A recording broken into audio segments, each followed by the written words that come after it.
Welcome, everybody. This is so exciting. It is the first Wild Rift tournament hosted by Aegis Esports. This is the Star Guardian Wild Rift tournament. I am Jen, and I'm here alongside TDS. How are you doing today?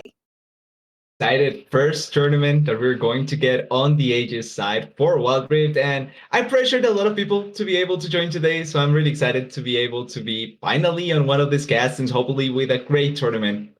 Oh, absolutely, absolutely. I think it's always going to be exciting. We love League of Legends, we love Wild Rift, and since, as you mentioned, it is the first tournament hosted by for Wild Rift hosted by Aegis Esports, it's going to be even more exciting. For our first match, Yep. we have Suzaku versus NXGL.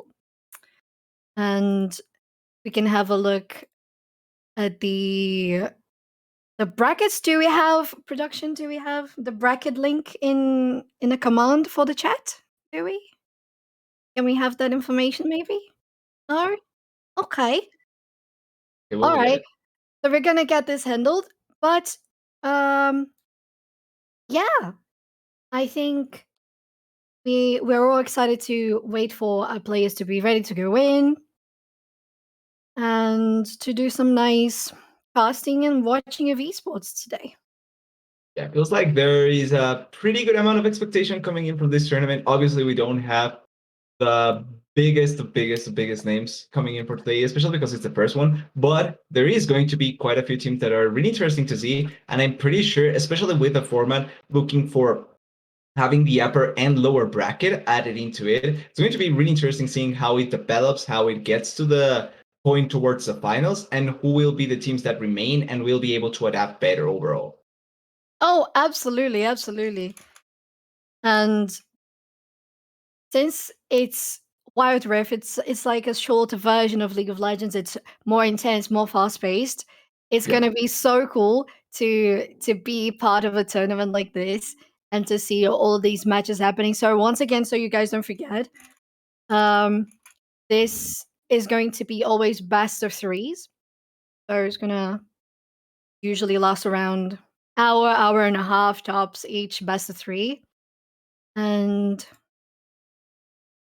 yeah, can we have a look maybe at the bracket? I know we have that graphic.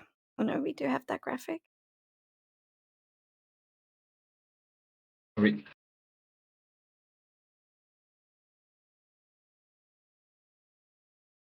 in, maybe.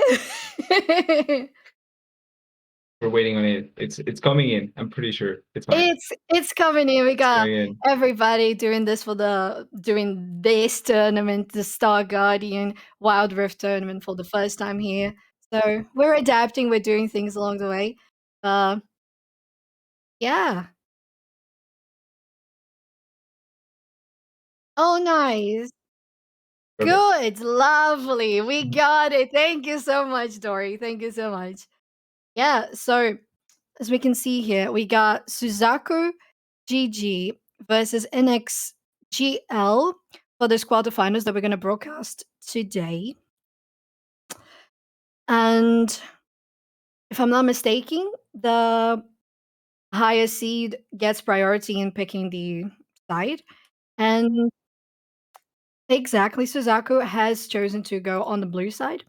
And soon enough, when all the players are ready and we have everything asserted and in place, we're going to have the draft and we're going to dive into this game.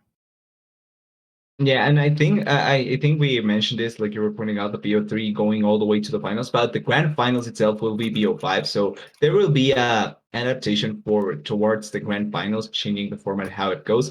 But it's going to be pretty interesting seeing how the overall tournament develops, because as we're looking on the bracket, there's already the 8 teams going into the quarterfinals. There is going to be the lower rounds, and everyone will essentially get a second chance to be able to prove themselves, apart from maybe the grand finals, where it'll be just a straight up elimination. The rest, you will be able to try and measure that, to try and get your chance. And see who is able to just last long enough to take everything away. This is going to be a day-long tournament, so it's all on today. Whatever you prove today, it's going to be what matters the most.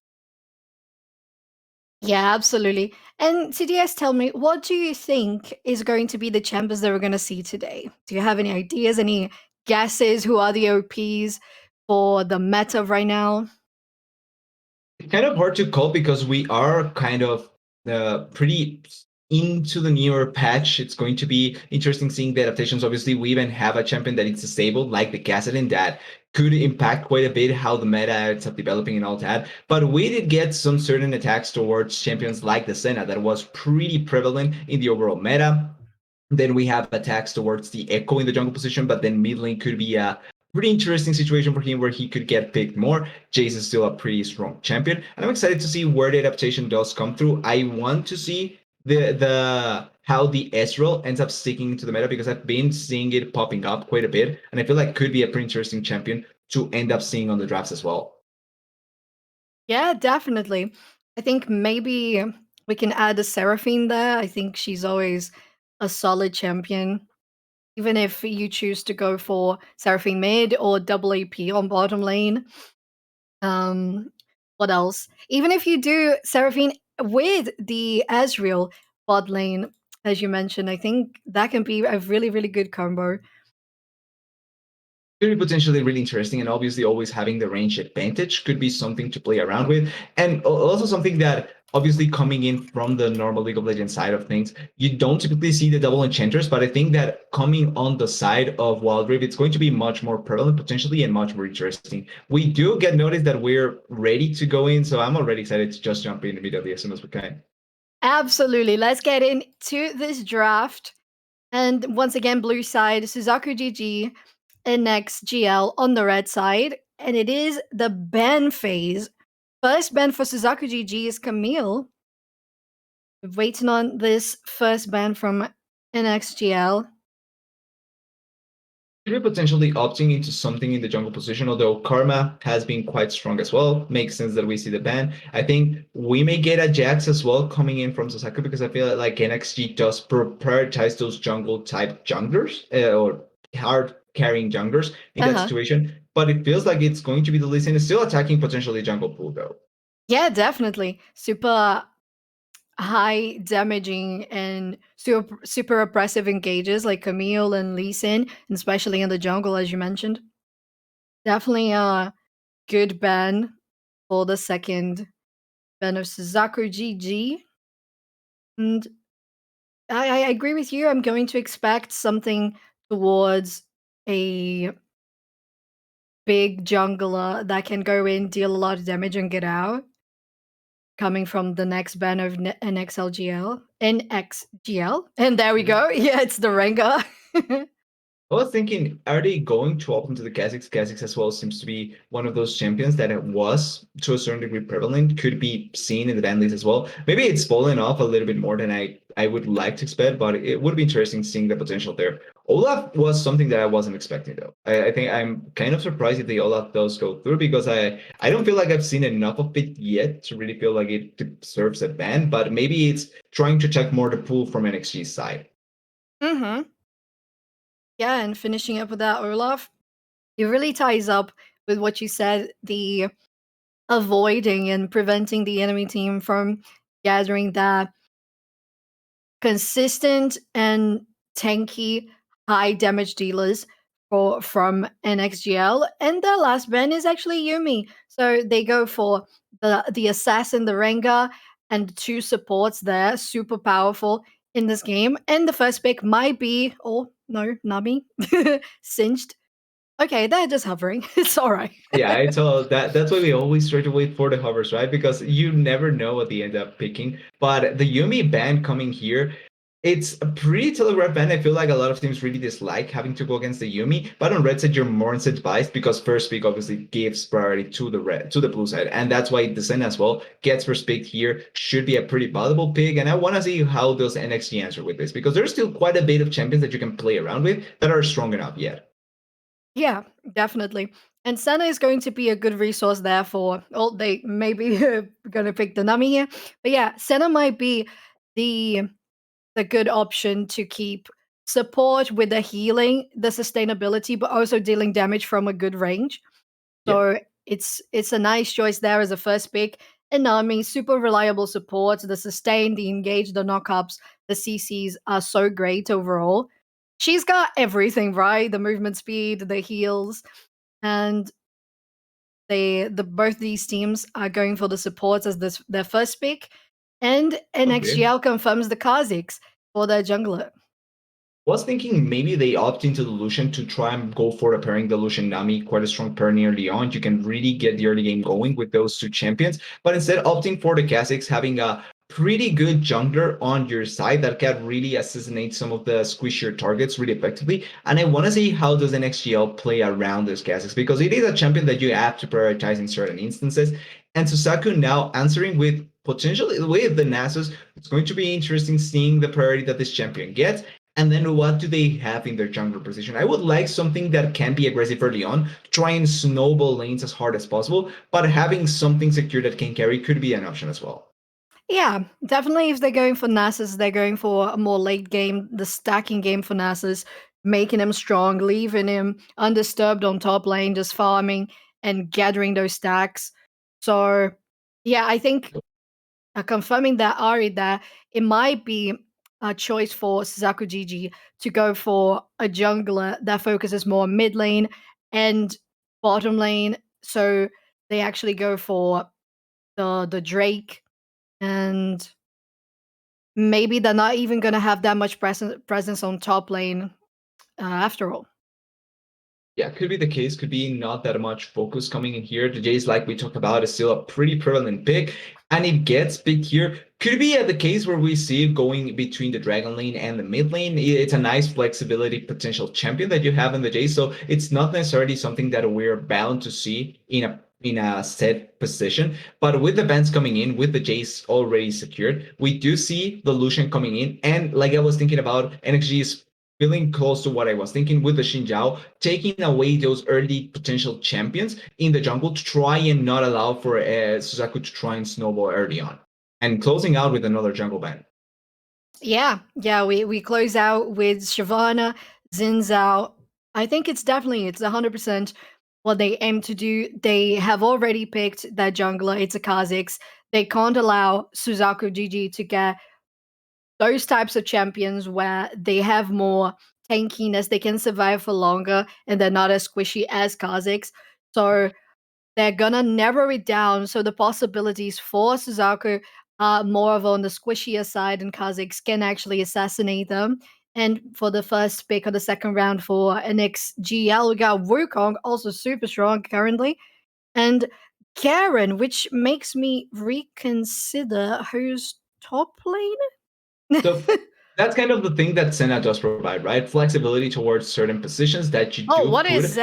And with the happening here? Fiora, it could be really interesting seeing where do they put certain champions. But I think that and Susaku answering accordingly, because one thing that the Kha'Zix and the Wukong as well do is that engage potential that can really kill the backline effectively. So having this much tankier, flexible, and in a way harder to expose champions like the Garen, the Nessus, and the Fiora later could be a pretty interesting situation here coming in from Susaku. And now it's on NXT to try and close out their draft with something that can deal enough damage to turn around, especially because they are lacking on the magic damage department. Maybe they looked into that option, but I feel like overall their draft coming in from Susaku can be really, really good into certain situations and certain team fights.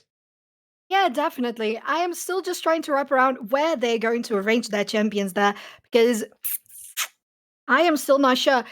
On the side of NXGL, I had a feeling it was going to be an APC bot lane.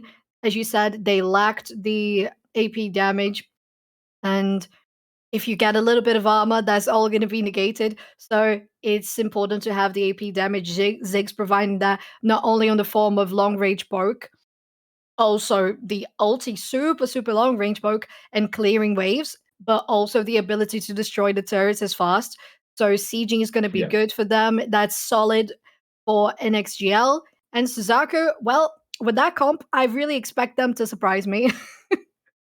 It's going to be. It feels like the agency will have to be on their side to try and make things happen positively for them. Because when you look at NXT, they have Poke, damage that can be quite impactful. They have disengaged thanks to the Nami, and then they have good engage with Wukong. So I feel like in an all around trying to set up the composition, it feels like NXG has quite a good composition set up for themselves, and it's a lot on Saku how they can respond. But I still feel like they have strong tools, and they do have late game scaling power that they can play off of. Yeah, they can. So it's good to see that they cared not only for this composition overall, but also thinking about the stages of the game. So we got better early game for, in this case, like Senna with the longer range, the sustain, and just making allowing people to be alive for longer in the early stages.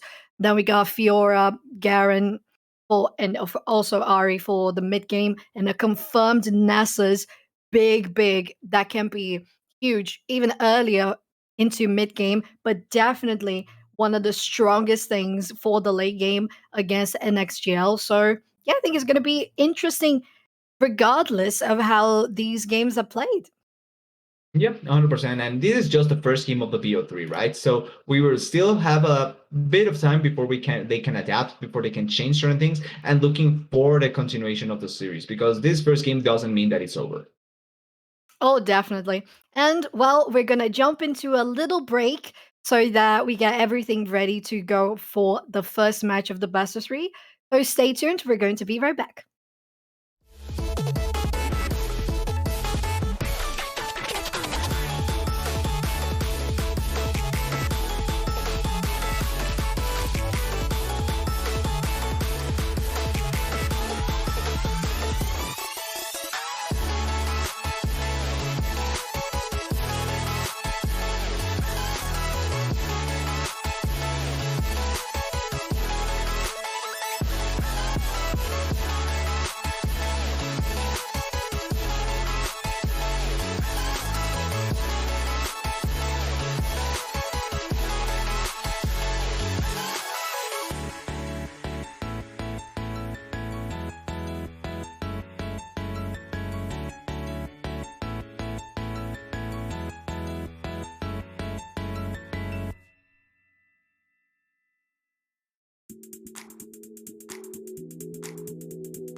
And we're in first game, Suzaku GG versus NXG. I am Soph Jan. Alongside me, I have TDS. How are you feeling? Looking at it already, we did jump quite a bit in already, and it's looking pretty standard of what we expected. We were waiting to see where some of the positions were going to set up, but feels pretty standard in a lot of ways, and we're going to get not a lot of action maybe early on, but already the lanes just setting for themselves. Yeah, we were thinking of how things were going to go in regards to laning for SZK, and they ended up going for Fiore jungle, Garen top, and Nasus bot with the Senna. So very interesting there. That's always the factor that Senna provides, to allow for other champions to just be there and help you. Oh, the bubble does connect though, and so close! Not enough, and there it is. Double flash coming in. Yes, they bait out the exhaust, but who cares? It's first blood going for the 6. Yeah, first blood NXG guaranteeing that. Ziggs gets it, which is the most important thing about it. And well, I think in this situation, the Nasus lane really has to be more careful for the lack of range there. They have to be more careful because of the ability to knock up and zone that the enemy bot lane has. So Yeah, feels like the decision of the fight, even though I can kind of see what thought they could take it. Realistically, early on, the poke damage and just the straight up healing that the Nami has, it's a tad bit better than that of the Zen and the Nasus. So I yeah. feel like so early on, opting for that kind of trade can be detrimental, just like we saw, and it ends up being a kill for the six. Yeah, and we already have a Ziggs with the last chapter and the explosive one, if I'm not mistaken, that's the name. And that's going to be a lot of damage that he's going to be able to provide on top of Senna and Nasus, which we mentioned earlier. They're not that much of a early game situation. So they definitely have the upper hand here. And maybe Kha'Zix is going to be the one to try to abuse this once they get back from base. Feels like could be the case, and I think that a Kha'Zix certainly should try and look for those. But at the same time, when you're playing Kha'Zix, you're kind of incentivized to try and just keep your tempo in terms of farming and in terms of collecting gold as high as possible. There may be a good chance for opportunities, and he's going for a lane gank, which could end up paying off for the Kha'Zix. But at the same time, like I'm pointing out, like just trying to get towards those spots where he's just so far ahead feels like a little bit better for the Kha'Zix. Yeah, it's true. And here he is. He's coming in.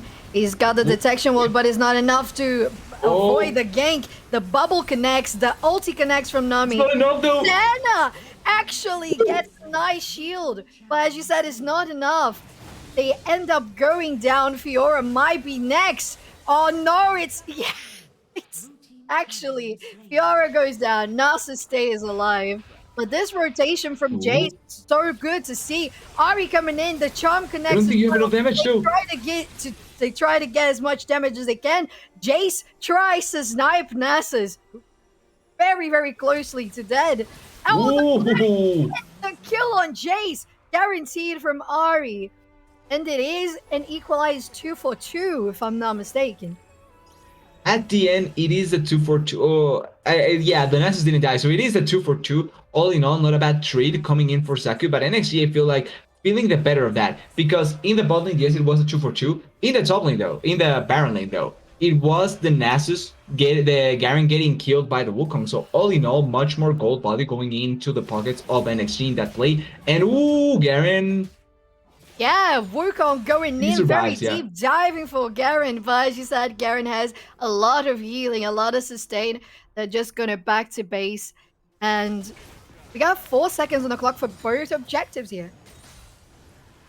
I want to see which objectives for both of them try to prioritize. There are times when you try to go for the trade or instead just opt into an all-in fight. I feel like for both sides, going in for the dragon could be a pretty interesting option, but Kha'Zix needs to be careful. Ooh, the ultimate coming down. Well, interesting ult coming from Senna to help there, prevent Ari from going down, but they eventually do. Senna does not have ulti now. Oh, Fiora gets bubbled. The big dive is coming from SZK, and they guarantee that Nami is going to go down. There's no sustain left for NXG. 4 people against 2 in this situation. Kha'Zix trying to go in as well. They're out of position, and I don't think they're going to keep on chasing this fight until they decide to go Drake. Problem is that with that, they didn't lose a lot of members. A lot of health bars are quite low for the side of Susaku, and NXG are already coming back into the map. So this could be a pretty hard situation to try and stop the dragon from coming in, and as well, taking so much damage from the herring could be a pretty good opportunity. Yeah, it could. At the same time, we still have the two objectives here on the map. Kha'Zix is going to engage on it. Ari lurking around. 3 people, actually 4, going in on both sides to contest this Drake. Maybe it's gonna be close so they can get on it. Ari gets the charm there. It's ultis coming from left and right.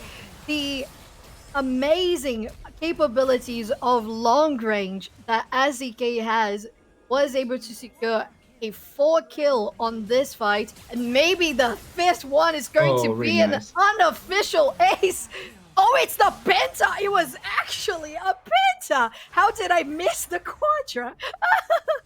And you have to really give it to Yoru. He played that out really, really well. You can see how the area essentially danced all around the teamfight. But you also have to give huge credits to Saku for the setup. Yes, it took longer for them to be able to collapse onto the dragon, but because they were able to get the health back, get everyone into position, their cooldowns were already set up for them to be able to take the fight, and they played around the cooldowns from NXG so effectively. The setup felt untouched in a lot of that fight, and that's how you can see how the area essentially just carried out the fight so well, and they didn't lose anyone in that fight. Now, they did lose the Herald, but the value that they get off of the dragon, and as long as this Herald doesn't amount to much, can be much, much valuable for Susaku. Definitely. And I think, as you said, Ari was the highlight of that team fight, just staying just out of range, guaranteeing the engages, actually being oppressive enough to flash in, get the charm, get the damage done, and ulti away, or even ulti further in to guarantee the pentakill, diving on that Jace. As you said, it is a Herald that went for the red team now, but it's all right. We got already another fight here happening on top lane. Is actually Senna and Garen trying to get on top of that Wukong there, try to get that turret down, but the rotation coming from Nami and Ziggs is following just behind. And you have to be careful about those rotations. They are coming onto the Garen, but great silence to deny any engage potential. And just like we're seeing, the rotations are quite quick on this kind of on the map from Wild Rift, from people that are not familiar with it. So you can see how quickly they can respond to certain plays and how important it is for players to be ready for a lot of the situations that will end up happening. Now, nobody ends up dying, but it's still a pretty nice setup that the side, oh, and just as I cast her cursed, NXG rival dies. Oh, you look at that. Why did that happen? Was that bottom lane? Is that it? Oh, damn.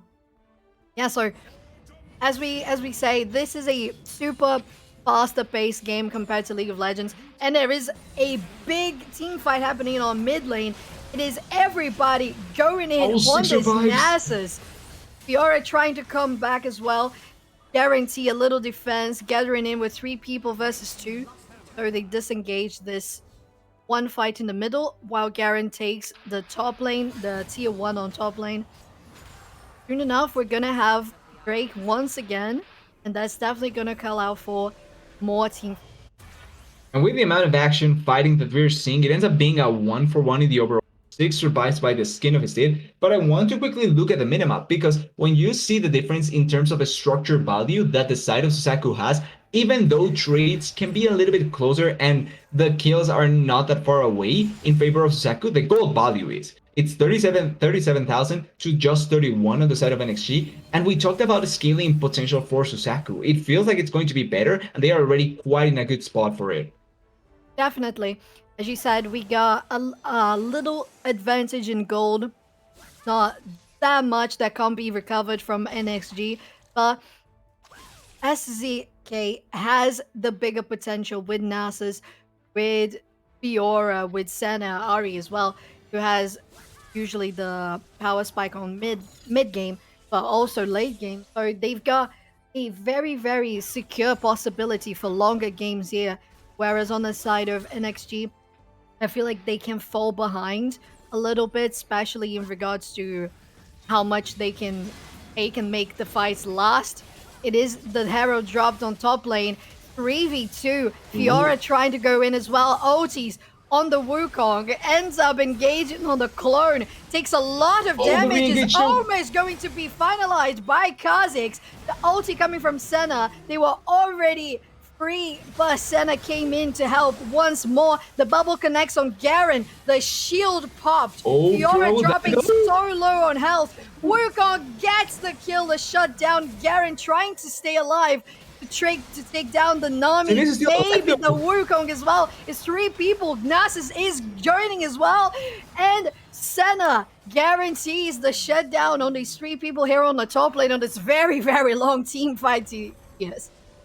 3 long fights, Senna survives through everything essentially because the Kha'Zix almost singles her out, but she out damages the Kha'Zix.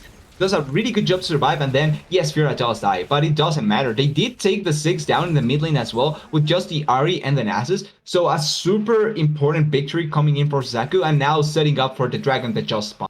It feels like it's going to be a fight once again, but it's a fight that feels so much more in favor, based on items, based on damage, based on experience as well, in the favor of Sasaku, and should be a pretty easy dragon for them to collect. Although we may see a fight.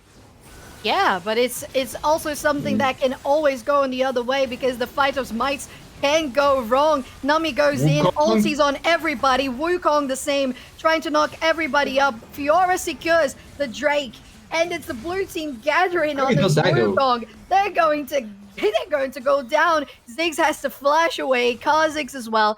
Jake's is low on health.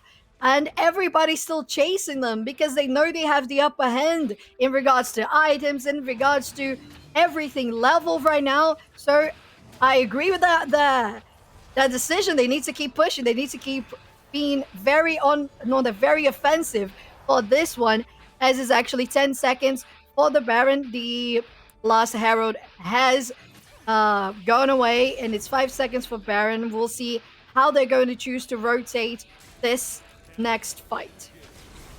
And this is going to be important fight for NXT because it feels like they cannot win if they don't force it. They did commit, but the Senna just flashes away. They cannot kill the Senna. And that was one of the main targets that just carried out the previous team fight.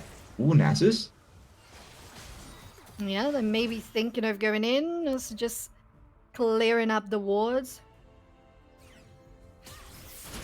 Just who wants to go in? Is this Ari actually going 40% on health there? She's not able to get that much damage on the Nami, but it is the proto belt on, or something similar to that. Yeah, it's the proto belt on cooldown now, and Ari goes to base because they know that one of their escapes or engages is on cooldown, and the ability of destroying people too easily in a fight a little decreased. Sure, but I think that for the side of NXT, it's still the same problem. Like they're in such a tough spot just because of the fact that they are not finding the team fights that they really want to. They cannot get the first damage out either. And the side of Sasaku will just be able to out-damage them when teamfight comes through. And that's what we're seeing on repeat. Now, the Baron is not being opted into by any of the sides yet. The vision control is just mainly trying to be contested. But if they wait too long, I think for the next Dragon, which could be a pretty big fight, it could be much, much, much more beneficial for Sasaku. Definitely. Oh, going in again. And there is no chance for NXG to try and contest when this Ari is going in so deep. But, well, I guess if you go too deep, there is such a thing as falling down too early. Yeah, ulti from Senna trying to defend everybody. Kha'Zix is so low health. Senna gets the kill. They're unstoppable. Garen chasing the Ziggs onto base. Everybody's falling short. Jace is gonna go down. Maybe they're even gonna try to go for Wukong. I think they know it's better to try to take this turret here, maybe even rotate for Baron. But it is SEK proving how much far they are ahead. It's all on Rifle, on the Wukong to try and stop this, but he doesn't have damage. He doesn't have the survivability either. Just so easy to push for Sasaku. And if not, actually, death timers are enough. They can actually just finish the game here. This is game. This is game. Everybody only 6 seconds away, and there's plenty of time to take this Nexus. Yeah. It is going down. First victory of the best of 3. SZK guaranteeing the advantage for the first best of 3 of the Star Guardian Wild Rift tournament. And what a performance by Sasaku. Yes, it started kind of rocky and XG find it quite good opportunities in the early game, but the problem is something that we saw on the continuation of the game. There was no damage to be able to take down some of these targets. It always felt like if they don't burst out someone, if they don't destroy a champion as soon as possible, they won't be able to find the avenues to try and close out the game. And it happens so consistently. Meanwhile, Sasaku just waited her time, played teamfights accordingly, had the damage to carry out, and the Senna was never in a tough spot. She was free hitting so consistently. She was so easily in position to try and carry the fight that it never felt like she was suffering. Oh yeah, and we saw so many of those heals from Senna coming in clutch along with the ultis as well. But definitely we saw, at least for me, the biggest presence from this team was how much they didn't leave any breach for NXG to try to engage the fight. They were always getting the upper hand. They were always engaging first thing as they could. Usually came from Ari. Sometimes they ended up falling short afterwards. But the amount of resources NXG was putting on taking down the Ari was sometimes enough to just leave them on the cooldowns so that the rest of SEK could go in and just take out the game. Yep, like it's just on those kind of differences that you can really see the team that is much more advantaged to try and take the victory and try and take the game. So it just ended up happening. It feels naturally for Susaku. Really great performance by them. Definitely, definitely. I'm excited to see how um, NXG is going to try to bounce back from this. If they're going to go for a different comp, maybe a more traditional AP mid lane and ADC bot lane. We'll see, we'll see. But right now we are free to go for a little breather, take some more, get some water, maybe stretch your legs. We're gonna get everything ready for the game 2, and it's gonna be decided whether or not this best of 3 is going to game 3. So I am excited. I hope you are as well. So stay tuned. We're gonna be right back.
Hello, everybody. Welcome back to the Aegis Esports Star Guardian Wild Rift tournament. It is the second game of the quarterfinals. We got Suzaku GG versus NXGL. We're already in the draft, so let's jump right into it. I am Soph Chan, and with me, I've got TDS today. Let's talk about this draft. And it's exactly the same with essentially everything that they banned away in the first game, and its adaptations coming in from NXT. They did ban the same two champions, but in different order, and adding to that the Senna makes sense, especially on Blue side. We saw how impactful it was. Makes sense that they take it away. Yeah, definitely. Got a consistent set of bans here. As you said, exactly the same. So we'll see if NXGL, which was the loser team in this first match, if they're going to change up anything in that comp. Suzaku decides to go for Shyvana. In the first game, Shyvana, the jungler wasn't picked in the first round, and Shyvana was banned from NXGL, banned Shyvana on the second round of ban, so they weren't able to pick that one. This time they decided to secure Shyvana first pick and NXGL the Ari. Well, we did see the impact from the Ari in the previous game, right? So makes sense that maybe NXG thinks with having that champion potentially looking for picks and having that consistent AP damage dealer, you can look for much more AD on the other side. And could be interesting seeing how the dynamic works. Now, will they stick with the Kha'Zix or will they opt for another jungler? I think Kha'Zix was fine, but could be a situation where they want something more. Yeah, I think they might be going for a little different, little more of a different approach here.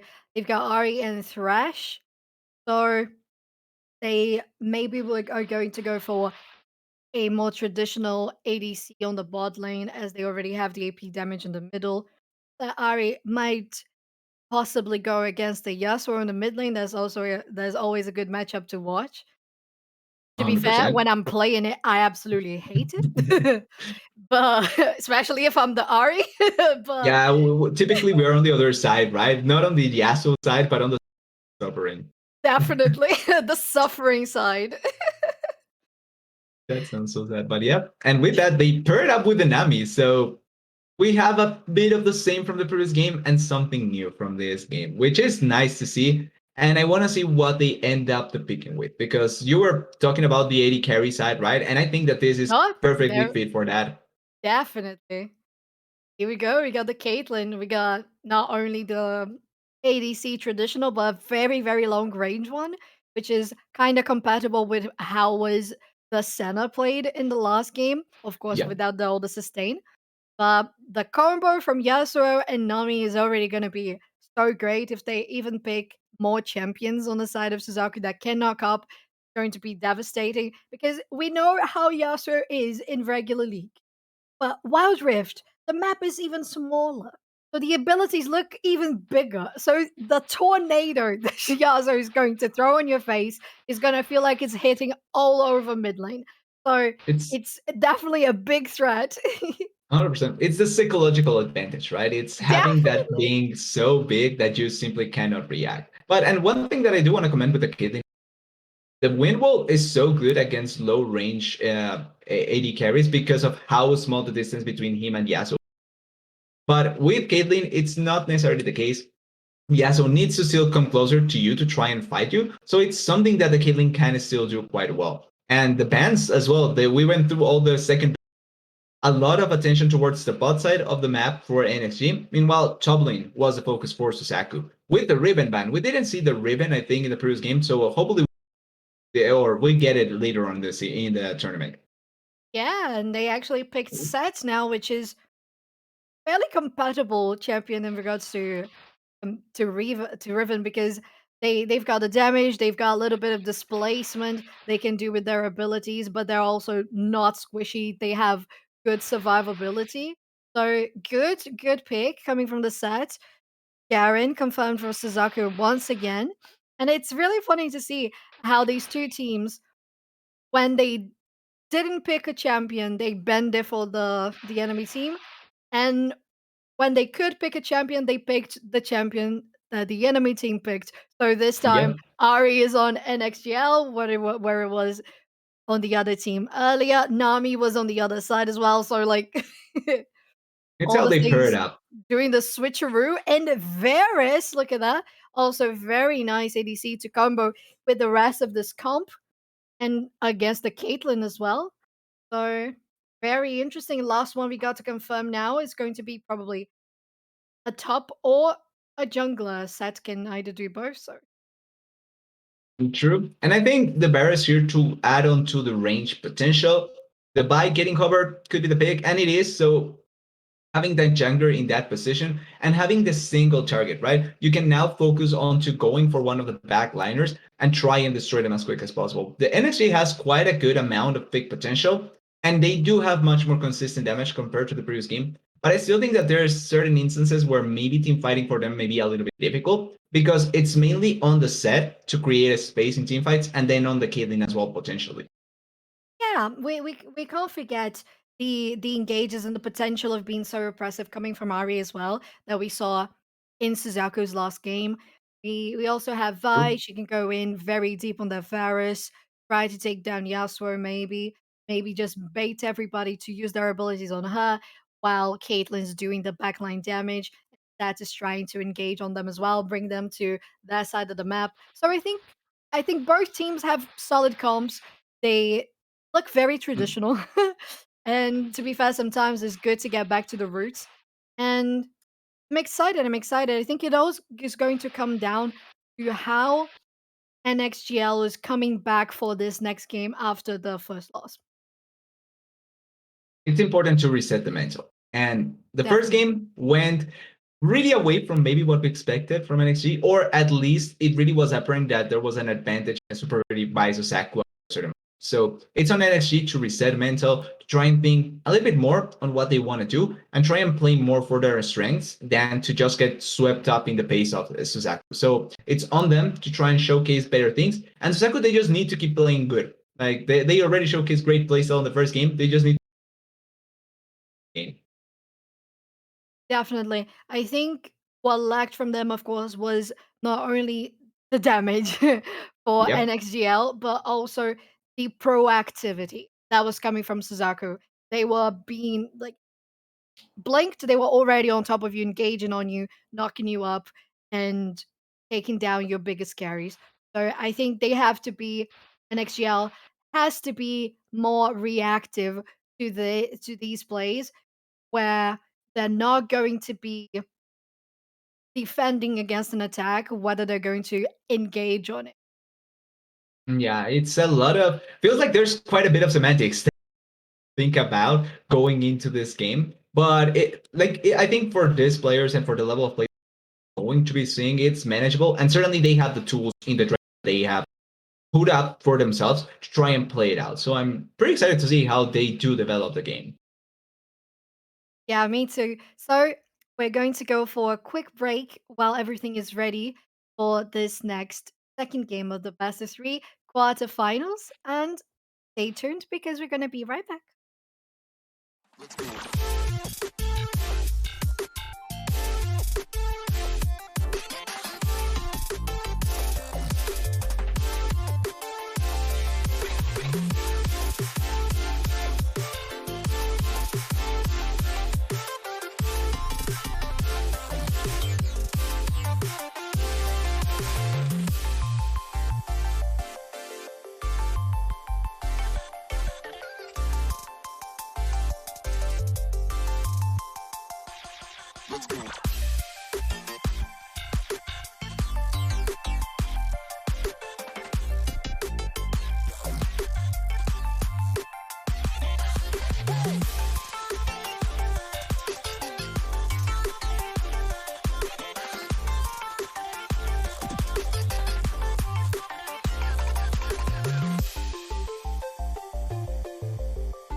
Going into this game a little late because of technical issues, but here we are. Got actually 1 kill on the board for Azeki Ooh. and 2 kills for the red team and another one. We came in on the perfect time, right? On time for another kill. Perfect for NXG. And using the ultimate by the by. And now they're building that advantage that we wanted to see coming from the last game. Of course, they weren't far behind in the beginning, so what's important for them now is to keep up this advantage. And Yasuo is already doing a lot of damage going in this Ari. They're gonna fall so quickly. But it's also Thrash pulling in the Vi. Just intimidating, so don't go much further. I want to say it's mental. It's a mental game, but when you're just with your stashes in and essentially 3 attacks the area, you Yeah. cannot have the mental edge. Oh, basically. And that is the perfect depiction of us playing mid lane in the solo queue. It's the Yasuo coming in, just 3 hits you and you're dead. It's just how it is. Even higher quality players like these, they go through the same thing. Is there a better way to describe just the League of Legends experience than that? No, there is not. Honestly. Quite sad, but with that though, there is I was going to say there is a fight, but it already ended. Yeah. Soon as it started, soon as it ended. Oh, Vi going in already, trying to take the upper hand on this Nami, but actually falls down. So shot dies for the ignite. It's everybody on the set, and they managed to clear the area to secure the first Drake for SCK. Oh, was a little bit uncoordinated coming from NXG TDS. What do you think? 100%. And the funny thing is that the fight kind of started without AD carries, right? Because Caitlyn died previously, and then Varus died as well. So it started without AD carries, but by going way too far in, having the damage of the Yasuo, and then the engage was kind of easily prevented coming in from Suzaku. So they just turned it around on its head and killed the side of NXG. Great answer, and they have the advantage once again. Are they going to contest this Herald? Or maybe they are. Nami going for the bubble on Caitlyn, but it's 3v2 here. But on the other side, Garen is flanking as well. Bot lane has rejoined here, but it's Shyvana securing the Herald. The wave goes on the Thresh, who proto belts away, but Vi is already going in on Varus as well, and Varus take down Caitlyn before they're able to defend them. And it's 2 kills for Varus on this little fight, and the oh yeah, Shyvana is SCK, so it's SCK securing both of the early objectives of this game. And that's a pretty important thing to notice, right? Because it's not only the dragon that they win the fight, they get the herald. They are pushing onto the second turret. That's going to be so much gold value into the pockets of Suzaku. Now, maybe there's going to be a potential answer from NXG, but it's just distilling everything. Oh, Barry's died. Oh yeah, no. Oh, Shyvana has to ulti away through the pit, but they're safe. I think it's a good price to pay for taking down almost 2 entire turrets. The flay on the Garen, the Nami is around. They're not going to commit to anything more here. It was such a great push, and what we said about the last fight on the Drake, so much more coordinated than comparing to NXG. 100%. Now, we do need to see how does each team try to look for certain advantages on their side, particularly on NXG's side, because they're already so behind. Took down the turret in the bot side, in the dragon side of the map, that value into their pockets. But the advantage is still so much more in favor of Saku. So it's on them to find the picks to try and turn around certain things. Do they have vision here? Oh, the turn. Oh, wow. I think that was really ballsy for that Varus to be there, but it's actually a 1-for-1. Interesting. They're really able to capitalize on this one. Varus gets the ulti on the 3 people. But I just thought it was so dangerous to be standing on the edge of that brush with no vision coming from either side. Little did he know there were 3 people there, Tidias. 100%, and they punished the Barris according to what needed to happen. So great play to see. They did trade. Oh, and the ulti on the Caitlyn, who has to flash and use all abilities away. They don't have any summoners. And that's going to be a counter push from the red team and NXG trying to get back from this lost cause of a fight. Because as Suzaku managed to get one other person down, it's Set that died on that attempt of engaging SZK again. And they're trying to continue this fight. This fight on the mid lane, the hook on the Varus is so precise. Nami misses the bubble, and Varus ends up going down. And they're gonna push this wave here in the middle, get the wave management under control so they can get back to base, reset. Oh, yes, we're so close to this Caitlyn. It's rather scary, but it's alright. That's safe. But it's just fights on fights on fights. They're always fighting like this. And you have to feel a little bit bad for Azure, right? Because 6 deaths already sorted on the game. Quite a bit of the gold that it's on the side of it's on the kills. But Suzaku has been able to keep themselves up quite well. Another turret taking down, setting up for the dragon as well. This is going to be the spot to fight for. And I want to see if they do commit on the side of NXG for some sort of pick before anything goes wrong. Yeah, maybe it's going to be just by dealing with these waves, trying to get control over the area. Because as you said, got 7 seconds for the Herald there, 20 for the Drake. People are gathering around on this top river, at least from the side of NXG, while the blue team is more on the on the mid lane. And by the Drake, they're probably just being more careful here, trying to analyze what the other team is going to do so they don't risk losing any of these objectives. But definitely is going to come a big team fight here as everybody is rotating for the bottom lane. In this river, ulti from everybody, from Nami on everybody. Varus also rooting everybody down. And the damage they can deal is too much for NXG. And it is an ace, a very, very clear ace. Tell me how that fight was so perfectly. Tell me. I love how we're focusing on the Yasuo because that is precisely who you need to focus for how that fight went.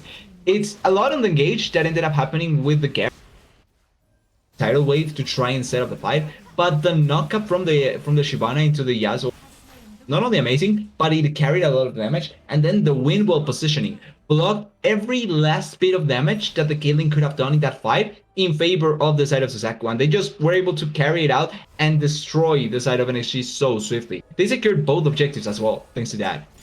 They did, and they're keeping that advantage steady, now over 11k gold and 5 turrets ahead, and all the objectives on the board. They really, really are playing this, so that is no third game of this best of 3. Yep, they really want to just end it as soon as they can in this series, and they are playing really, really effectively as a team. Maybe early stages is not the most ideal for Saku, but whenever it comes to team coordination and team fighting, they just carry themselves over really well. Agreed. And Thrash seems going on an offensive here on the mid lane.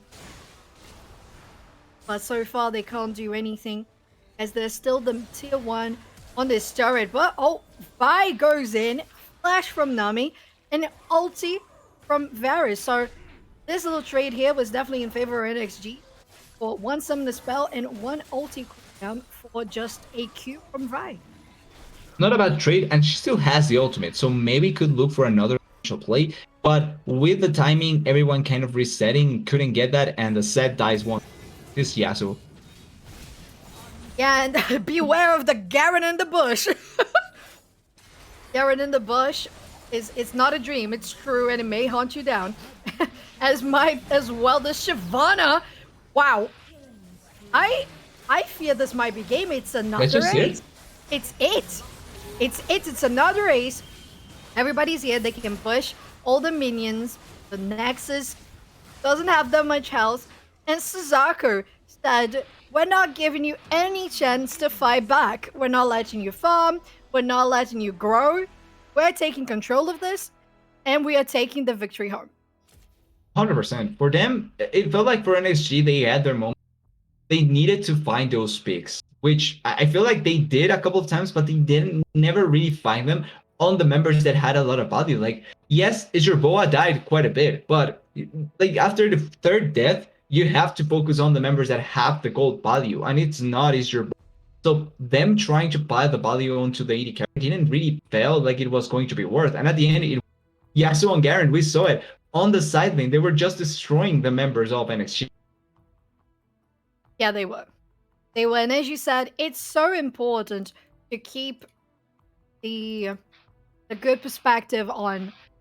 It's not every kill that's going to give you that big of an advantage. You have to focus on when and where you're focusing, because if you Yeah. don't go for a target that has a good gold value, or a target that is essential in a team fight, for example, if you're going for Drake or Baron or Herald, if you take down somebody that doesn't do much in team fights, maybe a split pusher, what difference does it make? You should be going for Yeah. maybe trying to take down the biggest damage dealers, the junglers for the smite.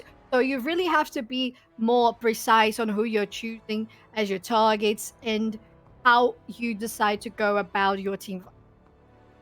And I think especially in this case where they didn't essentially have a pretty good team fighting, pointed out in draft, right? Like their composition felt much more pick oriented, and they didn't perform towards those picks. So when you're lacking on the main value of your position and you're not finding those are windows to try and make the best of it, and then you're just trying to go back to team fighting when your comp doesn't allow you to do that effectively, it just feels like you're really desperate. Don't find the value that you're really wanting to find. Yeah, definitely. And with this one, we have Suzaku guaranteed for the upper finals best of three. We have also the other upper semifinals happening. The Tilt Bandito versus winner of M4. And whoever wins this one is going to go against Zaku GG in the upper finals best of three. So we got a lot more Wild Rift to see here today. Based on what I see on the on what we received, Tilt City too old, just too old venture. So it's going to be Tilt City on one of the sides, as well as having Susaku on the other side. We still have quite a bit to go through, so it's going to be exciting seeing how does the team perform. But so far, Susaku looked really, really dominant. Oh, they did. They did. They looked, as you said, coordinated. The communication was, couldn't even think they were communicating. They were telepathically communicating because things were just there where they were supposed to be.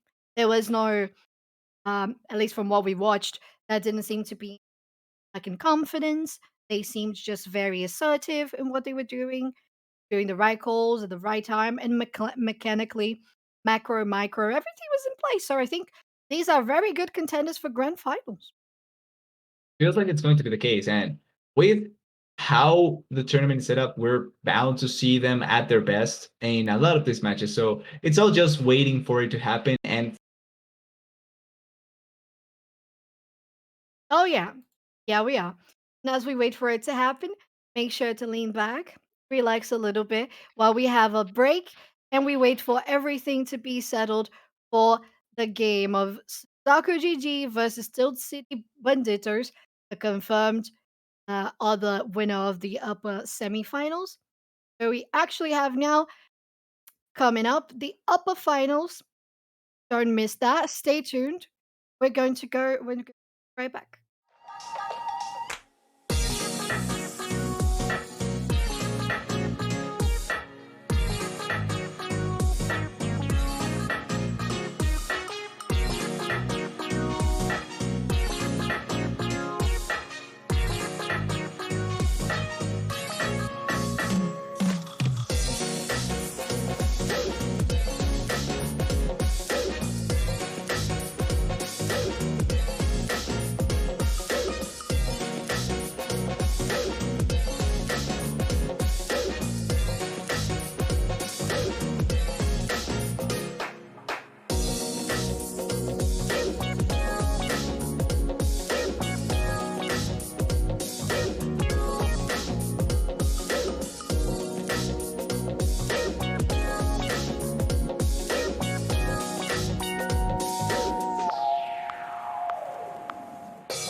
Welcome back, everybody. We're going into the upper semi-finals.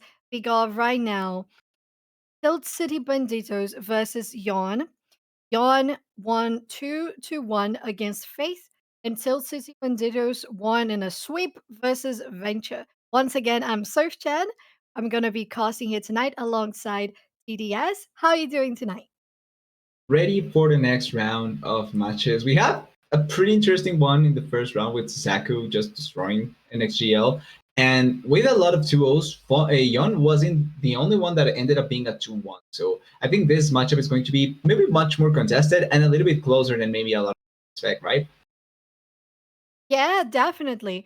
And to be fair, I think what really surprised me the most was how consistent Zaku was in delivering so much offensive. They were Yeah. there all the time. There was no gap for the other team to respond. So as we were mentioning earlier, they really look like grand finals material. And yeah, just a reminder once again, we're running best of three until the grand final best of five. So it's going to be really exciting. We haven't casted any of these teams here on the stream today. So they're going to be two brand new teams. We're going to have a lot to talk about. And I don't know if, for just looking at my crystal ball here, random prediction, I think one of these teams is going to come with something very unusual and very out of the box in regards to comp.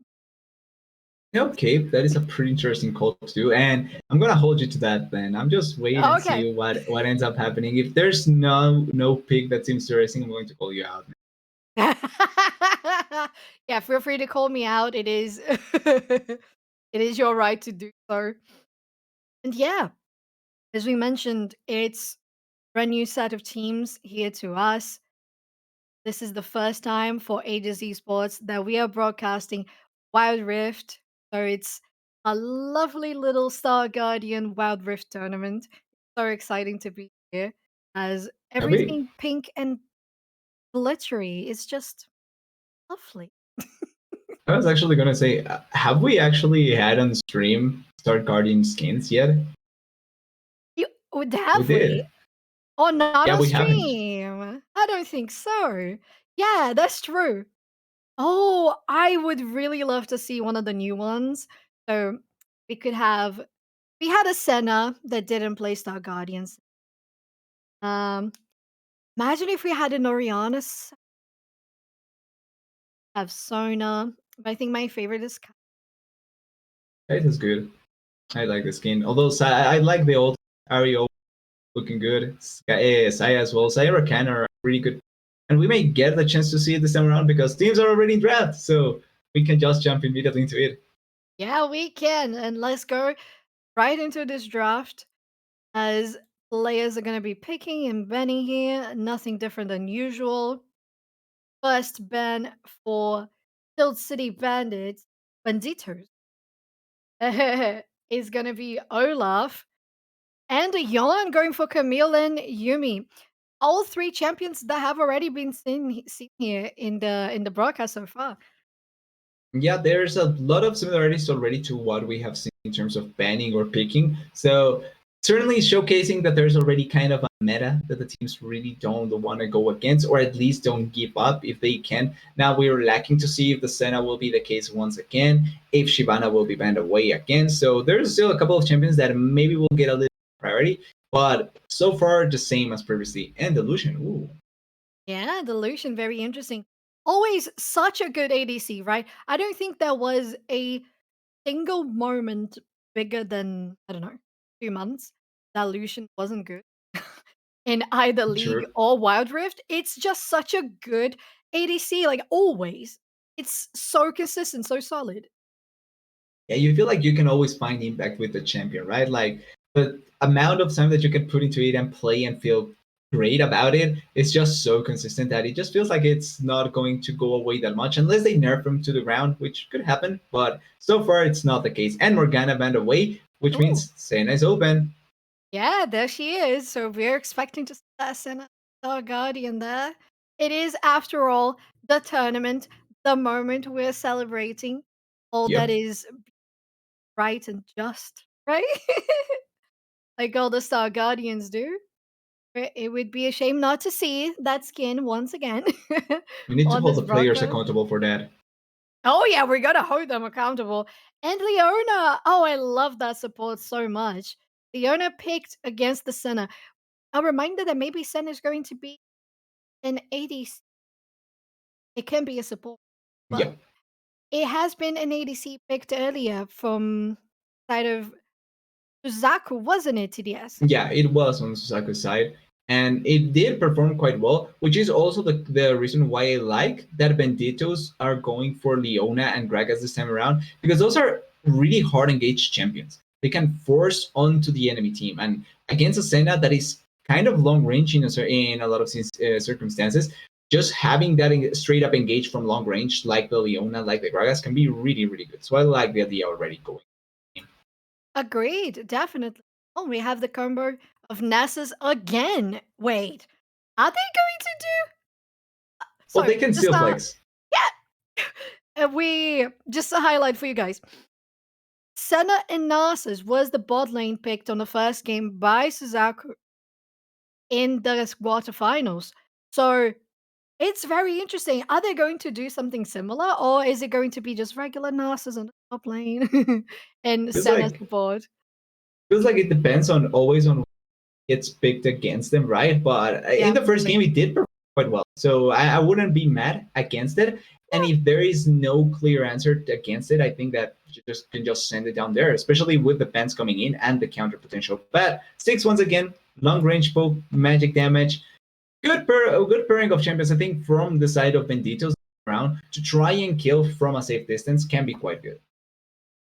Yeah, definitely. And Lee Sin, which was one of the champions that got banned in the previous Bassa 3, now available, has been picked. Wukong, on the other hand, going to be banned for this one, the side of Tilt. And I agree with you on your take on the red team. It just looks very, very nice. Like, you can see how much they can engage, but also protect their carries, just like Zig. And I Yeah. think there's a lot of potential coming in from the red teams. Yep, I think that the way that they have already drafted for themselves these first three picks, setting up quite nicely. Now, I hope that they have a source of consistent damage, that it's not dependent on poke or that it's not dependent on bursting out someone either, because that could put them in a tough spot in certain situations. But so far, I think so good. The ban away from the Rihanna as well, I think is smart to try and take away from the AP damage dealing that Yon can have. And now it's all going to be on the top side because a lot of these champions fit much more into the bot side in the jungle position as well. We need to see the soul lane potential as well as having the jungle potential on the side of TCB being much more secure than it is. And the Corki ban. Mhm. Yeah, they decided to go for Veiga and Corki as their last ban on the on side. Rihanna and Wukong for the red team. I think there are many possibilities that can build a strong team on Tilt City Banditos. And on the Yeah. side of Yon, I think maybe they are going to be my crystal ball prediction and have the surprise hidden in their hats, maybe. Well, they did go for a Pantheon, something that we have clearly not seen yet. So does this count as a crystal ball pick? I Yeah, maybe. I think Pantheon is still pretty standard, isn't it? Okay, fair enough, fair enough. I think, but it is a pretty good pick coming in here. Global presence, a lot of some value. Maybe not the consistent damage dealer that we were looking for, but certainly you can find him impacting a lot of the lanes and a lot of the places in the map that you typically see. So I really like that session and an RE1 of coming in from Yarn. Yeah. Are we getting locked in? Two last champions from both teams yet to be decided. But I really like, as you said, the global presence that Banditos have on that team and the ability to protect and engage those champions as well. So I think, as we can see here, Yon is going for Senna and Nasus bot. Surely be that, right? Darius is going top, right? Or, or hear me out. How about Darius in the bot lane with Senna? That would be great to see. I don't expect it. I don't think it's, but that would Ma- be great. it would be very funny. It would be very funny. So with that Renekton confirmed, we can definitely agree that. Can we agree on? I was gonna say that we can agree on Ziggs being the APC on bottom. I think it'll be the case. Yeah, but who's gonna be maybe Pantheon mid and Renekton top? Is that it? I could see Pantheon opting into the jungle because Yeah, that as he does, well. and having the Gragas be much more just because straight up pushing power that he has. But the flexibility still from those three positions can still be seen. So obviously, there's nothing I think 100% certain apart from the Leona that's being on the Dragon lane. Yeah, definitely. On top of that, I think yeah, Yawn's team. Oh, I love the caption. Is this easy? So Yawn's team. Uh, Interesting. I didn't know that it was so frequent, or at least so common, to have Senna. If that is going to happen, oh, very, very interesting. I honestly wish that Legend took note from this and actually tried it out because Senna is a champion that provides for these chances. So I like that we're seeing more variety coming in from Wild Rift and from Beyond, especially with this kind of duo, and just hope to see that it can perform once again. Yeah, definitely. It's gonna be very nice to see that. And if it works again, maybe I'm gonna run that in my solo queue. Yeah, if it Who works, knows? why not, right? Exactly, why not? We're just discovering new things here, new mechanics, strategies. All right. Yeah, the draft done. So the game is going to start in just a little bit. Stay tuned because we're going to be right back so shortly. You're not gonna even notice that we were gone.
And welcome in, everybody. This is the first game of the upper semifinals. It's Yawn versus Tilt City Banditos.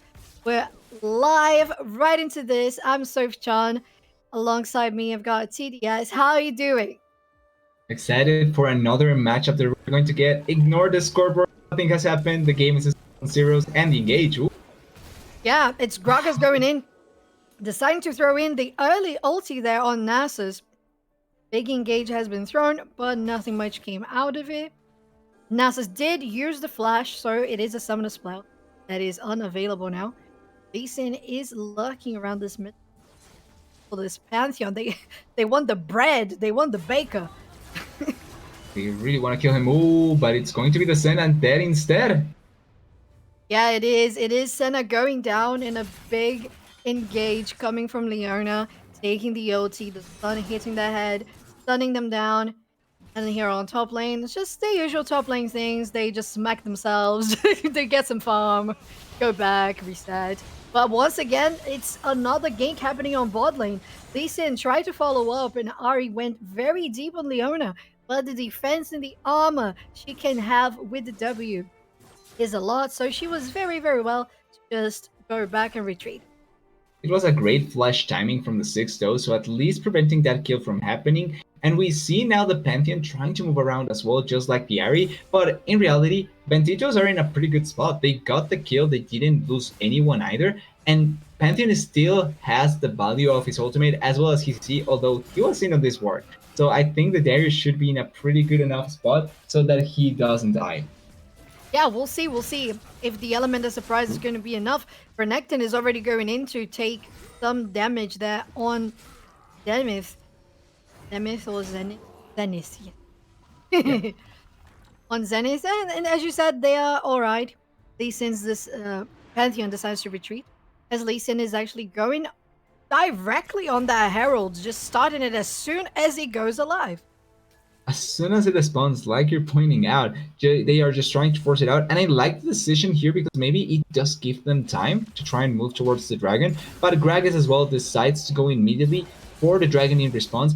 And the side of Banditos as well go for the play. So it's going to be a lot of gold that the side of Yon will try to get in comparison to just a straight up objective value that Banditos is getting. But I like the ideas kind of clashing and trying to see who prevails better later on.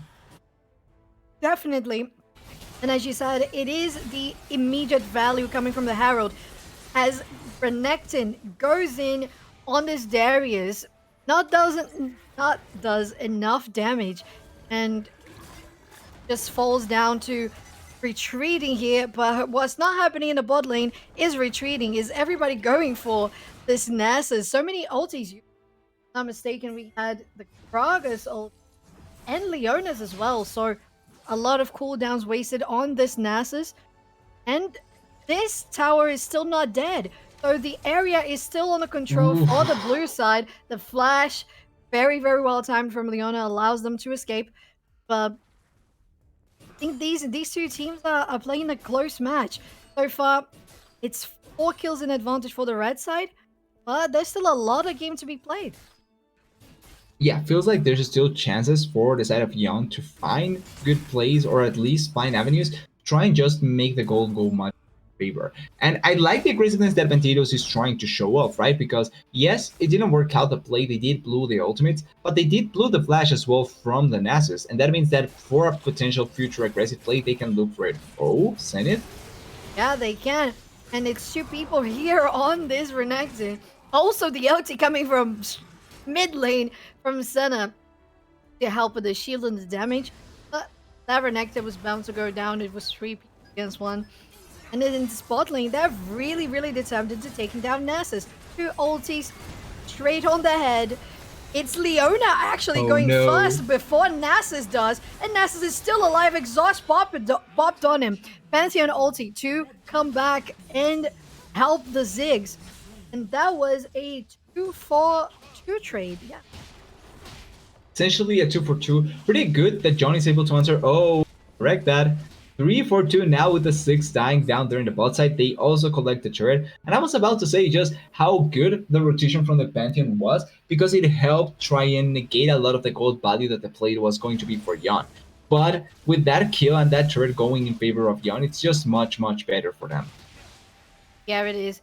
At this point, they're trying to get vision here on this river bottom side. Actually, the blue team, Yon, has all the vision there. They're asking for help on this bottom lane. Center is alone. And they're just trying to clear this wave. Luckily for them, the two bottom laners there are resetting, so there's not going to be much damage or fight happening so far. But yeah, it's interesting to see how even though Yon had been behind in kills, they were always very even in gold. So the farm and those early platings with the Herald was super important for them to grow. Makes their gold lead be just that much more valuable, and as long as they can just cover the kill difference as well as just try to add onto their objective value, it just feels like they're going to get much, much more, right? Now, looking at the pinks, potentially a play on the top side, we see the Lee close by, Ari was also rotating, but there's much more members from Banditos on the top side. Yeah, they are, but there's still a turret here. If it goes down to Darius going too far ahead, it has to be a flash pop for a couple of OTs, if I'm not mistaken. There's Renekton, maybe Gragas as well. No, not Gragas, but Leona's ulti on that attempt of diving. As they go for the Herald, it's 3v2. Ari's joining in the party. Renekton going on. Darius taking so much damage, but Ari is just poking everybody from the distance and taking down the health bar so quickly. She is still very, very high health here. Nasus joins in, Senna as well. And I think it's an ace. It is all the shutdowns for this Ari. And I didn't really quite catch who got the Herald. It was also Yon that got the Herald. So it was definitely a 100-1 for them in this team fight. Perfect timing on that sign to notice who got the actually. With that, great team fight by Yon. 5-4-2, if I'm not wrong. Zenith and Amno Tony both dying on the top lane, but they did what they needed to. They get the Herald, they win the team fight, and we see the value from the Senna, right? From so far away, she gets the ultimate, they survive long enough that then the rest of the members can come in, and you can clean up the fight. Now, everyone coming in to try and fight this dragon, Listen misses the Sonic Wave, but it doesn't matter. It's the dragon fight that it's going to be really, really important for both sides. Oh, it is, and they're going to fight already here as Ari lends a charm very swiftly on Leona that goes down. Gragas is still very low health. Lee Sin tries to go in, have to fall back as well. And they're really just putting the pressure. Gragas is almost dead. They have to reach base. So all the attempt that CB had to try to come back for this Drake was nullified for the great play that Yon put. 100%. And another fight. Oh, and a nice in the bot lane. The Pantheon is getting collapsed on. Could potentially die here. Yeah, it could potentially die. And it does. It is 3 people against 1. There's nothing much that Pantheon can do right there. They're trying to take the enemy jungle, clear them of any possibility of farming, gaining level, just negating them of everything so they don't grow. And we're still 12 minutes into the game, and so many things have already happened, and the advantage built by Yon has been so consistent so far that it's going to take a lot of patience from TC and confidence to try to come back from this. 100%. We're just 12, like you were saying, just 12 minutes in, but so much of the value already in the side of Yon. And with more kills like that, and again, killing the Gragas on the top side, they're just finding so much value for their composition that will be able to deal so much in the late game. Like, they are in prime spot to just be able to run the game out as it is, and just by virtue of their champions, win on the late game. Yeah, they are. In top lane, we have a collapse happening there. It's 3 people against... Oh, never mind. It was 3 people against the Darius, but Darius manages to take down Mercy before they do themselves. But mid lane here, still having a Herald might be popped there as Lee Sin goes down so quickly. Renekton just popped in. I think there was also uh no, my bad. I keep it was not Gragas engaging on them. Anyways, we have already Baron on the board. The red team is trying to take the vision in the area. Gragas is going to guarantee the Scuttle Crab. But probably these two teams are going to go for a rotation there as soon as they can because they know every second of the game means the enemy is growing stronger. So they have to go and take those objectives as soon as they can so they don't fall back in their advantage. But what the side of Banditos have been doing has been quite beneficial, and it's good to see that they are opting for those kind of picks on the side lane. They are looking for potential picks to go for the kill, like on Mercy, and Mercy is dead on the Leona though. But this is something that Banditos should do, all trying to kill the enemy members, and John has just done quite well. They also have the Herald coming in on the top lane. Oh yeah, we do. Coming in, it's walking, it's slowly, steadily walking that lane alongside the minions, but the blue team is really going for a push in the mid lane. It's a big ulti coming from Ziggs, actually, taking down so much health on those three players there. Senna is 10% on HP, but the top turret is taken down before even Herald gets a chance to get there. I don't think they're going to try to push it even further. It's probably going to go down before it can reach the inner turret, and it does. So it was definitely a case of they just really needed to pop the Herald, but couldn't have as much of a good result coming from that objective.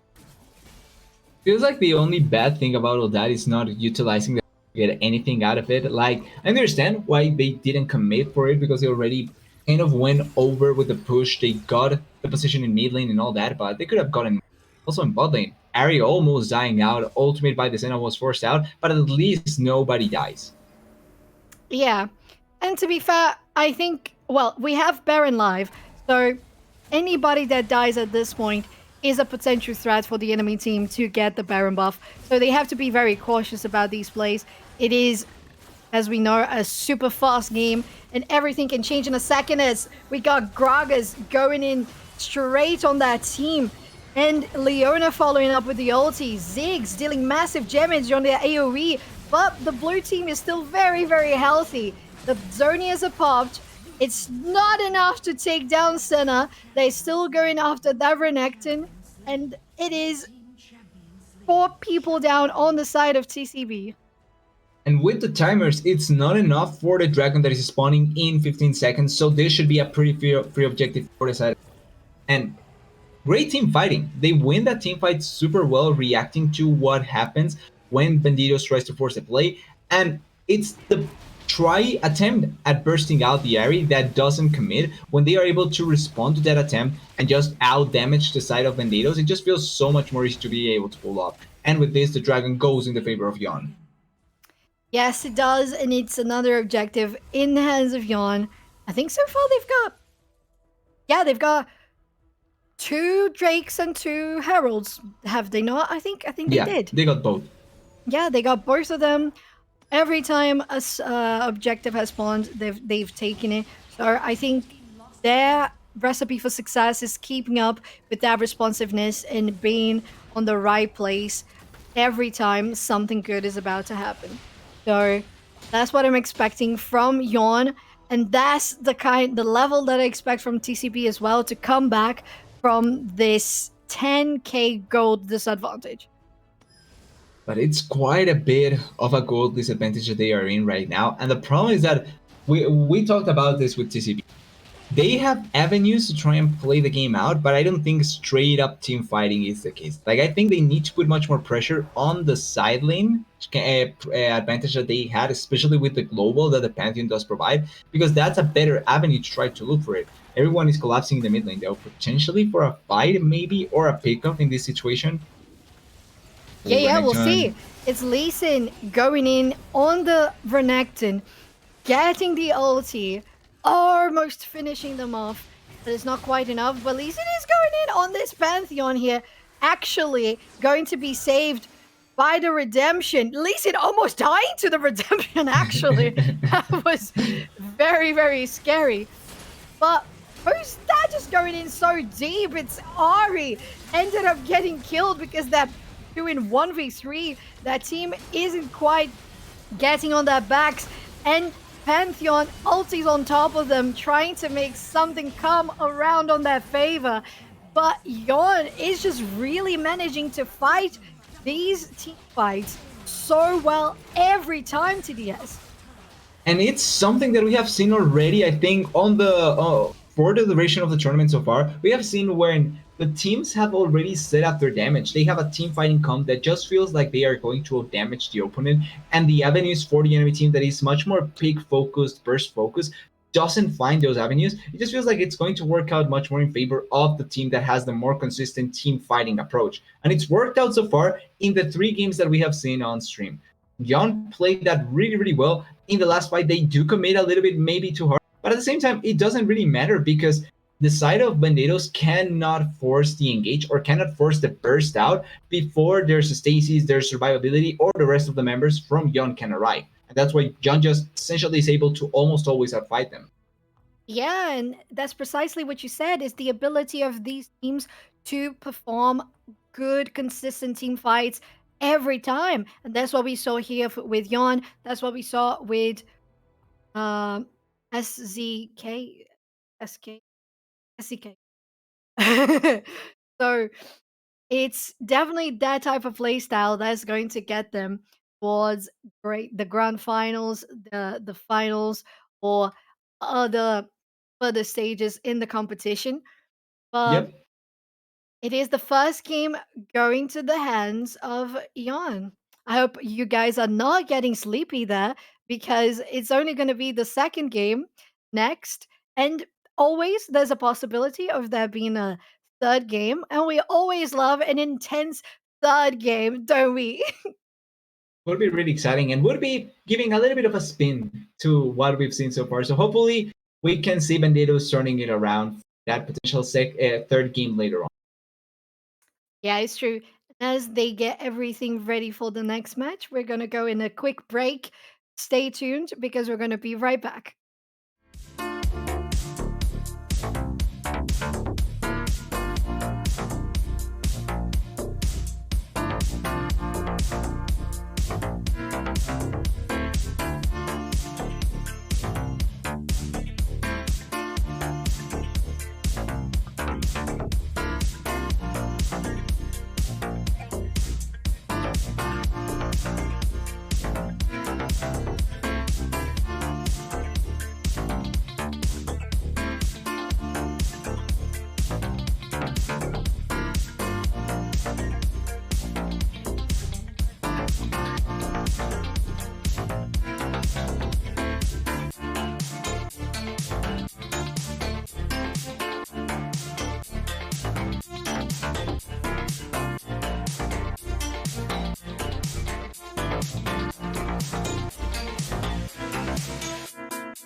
Welcome back, everybody. We are going straight into the draft.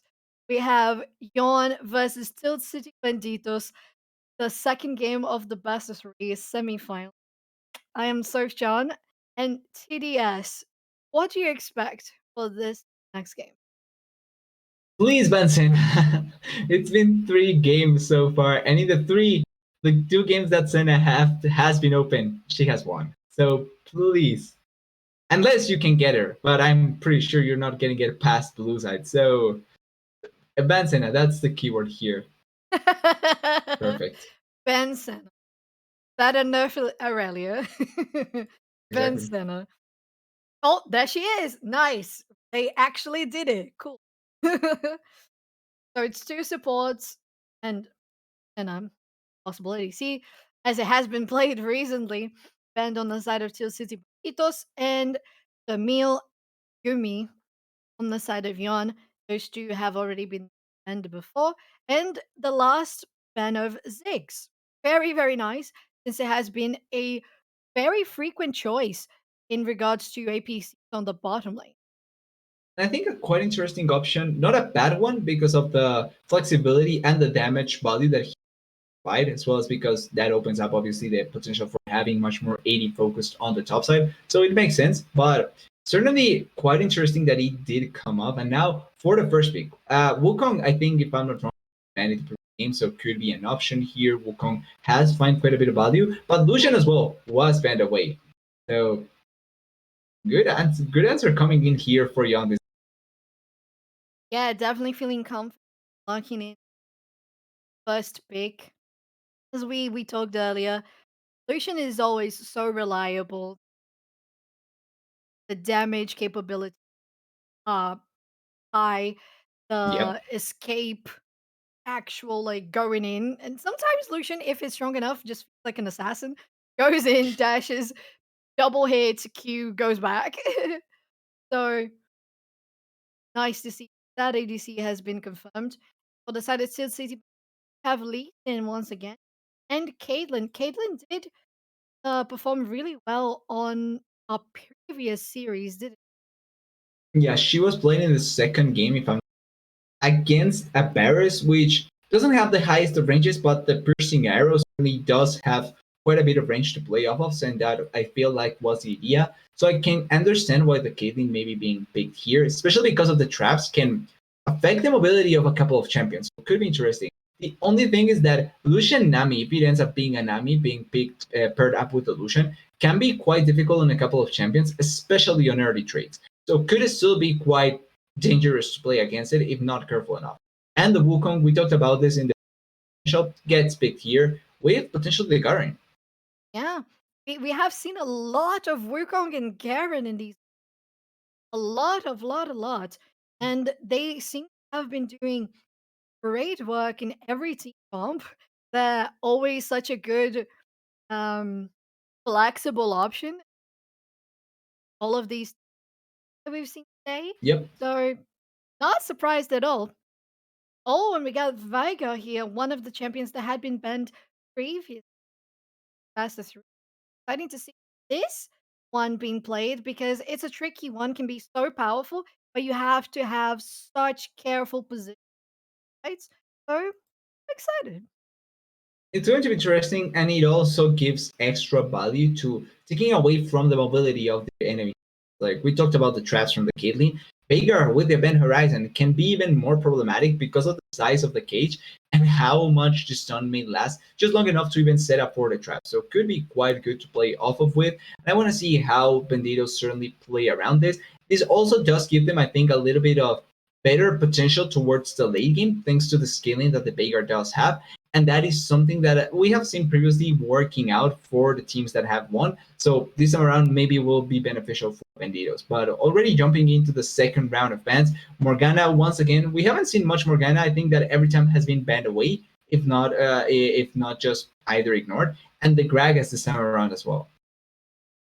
Haggis was a really important component until comp Yeah, yeah. things coherent. Yeah, so it's a good targeted ban there. And last men's are going to be Ghana and the Lulu. So all of the supports, not all, but most of the supports that are super powerful, the meta right now have been banned. As you said, there's still the Nami can be paired with Lulu. So actually, I don't think that would be a reason not to pick with the Lucian, especially since it's still up. No, no. Huh. That Interesting decision that there. yeah, that's quite intriguing, isn't it? I feel like especially because the Listen is already on the side of Bandidos, banning away the Nunu seems odd. But at the same time, maybe it's a case of finding those kind of flex potential that you're not 100% sure, and you'd rather just take away any kind of threat that you really feel will be threatening. But with the other things, I feel like your Nami should be the case, considering what we may see. Surfing coming in here can still be flex as well because Veigar and Surfing can go to either support or mid lane. There's nothing that says they can't. But the late game potential here can be really, really good. And against a comp that wants to engage onto you, having the surfing can be quite strong. Oh, definitely. And as you were talking about the stuns for Caitlyn trap setups, Seraphine gonna allow that so easy as well, especially if they go together in the bot lane. So, oh, Ooh. they went for Soraka. That's cool. Let's go. We got a goat friend. I really want to see Star Guardian skins in this game. Yeah, we need Please to get give me one. at We least need to one. get one at least. At One, least it's so one. we ask. Maybe they're But keeping it for the grand finals. yeah, maybe we just have a full 5-on-5 between Guardians, Star Guardians in the grand finals. It's gonna be fun to see. But at least so far, the Soraka getting big can be find quite a bit of value with Illusion, and then the Akali to come. Having an assassin against so many squishies can be quite good. The only thing is that it's going to be really important to find those angles to try and move around the team fights and all that because there's quite a lot of CC, and that's one of the main going against a lot of stuns. Ooh. Definitely. And as you said, I can only visualize Akali doing well in scenario if she's been very precise of when to go in, knowing when the cooldowns are down, the flashes, the heals, the exhausts, because there's so many CCs, as you said, on the side of Banditos that Akali may have a hard time trying to get through a backline. But Yeah. at the same time, they also have Wukong with the knockup. And once Akali is into a team fight, Soraka is also going to be there to provide the sustain. So it's very, very possible that this comp is going to work perfectly if Yon plays as well executed as they did this last game. But it really relies on them being precise with these champions. They don't have the leverage to just go and do whatever. Is as squishy as Veigar, Seraphine, Caitlyn are, as you said, they have so many CCs that you might not even be quote unquote alive while you're trying to attack them. You're just stunned. So you're not even playing. Exactly. It's all on how you execute on the situation because yes, they are squishy, but you need to get to them to kill the squishies. Like that's the value of having the assassin squishies is getting on top of them so that you can delete them. But that is going to be a pretty tall task. I think Yon has the player capability to be able to put it up, but I feel like at least this time around I like Bandito's idea to try and play out the game and they really don't need to try and carry out the early game as hard as maybe other comps needed to. Like they can just try and weather the storm, and later stage of the game can be much more beneficial for them. So I can kind of see them just trying to play off the game like that. Yeah, agreed. They have to also be um aware that if Yon decides to go for a super aggressive push, they have to know how to counter it because Yeah. they rely on Vega growing, on Singe growing, and even Caitlyn requires a little bit of time to stack on those 2, 3 first items. So it's important for them to know how to defend so they can get to a late game. Because if the game finishes before that, there's not going to be much else to be. Yep, 100%. And it's going to be nice seeing the execution on both sides, not only on the side of Yon, from the side of Banditos as well. And I also want to give a little bit of to Lucian because we talked about how powerful the champion can be and how much he can do. And I feel like if he gets the early lead going for himself, maybe he just has the power to carry out the game for Yon. So I also want to give that small notice onto the Lucian that the Lucian capabilities that we may end up seeing. Yeah, absolutely. Well, we're going to wait for our teams ready to go into the game. Draft is finished, as we have commented a lot about it.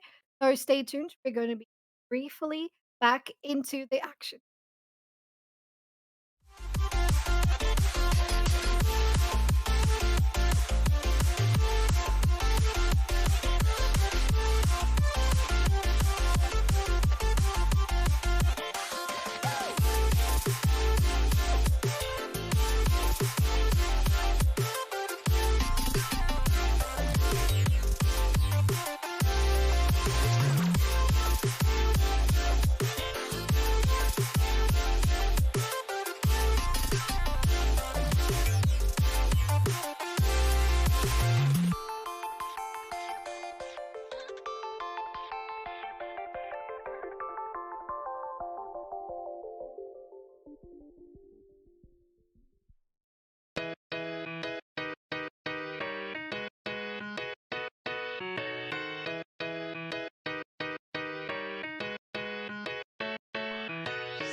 Going back into action, Yon versus Tilt City Bandits.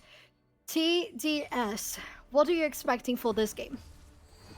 First of all, the fact that we're going to get an actual first round. Luckily, it didn't break, so we are not having the issues. And the things that I want to keep my eye on, like we bot lane particularly, and then also how much can she get done, and already quite a good trade. Yeah. We have the Akali using the advantage for the level 3. It's a little power spike that she has, and she can definitely take advantage of it, especially with two people going around here on the mid lane. Probably gonna place some wards because Lee Sin and Vega are also positioning to try to come back on this. But so far, Caitlyn is putting up with a good poke on Lucian. Nothing much. They seemed like what they were gonna do more. I think it's just the Kali pressuring Vega a lot, dropping from 50 to 40% health there. So far, nothing that interesting happening. Quite a slow early game compared to what we previously have had when it feels like there's already 4 kills by the time that the game starts. All So right. really interesting, interesting seeing how it develops. And I want to see the attention that some of this the two junglers try and put over the map. Like I want to see where Lee Sin's first real attempt will be. If it's going to be to try and shut down the Akali or try and look for the bot lane, could be the case. Because I think Garen is maybe a little bit too tanky for it to be that effective. Yeah, definitely. I think Garen is not the best of places to go to, especially since Singed is a champion to focus only on farming and pushing and sieging lately, later in the game. So I think he's definitely going to go for the mid lane here, trying to go for Akali. The box doesn't hit. They're able to escape, actually pulling off a different route while Wukong is joining in with the ulti. They guarantee Vega shutdown, and Soraka joining the party to maintain everybody healthy. Singed also there.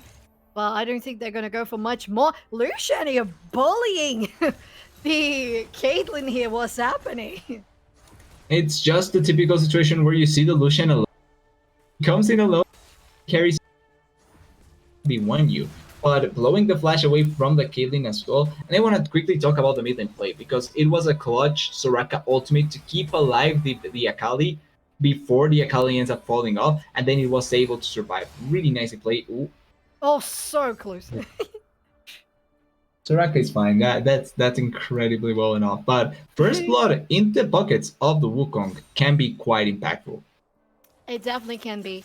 And I think it's definitely going to be Akali trying to take advantage of this as well, since she got the assist. Soraka as well. So in the bot lane, Lucian's not having that much trouble. But it's definitely the advantage that Yon wants to have that they also had in the other game. 20 seconds for the next bounties. So we're going to see how these junglers are going to try to position. Cage has been placed. Akali is just trying to dodge things. Manages to dodge all of that in spite of the auto attacks. So not much that's going to happen there. Wukong is already really close to the Drake. Goes in for the pit. The bottom lane joins in as well. They have pushed a lot, so the red team doesn't have that bottom lane there. And it's probably going to be... Red team is coming though. Yeah, they're coming. Lee Sin has used the Q on the Drake, but Wukong secures it. And Lucian trying to get as much damage as they can with the ulti on these 3 people. But it's not much that they can do since Lee Sin is so powerful going in for Wukong. The ulti from Caitlyn as well is blocked by Garen. Garen's so tanky here, trying to protect everybody from the damage coming in from these 3 enemy players. But so far, who was the only person who fell? Was it? It was for the blue side. It was the Soraka. Soraka, So yes. yeah, but all in all, I think for Yon that was a pretty good trade. The fact that they get the dragon without losing anyone else, especially with the low health of both the Garen and the Wukong, is really promising, and they are still in a pretty good spot, especially looking at the gold lead, right? 2,000 gold in their favor. Yeah, definitely promising. And I was scared about that Drake because it was so close. The enemy was there. And speaking of the enemy, everybody is gathered here on the Herald. Seraphine takes down Wukong. So it is a smite down. It looks like the blue team is not going to contest this. They don't have the capabilities of stealing it. So it is the Herald secured by the red team. That's probably gonna drop here in the mid lane. Lee Sin is thirsty. They really wanted to go for every engage and throwing those Qs not only I like to. it. Yeah, me too. I like this aggressive gameplay. Oh, the jump in. Yeah, they do jump in. The blue team is ready to contest it. Take down Seraphine. And we see how much Yon has been able to really counter those engages that have been present from TCB in this game. But so far, not that um, advantageous, since every time they try to do something, blue team is defending themselves well and at least capitalizing on a couple of kills. So I think overall it's a good job from both sides trying to be active in the offense, active in the defense. So very clutch game so far. And it's been really interesting seeing how close some of the trades have been going and all that. The main problem is that a lot of the objectives have gone in the favor of Yon. And because the Rift Herald didn't really get that huge gold value, the turret didn't go down, they didn't really find a lot of gold. Oh, Soraka has to flash away, quite in a tough spot. But still, I feel like Yon is managing this game so well, especially with the aggression that Banditos have been showing. Definitely. They're putting up with that aggression really well and really being able to have the counter coming with the bot lane. But Lee Sin has a lot more health here and ulti to go on the Sakali. They take the kill. And then mid lane, Caitlyn is trying to use all the advantage with the range on this Soraka. But it's a Soraka. They can always get that health back. The engage on bot lane, Wukong ultis in, takes everybody up in the air. Lucian guarantees the kills. Oh, so close! Oh my god! Oh, the ulti, Veiga, 50 health on this Wukong. I am not Tony said, I am not dead. You wanna talk about pain? That is pain right there. Just enough health to survive. The Veigar uses the ultimate, cannot get the kill, has to run away. Luckily, it doesn't blow the flash, but this is just working out so perfectly for Yon without really getting a lot from Banditos. Like, Banditos are committing and they are not necessarily doing a lot of bad things, but it's just simply not enough, it feels like. And Yon have just the answers for almost anything they try and pull off. Yeah, absolutely. That's the point. The answers. They have been able to answer everything. And when they don't answer, it's because they are asking for answers. Yeah, sadly on that. But now looking at what maybe Banditos can will try and look for, Dragon is coming up in 20 seconds. That's maybe the best opportunity to try and close up some of the lead. Listen has to wait, but they have to look for a fight that they can try and win off, pull off, especially with their damage and champions hitting important item spikes right now. Yeah, definitely. It's really something to be aware of. And the fight is already happening there close to the Dragon Pit. Seraphine goes down. And it's blue team gathering on the pit. Red team trying to follow along. Singed joining the fight. And there we go. We've got blue team obliterating Lee Sin, who dies so quickly. Lucian trying to go for the block. Nice. Oh, Kali not only blocks the ulti from Caitlyn, but also takes down herself. And they're going to push for this middle turret as they have already claimed the Drake. Everybody's pushing and taking down Singed in the process. Oh, I was afraid of that Seraphine ability, but it was. Oh Yeah. no, she didn't dodge it. Oh, that was a lot of screeching from me. Uh, I feel like that is something that the players did as well. So oh cannot blame you for yeah. that one. That is bound to happen with how close those fights were. But in reality, Yon as well. They win the dragon, they win the fight, they get two turrets in the mid lane, and it just feels like they are running with the snowball so effectively. Like they are just running the game into the pace that they want and are not giving any chance for Banditos to really pull off their game plan. They really are, and as we say that, uh, Herald spawns, and they are instantly there. They know they have a good macro knowledge, looking at the timers, staying attentive to every single detail around the map, and being able to position themselves in good spots, rotating and just maintaining a good position in team fights. So overall, they're really doing a massive, massive job here as their lead in gold approaches the 10,000. It's so impressive how far ahead they are and how they are managed this. It doesn't mean that Banditos are out because we talked about the of their champions, but another engage forced onto them and they get the kill on the Vigor. Yeah, they Oh, do, and they're going to go for the Lee Sin double kill for Wukong. Everybody is diving. Garrus is just spinning around, taking down two people in the process. We might have a dancing Shelly at the end of this game. I think we're gonna have a come dancing on, Shelly. Yon. Let's go! Come on, Yon. Dancing Shelly! Dancing Shelly! Yes. Oh, she's not Well, she dancing! actually doesn't dance. What? She doesn't dance in Wild Rift? This is the biggest betrayal of my life. I thought she danced. I'm Oh, pretty sure. I'm pretty sure you have to question right here. They dropped the ball, not putting the dancing Shelly. right? Oh my. But yeah, that's what we said in the draft.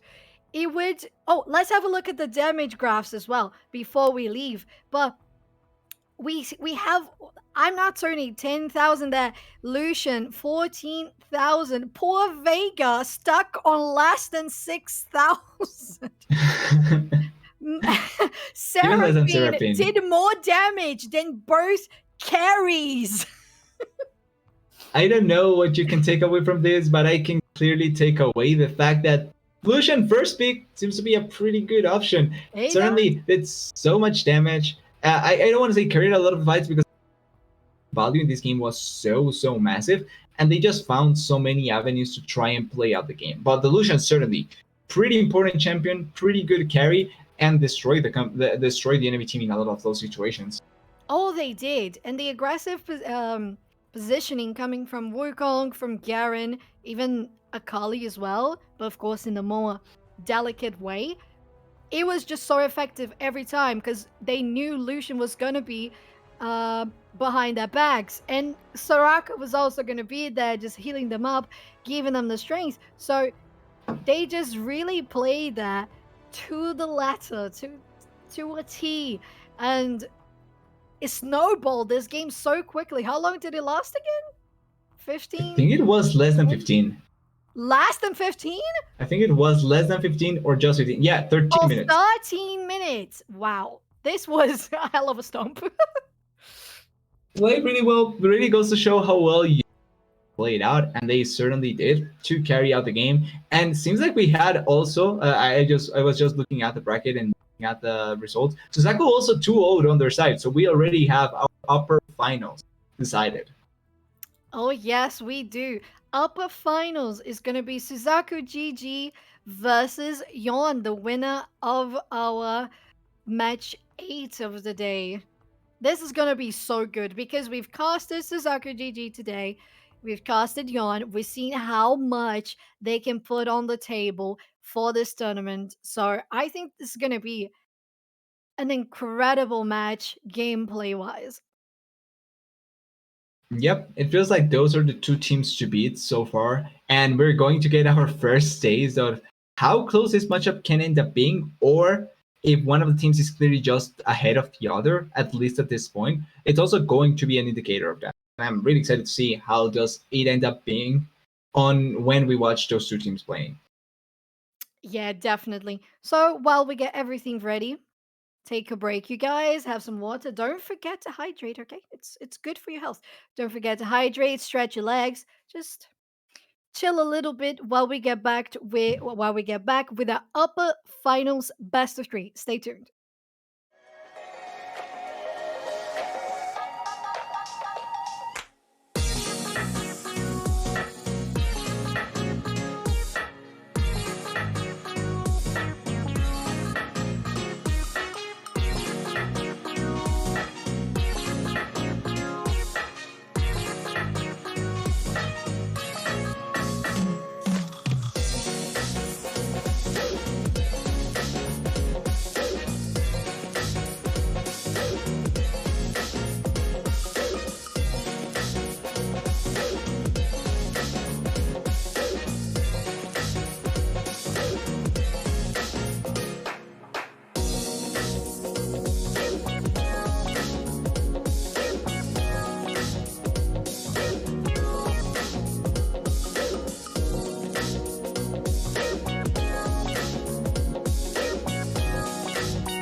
Welcome back, everybody. It is I, Surf John, and TDS, my partner caster today. How are you doing?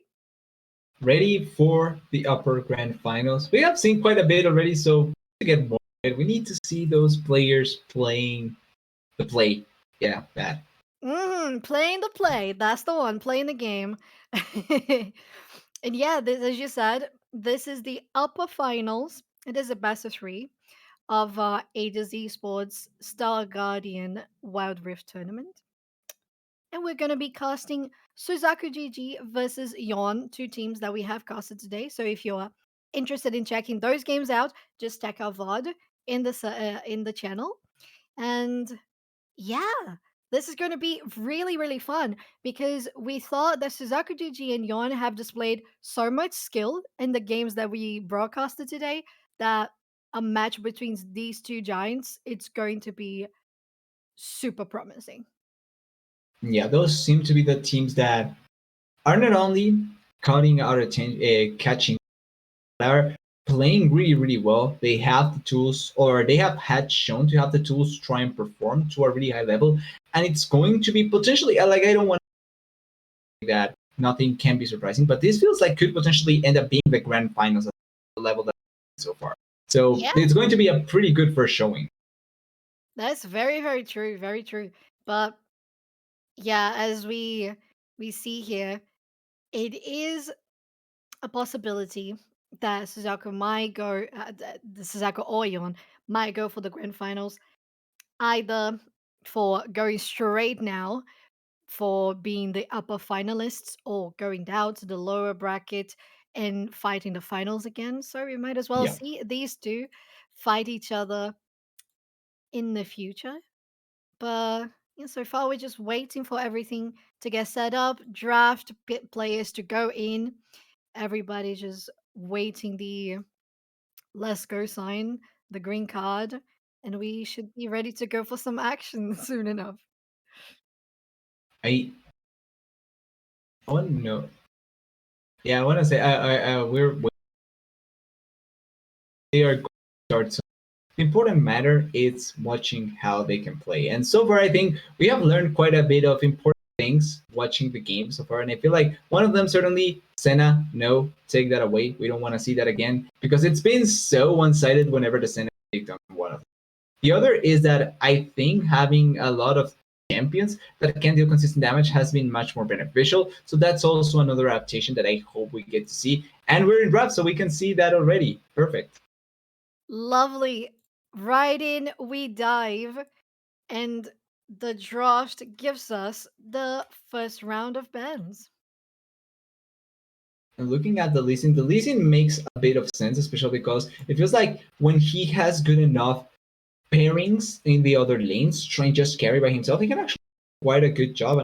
his power can be quite shown. The enchanters on the side of Yon that they strong first picks towards the side of Susaku, but I think this is the same band that we saw from the series of Susaku in the first series. Like that's how consistent they are with those bands. Oh yeah, they really don't want to play against Camille, Lee Sin, Yep. or Olaf. And for Yon, we also have a very consistent side of bands. You got the Karma, the Yumi, and the Senna that, as you said, has been proven to be so good that every time she has been played in this tournament, she has won the game. So Mm-hmm.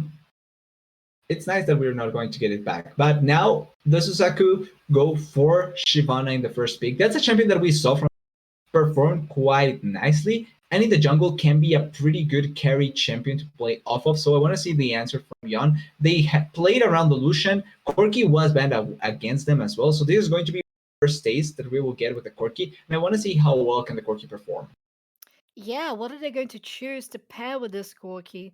Because it can be such a powerful champion, but has to have good backup, or else it's just going to commit suicide, drop in the bomb, go Yep. in the back line, and eventually fall. So I think building a comp around the Corki is a good idea. They decided to go for Darius as a second pick.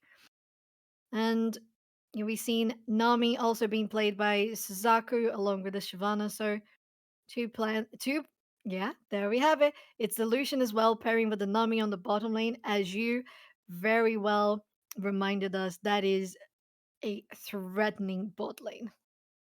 And I'm kind of interested why. Well, I understand why they all, but Darius so early on seems like a champion that can not necessarily get countered immediately, but you really want to get so early because the Nami can work out so well to try and deny some of the value that there is want to have. The bubble and the tidal wave are so good against champions that want to run into you, and even with the Lulu, there's still be pretty good avenues to just deny the Darius completely. But the Lulu here will be quite good with the to allow for the Darius to survive a little bit longer, and maybe with the extra movement speed as well, you can see Darius finding avenues towards the backline. Definitely. And Lulu with that Corki is going to be essential. I think that's an amazing pick to go on the bot lane with Corki. If Corki is going to go for the bot lane, or if Corki is going to go for the mid lane. Um, well, we'll see. We'll see. Second round of bends has begun. Yon has banned Akali, Suzaku GG, the Wukong, as Yon hasn't picked the jungler yet. And the targeted ban for Akali for Suzaku's middle lane is very interesting because, as we saw in the last game, I know it wasn't Suzaku playing, but if you Sure. have a Akali that positions well, it can be super deadly. So I think it's a good precaution alongside the Yasuo and the Zinzao. They're very common and powerful bans that they have put on the table right now. Last two picks for each team's starts, and I really want to see what's going to come out of these two comps. Huge focus in the jungle when you think about it, right? Essentially, five potential jungle bans coming in side. So trying to deny as much from Yon with the jungler. Going now for the Diana feels like one of the forced into that option because there was not a lot of options. I was thinking maybe the Jax could be the case, but I'm not sure how well off would you like the Jax in this particular game. And it gets answered with an Oriana, and I would like actually Garen with that better option, although I feel like against Darius can be a pretty dependent on the ability of the player. So it's kind of hard to call out for that. So maybe they're opting to the set. I like it. Yeah, I like that pick too. I like that pick. Seth is always very consistent in his all-round ability of surviving for long in a fight, Yeah. enabling, of course, with the shield, enabling with the ulti, the pull-in that he has, and Irelia to top off that suggests to me that Corki is going to be on the bottom lane. Yep, I think it's potentially going to be the case. We may end up seeing as well a potential trade of maybe there is and then the but I feel like it's going to be like your Corki on the bot lane with the Lulu. We have the Aurelia, the Darius on the essentially. Yeah, definitely. once again, we see two champions that have Star Guardian skins. I'm looking at you, Oriana. I'm looking at you, Lulu. I think that we're calling it out so much that we are not going to. I feel like Maybe, we're caster maybe cursing we're it. jinxing it. Yeah, we're just caster cursing the skins, which is very sad. I'd love to see the Oriana one since she is one of the skins in the new badge. It's so cute with the blue hair. Oh, love it. It's bound. It was bound. Like Oriana has bound to happen. But hopefully we do get the chance. What I want to see as well, it's watching these teams on the Rift. So I'm pretty excited to see how they can perform because they are clearly that, or so far have been the better two. And having so many champions that require not outplay potential, but a lot of attention to skill, it's going to be quite nice to see in this game as well. Definitely. I think the stakes are high. These two teams have proved not only in the broadcasts, but for reaching this far in the tournament. So I'm really excited to see this level of gameplay going against each other, clashing, and giving us great content to watch and cast. So if you're as excited as we are, stay tuned. We're going for a quick break while the game starts, and we're gonna go right into the game as soon as we're back.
welcome back, everybody. Aegis Esports Star Garden Wild Rift Tournament. This is the upper finals.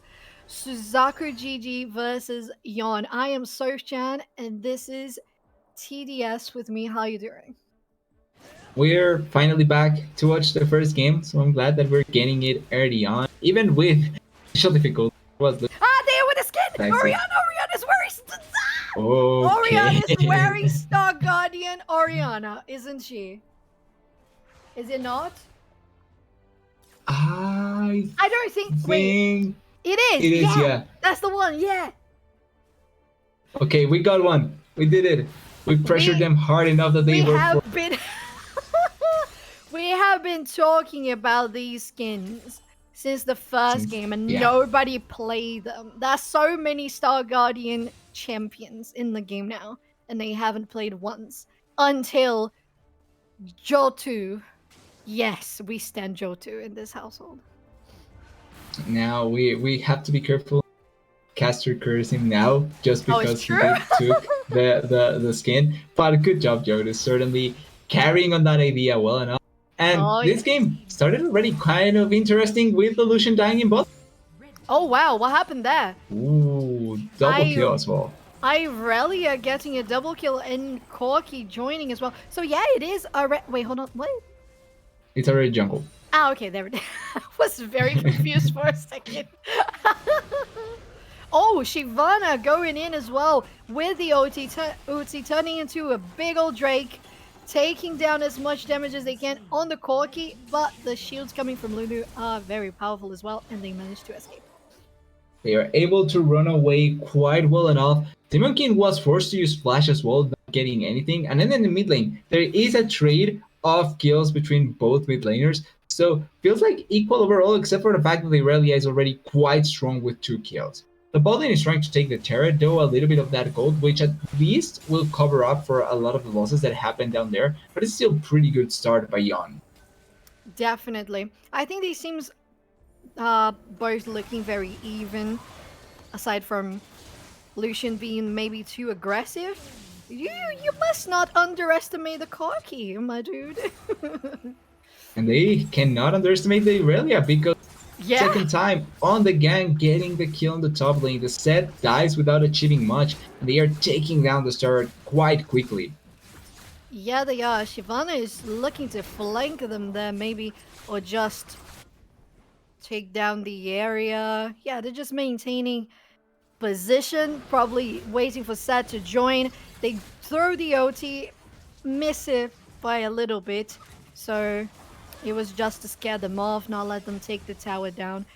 Unlike this bot lane, who might as well take this very soon. Are they going to be greedy for it? Maybe they shouldn't, because Diana is coming in too. Shockwave! And the ulti is dealing so much damage, throwing everybody into the air. Oriana is so close to dying. So is Lulu. How much is that Lulu on 20 health? It is a big old fight here in the bot lane. A couple of summoners. Yeah, Lulu's flash. A couple of ultis. Diana's flash as well.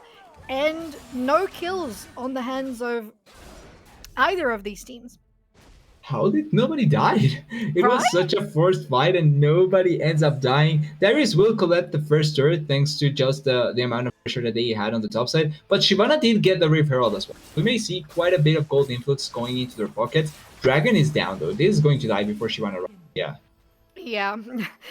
Nami tried to throw in the bubble, get the steal, but poor Bubble was a little too slow for 4 people attacking the Drake. So yes, it is guaranteed for Diana. Yon secures the first Drake, while Suzaku secures the first Herald, which is in the hands of Shyvana. So we're going to wait and see where they're going to plan to use that. Shyvana is now, on the bot lane, so just helping Oriana out there as they have switched lanes. Lucian is mid, so I think these two teams are looking to be a little more careful again, just go back to farming. What do you think? I like that they are not trying to open things, particularly on the side of you, because they already have a lead. They can play off of the lead as well as having the advantage in the dragons and just try and bait out the side of Suzaku into bad fights. Their team fighting is quite Definitely. good, so they can make that happen. No, they definitely can.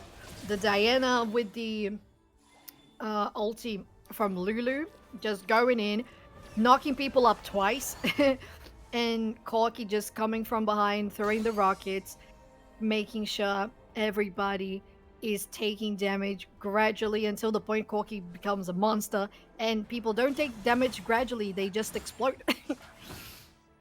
Yeah, that's the kind of thing that you suffer against with the Corki. It's just out of nowhere exploding and dying. But you have a lot of exploding damage everywhere. It's true, it's true. We do have the Lucian and the Nami. Such a consistent bot lane that we've seen in the tournament so far. And not much to happen, but a Drake spawning in 1 minute or so. This has been quite a controlled game, though. Yeah. Like, compared to every previous game that we've seen so far, there's not been that characteristic just action happening everywhere else. And it goes to show that each team is trying to, what do they call it, to see their options accordingly and trying for good plays. Because, like, John has been able to get the tempo of the game on their side, but it's not necessarily like they will have a tempo on theirs. And it seems to be a bot lane play potentially. Yeah, it really does look like so. It's Irelia and Diana going Ooh. on the Oriana. Managed to escape. I think Irelia missed the ulti there. Didn't hit the robot ballerina. And Oriana manages to stay alive. As Yon is looking to go for an engage here on the middle lane, doing so much damage on Lucian, taking them down quite quickly as Nami tries to heal them up, but it's not enough. And they really are looking to get that advantage on every lane so they can go for the next objective. We got Herald going to spawn in a couple. So good comeback. And as you said, really working off the advantage that Yon has built so far. It's been decreasing actually. The farm on the side of Suzaku has increased and the gap in gold has diminished to around 1 to 2. Yeah, Suzaku's doing a pretty good job at stabilizing their gold lead, even though they are giving away a couple not necessarily needed to be given away, they're still able to balance it out with. And Darius does go in though on the arena. Oh yeah, and Oriana dies very quickly as well. Shyvana trying to take down the Corki. They're both very low health. Lucian popping the OT, poking Look at Seth though. Diana and Irelia as well, trying to go on the Shyvana on the bot lane. Don't manage to do so while Seth is taking down the top lane with the Herald. Herald might still survive and maybe they're gonna be able to hit the inner turret, but the rockets are there and Seth is definitely not going to stay behind to try to figure out how things are going to be played out. Irelia and Lulu are on their tail. Seth is being chased by 3 red team players. They are forced to flash and back off. Oh, he is forced to flash, but he doesn't die. And Diana dies as well on the bot side, potentially from an engage, but Darius is trying really hard. He gets to the Lucian as well. So they traded. Yeah. And I think what these two teams are managing super well is having that presence on all sides of the map, you know? We got one fight on one side, they're taking this Herald so quickly here. And the presence of the blue team is here on the Drake. They're gonna take it. Trying to avoid conflict, but the Darius has went in. It's 3 more people, 4 versus 3, and it's a massive set ulti there. It just gets everybody, lands, and just punches them on the ground alongside Oriana's shockwave. It is a massive play for Suzaku there, and they guarantee not only a ace, but the Drake as well. They complete the ace, they get the Drake like you're saying, but what a massive ultimate. And like you're pointing out, it feels like everything just fell into the position that they wanted to, because that fight was going to be a 4v4 without any carry again in favor of the side of Suzaku, of Yon. And that just ended up working out so perfectly. With that said, ultimate the shockwave in the right place, in the right time to ended up securing the kill. And now the huge turnaround for Susaku. They were behind in gold previously. Now they are ahead by 4,000. By 6,000, sorry. Quick maps. Yeah, quick maths. Yes, 6,000. What a big advantage they've built. Ooh. And it's Lulu and Corky going in. You've really got to run. It's not something to take for granted. Corky can deal a lot of damage, and the sustain coming from the shields from Lulu is also a lot, but Nami's popping in the ulti to grant in the movement speed as Shyvana ultis on the Darius. They instantly die. Lucian with the, oh, was it Shyvana with the flash forward? Also Lucian with the flash forward, taking down everybody. And once again, we see Suzaku just putting so much pressure that the other team can't even have time to reflect on what's happening, to take a different approach, a different uh, technique or strategy. They're just cornered and they die. And things are happening so fast. They really have to think how they can change things now so they can play this best of three into their advantage.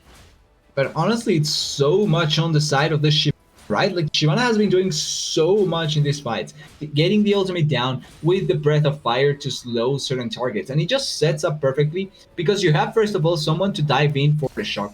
Then as well, you just have so much space for the Lucian and the Nami to get a lot of free hitting value, and it just feels like the Shyvana will always find that avenue, especially with how tanky she is with the I always blank on the name, the death stance. With the death stance, she can survive quite a bit. So Yeah, she just yeah. becomes so good. Ooh, the engage And that is again. what is happening, exactly as you were saying it. Oh, poor Corky. They just get obliterated with the Shyvana ulti, as you said, the big chunky dragon, the ulti from Lucian, and those finishing, uh, well, balls. Coming, spheres, essentially, that's a better one, spheres, essentially. coming with Oriana. But they're trying to come around on this Oh, one, the and the flashing! knock-up! It's insane! Wow, Sax, that was incredible, preventing Irelia from stealing the Baron.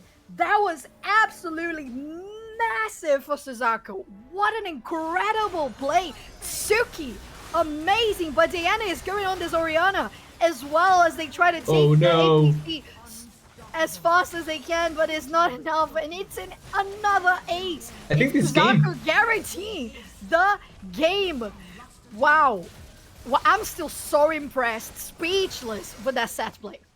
Yeah, I feel like there's nothing better to encapsulate the game than that said attempt, Wow. that said push away right there, because it's a lot of what allowed Susaku to not only back but essentially be able to take the game. And Irelia was the main carry in the early stages for John. It was what Irelia was achieving, trying to put down a lot of the members on Susaku. But that said ultimate to just push it away on perfect timing allowed for everyone on the side of Susaku to secure the Baron and then immediately move out to win the fight. Great team play once again for the team. Yeah, incredible. Suzaku guaranteeing the first win of this best of three upper finals. And yeah, as much as the set play was incredible, honestly, phenomenal, we Yeah. have to highlight how every player on that team did such an amazing job. As you mentioned, look at that Shyvana. Look at that Shyvana, the damage coming in with her, the Oriana, the Lucian, how well they're coordinating those engages, and how little space and time they were leaving the enemy team to be able to react to anything they were engaged upon. It feels like the Shyvana just had that much value compared to the counterpart. And it's funny because we saw the Aurelia about, but like as soon as Shyvana hits level 5, she gets her ultimate. She gets her fourth of her ultimate. Is able to move around the map quite quickly, gets a lot of team fights, the knockup becomes so oppressive, and she feels like she's much tankier than any other champion as well. So it feels like it's everything combined to allow for the Shyvana to do so much. And it also allows for the carries to do so much as well, to find the value that maybe previously wasn't that apparent. So a lot of credit has to go to the Shyvana game play in this. Definitely. 100% the highlight of this game. And I think if Yon does something about it, there's not going to be another Shyvana highlight because I wouldn't More let than that likely. pass. I wouldn't let that pass. That Shyvana was huge, as you said, in chunkiness, in thickness, in just being tanky, in being able to engage and also deal so much damage, enabling the carries. It was essential for that victory. So I think it would definitely be a mistake not to ban the Shyvana in the first round. I feel like it has to be the case, and it has to. I also think that maybe side this red side, but it's decisions that they have to make and adaptations to make for the next game. Yeah, definitely. And well, as our players get ready, and of course, as us, you guys as well, we take a little bit of a break, we breathe, and we get ready for the next game as it's going to come up in just a few.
Let's go, let's move, side to side, let's go. Let's go, let's move, side to side, let's go. Let's go, let's move, side to side, let's go. Let's go, let's move, side to side, let's go. Let's go!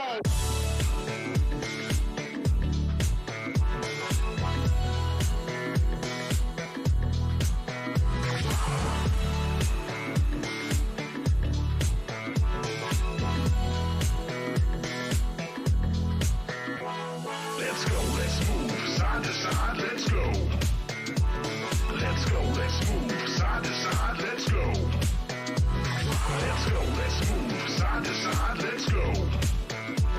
Let's go, let's move, side to side, let's go. Come on, everybody, bring it in.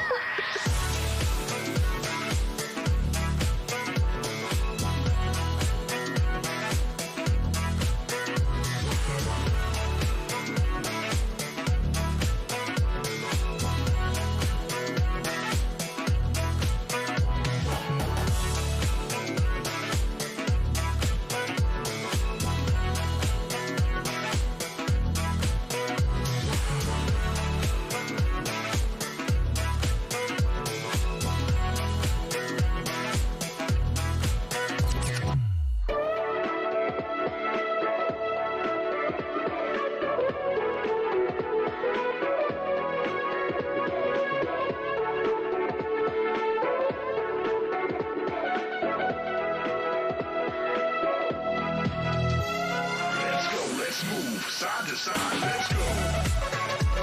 Let's go, let's move, side to side, let's go.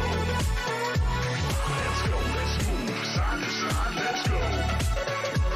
Let's go, let's move, side to side, let's go.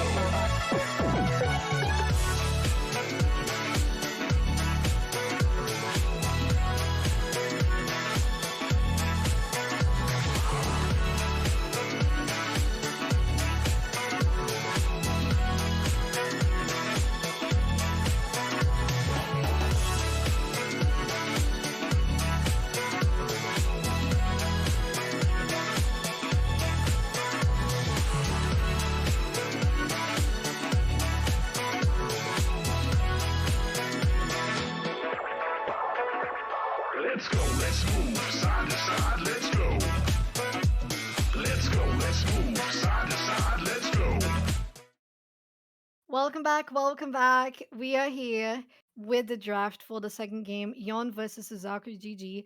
This time Yon on the blue side, Suzaku on the red side. And once I again, we think have very similar bands. Sorry, go on. no, I was going to say because of the red tape. I think it's the first side we see Susaki on stream because the other times it was mainly a blue. It's true. Yeah, they were always on the blue side, it's true. Quite an interesting thing that will change, and maybe we see actually bans back versus like maybe they are forced to ban away the Senna now. Maybe. I don't see any Shivanas though. Could be a takeaway. Would they left it open though? Like now it's Will kind of the they? thing. Yeah, it's kind Yeah. of 9 games, right? What do they take? What do we Oh, give? there it is. Oh no, Okay, okay, I'm there's no man so games. glad. Disappointed. I was so worried they would leave it open, to be fair. Yeah, after the last game performance, feels like it's much safer to take away the Shibana and just play anything else. Better safe than sorry. Well, and once again, we have basically the same bands as before. We have the Lee Sin. Oh, it was going to be Karma, but Wukong also applies. Olaf, we have Camille, Yumi, and now the specific Shyvana that really has to be respected because it was such a highlight on Suzaku's game, this last one. And I think it's interesting to ban away from the Wukong because obviously it opens up the Senna, but typically they ban away the Karma. So now they're playing it off as a takeaway or as a trade with the Senna, going in with the Karma. I like the idea that they opted into, and I want to see what they pair it up. A lot Yeah. of damage could be good with the Karma, right? Same with the Senna. A lot of damage, just straight up damage, can be really, really good with this type of enchanter damage dealing champion. Yeah, because they really are enablers, right? Yeah. They make you reach fights, they make you leave fights. So and they give you sustain for those fights, either in healing or shields. So it's really nice. And especially how Karma works nowadays on Wild Rift. Really, really nice. Really nice. So oh, we might see Ziggs here also in the bot lane. Not the first time we saw that in this tournament. Not the first time, and I'm surprised coming in here. I'm actually not a huge 6 in this position. Not necessarily because it's bad or not dealing damage, but I feel like you can read a bit to see what's Yon will draft. Because right now you have essentially two not that mobile carries or not that mobile champions on your side. Whereas if Yon just drafts a straight up engage and burst power, they can just destroy or attempt to destroy the backline of Susaku quite easily, which can be risky. Definitely, especially with the Gragas having those Zotis there to make you come from the back line into the front line. Yep. So yeah, definitely. I agree. It's a good pick. Or paired with the Ari as well. I like that. So I need to see something more. Oh wow. Okay. That's not I what I think was it's been going to banned, right? suggest. Yeah, yeah. I wasn't going to suggest that, but we have here it's an assassin. Rengar almost 100% confirmed going jungle, right? And Think so. I think it will be the case. And looking at it objectively, right? Karma can give you the movement speed as the Rengar. Just jump in, try and kill targets. And Senna is a squishy target. So if you can find those angles to kill her, you can really create a lot of chaos for Susaku. But I think that they're still lacking a bit more consistent damage, or a bit more damage to be able to pull off certain fights. you think they're lacking damage? I think they're lacking substance. I think they're lacking health. Okay. I think they're lacking health bar. Suzaku for me is lacking health bar. Like I would pick Rengar if I was playing against Suzaku, because they have the Makes Karma, they sense. have the Ziggs, they're very, very squishy. Where Gragas is already not going to be one shottable. Senna is more possible. Um, Ari a little slippery with the ultis, but also not that tanky either. As we finish off this last round of bans, Akali and Corki for Yon, and Darius and Zinzao for Suzaku. There's a substance that you were asking for with the Garen. At least will be a bit more tanky, certainly. With this, can survive a bit more of the damage. Now, from the side of Yon, I think we need to see them opting can either carry early on or try and get the damage that they really need to. Like, I think Aurelia wasn't necessarily a bad option in the previous game with what she was trying to achieve, but the game kind of Oh, fell off quite heavily. Instead oh, of opting for the Kha'Zix, this is fine, I think. It's similar to the Rengar that you were playing out, can burst out the squishes quite well if he can find the angles. And I think with already having the Gragas as an engage tool is not that bad. But they can still add onto the engage tool potential with the Gragas as well. yeah, definitely. And it's fun to see because as it's Kazakhs and Renga, they do have that little mini game in League, right? Where they Yep. face each other. Oh, that's a fine, That is good. fine pick. Oh, I love that so much. The Shen rounds up Yon's comp so well. I don't know how Suzaku could top it off. They're really going damage. They're really going damage. Yeah, they are. They only have Okay, I one front respect line, it. and it's Garen. I respect this. It's either we kill your backline before you kill us, and I respect this 100%. Yeah. It's going to be a fun game, but like you were pointing out, I think Yon having a pretty solid composition all around with a couple of champions be able to cover each other's weaknesses. The Shen with the Saint United can so much value, especially for the Kha'Zix jumping in. You have that shield value that will be able to cover for some of your weaknesses. So all in all, I really like Yon's but Suzaku, with the way that they've been playing, with how aggressive they can be, and how much gold they can just get, I feel like if they are able to run the snow, it can be pretty good for them as well. I agree 100% because exactly as you said, the way they've been playing it, if they can get that type of snowball with this comp, the game might even last, I don't know, 10 minutes, maybe less. Yeah, could Because be. they've got Rengar, they've got Zed. If they don't finish somebody off, they've got Ziggs ulti. You know, like people are gonna be dead. They're gonna die. The damage is there. We cannot argue that there's going to be now. There is going to be burst then consistent damage, but there's damage. That's something that you cannot argue. It's just Yeah, for how they sure. use it and how they make it work out as effectively as possible. Oh yeah, they are really built on damage. There is no arguing around that. So we'll see. So far in the tournament, we have seen a couple of comps that we saw. Okay, they look more traditional. They have a good front line. They have a good composition overall. But every time we said that, it was an aggressive team that ended Yeah. up winning. So I think you're spot on when you say if they put the same type of gameplay they have in in this previous game, Suzaku have a big chance of winning. So we'll see. Because if Yon can put up a good defense, and I really want to see that because it's going to be different compared to all the other games we had in the tournament, it's going to be a long and exciting game. Potentially unlikely, and that could mean we get our three in the stream. So hopefully Young can perform up to par to allow us to get that. Definitely, definitely. So, as always, just wait a little bit while the game is getting started. We're gonna jump into a quick break. Stay tuned. We're gonna be right back.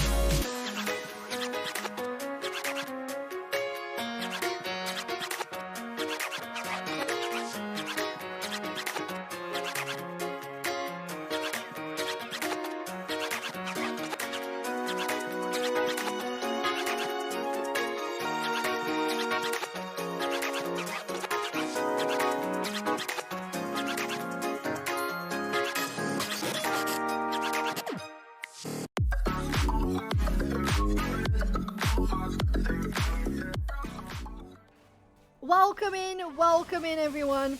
Upper finals, Yon versus Suzaku. GG, second game. Suzaku getting the first one. Once again, I am Surfchan and TDS. we have talked how much this game might be incredible, haven't we? Yep, it's setting up to be quite good, quite aggressive, quite kill heavy potentially. So we just need to see how it ends up. But so far, it's been quite not much happening. Obviously, it's just a game, so I wouldn't expect to see a kill out of nowhere.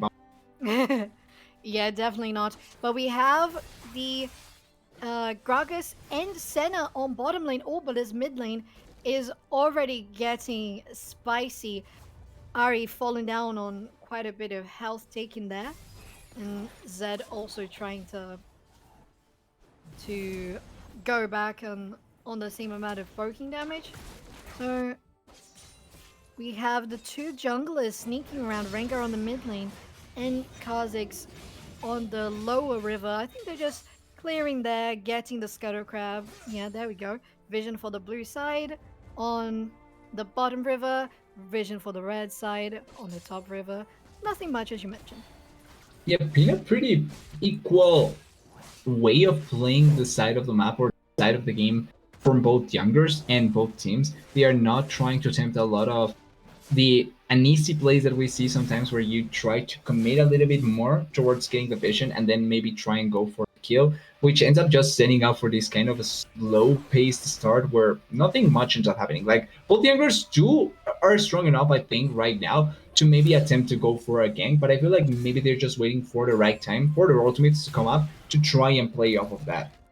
I think so too. I think the smartest bet is to wait for the ultimate. Mid lane here already has it, so we'll see how things are going to unfold. And yeah, things are probably going to be played more on top of certain kills. Just going in when you're sure you're going to have a good outcome of a team fight. Yeah, and I feel like that's a pretty smart way to approach, especially with comps like Susana. Yes, we did comment about being aggressive and trying to get the lead, but they cannot try and just go for an aggressive play just because. Like they still Oh, need for it to be successful for them yeah. to get a lot of benefits. So they cannot just blindly try and attempt it. Oh yeah. And just as I talking said about, that, yeah, going deep. It is Ari going down. Oh, and Zed escapes just by the skin of their teeth. montage So play. close. Montage play. Throw that on YouTube.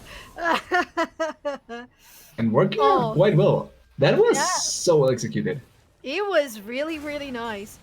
I was waiting for it to be a one kill on one kill, but Zed did survive, which is even more impressive. So really good plays happening in the mid lane.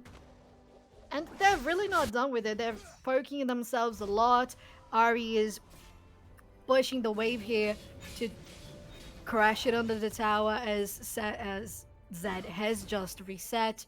So yeah, we still have a fairly quiet game. As Kazik was going to say, Kazik was repositioning for bottom lane, but they're also resetting. So yeah, really nothing much. They're really taking that time. Yeah, but realistically though, with that first kill, right? The first kill that Seth just got, we may see much more attempts to try and move around the map. I want to see him just try and get towards the side lane, maybe give a helping hand towards the bot lane, the dragon lane if possible, particularly to kill the Senna, because the Sennas that we've seen so far are Sennas that get free time, don't get necessarily punished quite heavily, and when you allow for Senna to get scot free like that, it's going to be detrimental for you. So I want to see the set try and put attention towards that place. Although it Oh, looks like everyone's going for Dragon. yeah, they are. You got two people on the Herald, but everybody was rotating for Drake. Renga decides to stay there. They're probably going to take it down. Oh, it is so close. The Ziggs almost sniping that Herald. We'll see if this bot lane is gonna get here fast enough to steal and kill the Rengar before they get the Drake. They can't defend it. And Rengar's still alive, and this bot lane is dead? What happened? The follow-up from Karma and Zed was incredible as Ari flashes in on the Ziggs. They're able to take it down. No, they're not! Just one auto attack away and Karma's gonna take down Ari. Suzaku popping off. Oh, but the the flank from Kha'Zix Oh, Ziggs, you think you should? I think you should. Yeah, you think you should dip. Let's just not give the chance to the Kazakhs to die. Okay, Rengar is not fast enough. Still, like the fact that Rengar doesn't die in that dragon, they get the dragon and then they also kill the Ari whilst not losing the 6. That's just way too much going in favor of Saku. Right? Way too much. And that It shouldn't was happen. so clean, so clean, and the rotation is coming in as well here. Rengar going for the Crooks because they know that. Well, the Zed is retreating right now, so there's no reason to try to go in. Just clearing the jungle, getting things underway. There are no objectives on the map. The big fights have happened. Nobody seems to be misplaced, mispositioned. The Sun is trying to deal quite a lot of damage here on the Zed that is retaliating a lot in return. And this mid lane is being pushed fairly heavily as well. Oh, sad. Oh, there he goes! It's a snipe from Senna on the Zed, guaranteeing that shutdown. Ziggs is going to take this middle turret here very quickly as the blue team tries to counterattack on the bottom lane. They might get flanked by the red team. Big ulti from Ziggs clearing the wave. I don't think the red team is going to commit. It is a 5v3. Potentially, yeah, with the 5 members. Ari does commit for the play, but they don't get it. He does. On the flash away, Kha'Zix jumping in to get the kill. Zed becomes invulnerable, very invisible, and they're almost so close to getting over. It's the auto attack! Get the auto attack! What's happening? Oh no, my god! Johto 14. is alive. 14 health. Oh. Okay. I was so scared. What was that? He actually tried to go in, but Ari already had fire. Sad for the set. Still, so many kills, so much action in the bot side, and funnily enough, the Garen wasn't even a part of it. Oh, 6. What? Ooh. Yeah, they tried to go in very deep. Oh, Senna, enough. that was a bit of an overkill, wasn't it?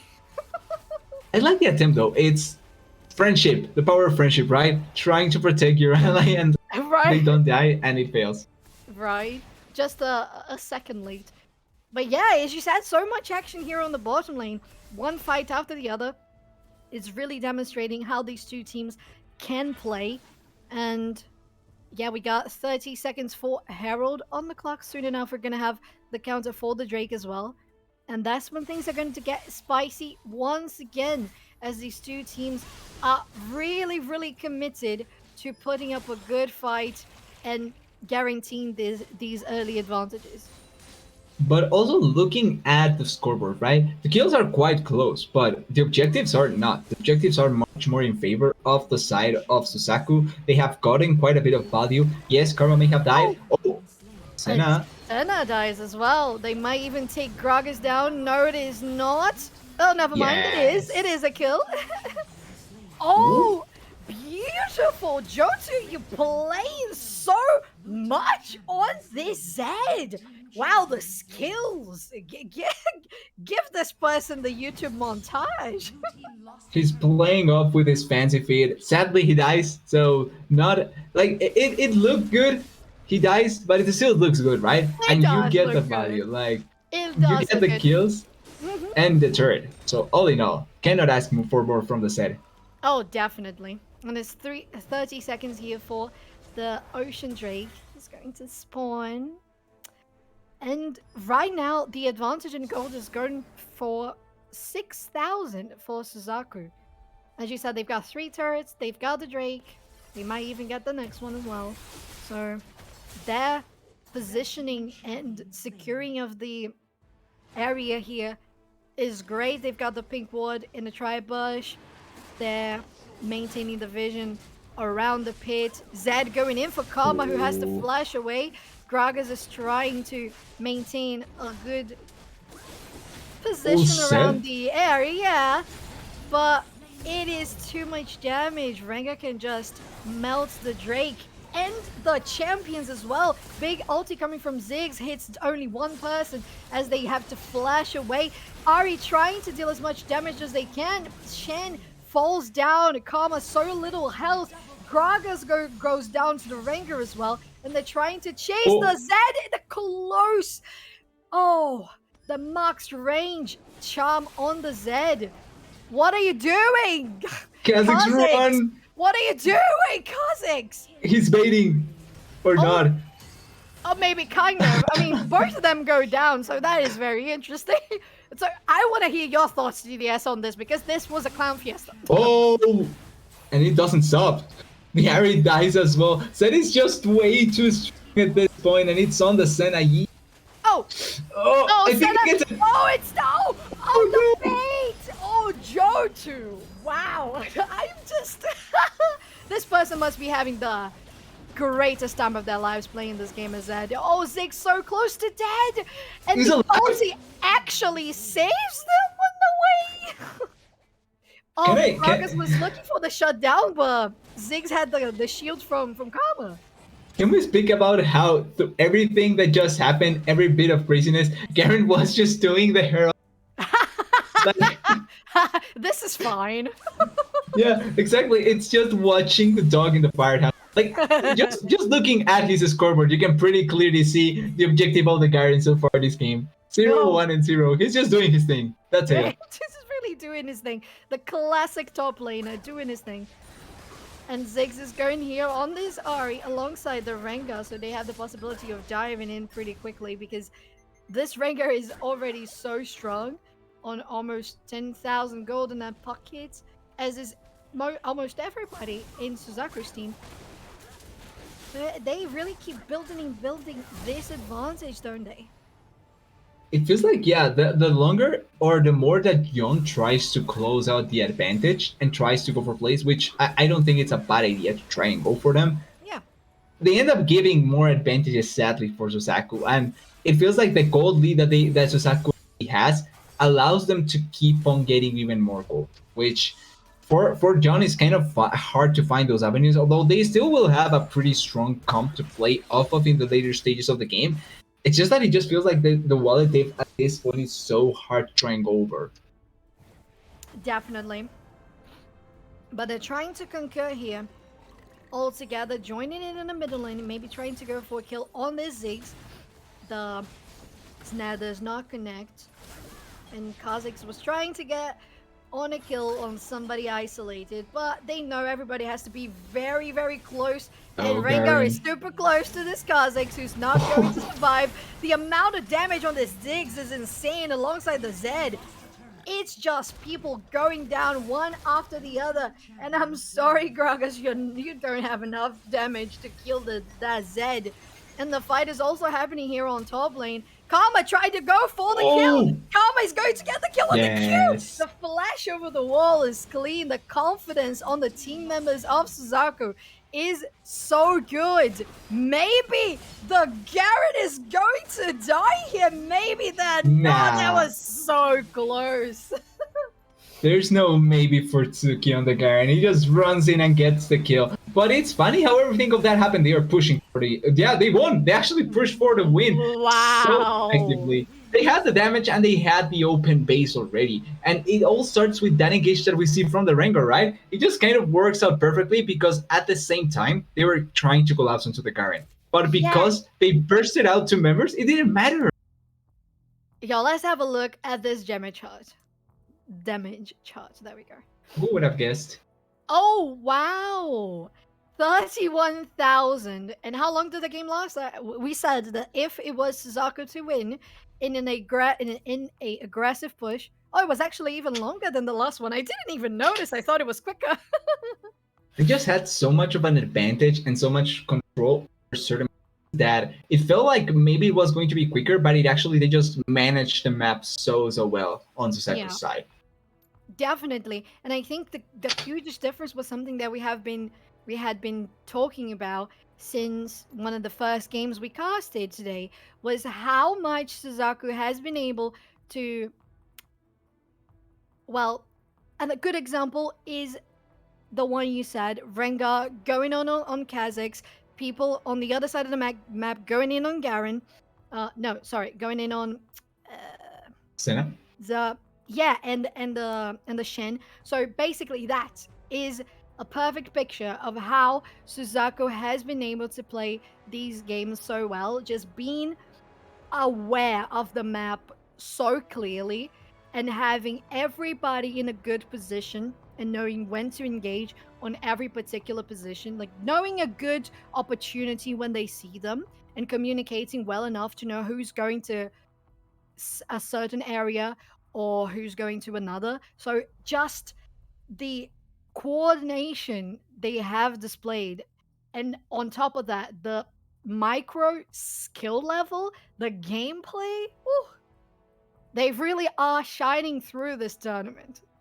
They are with this. I feel like they are the team to beat, right? Like 2-0 over Yon, which looked to be quite a good competitive team on their own, but they just Suzaku just played them out so well, and it's really setting up for Suzaku at least the favorites for the grand finals, and it's going to be on Yon to try and reach Suzaku's side and try and perform against them. Yeah, definitely. We can have a look as well at the bracket here. We have the sweep. Wait, so far has Suzaku won only by sweeps? Yes, they have. Yeah, they haven't lost a game yet. They haven't lost. Yeah, we're just seeing here. We got the bracket coming in shortly on the screen for you guys. But yeah, if we say that Suzaku has won only sweeps today, they've played 1, 2, 3 games so far, 3 best of 3s. They won 3 sweeps in a row, and you can just believe because you trust your casters, don't you? You just trust your casters. Always trust your casters. Never doubt them. Oh, Never. here we go. We have the bracket on the screen as well. So there we have it. It's Suzaku just doing amazingly well. That is a performance of grand finalists. As they have won this upper finals right now, they are guaranteed for the grand finals. So this is going to be amazing to see who's going to be the second grand finalist of the tournament. I'm not sure who to call out. I feel like we still have quite a bit of a road, especially because we have yet to see the lower quarters, semis, and the finals. We have quite a bit of time before we know who's going to come up. Yeah, definitely. Things are still getting updated as we speak. So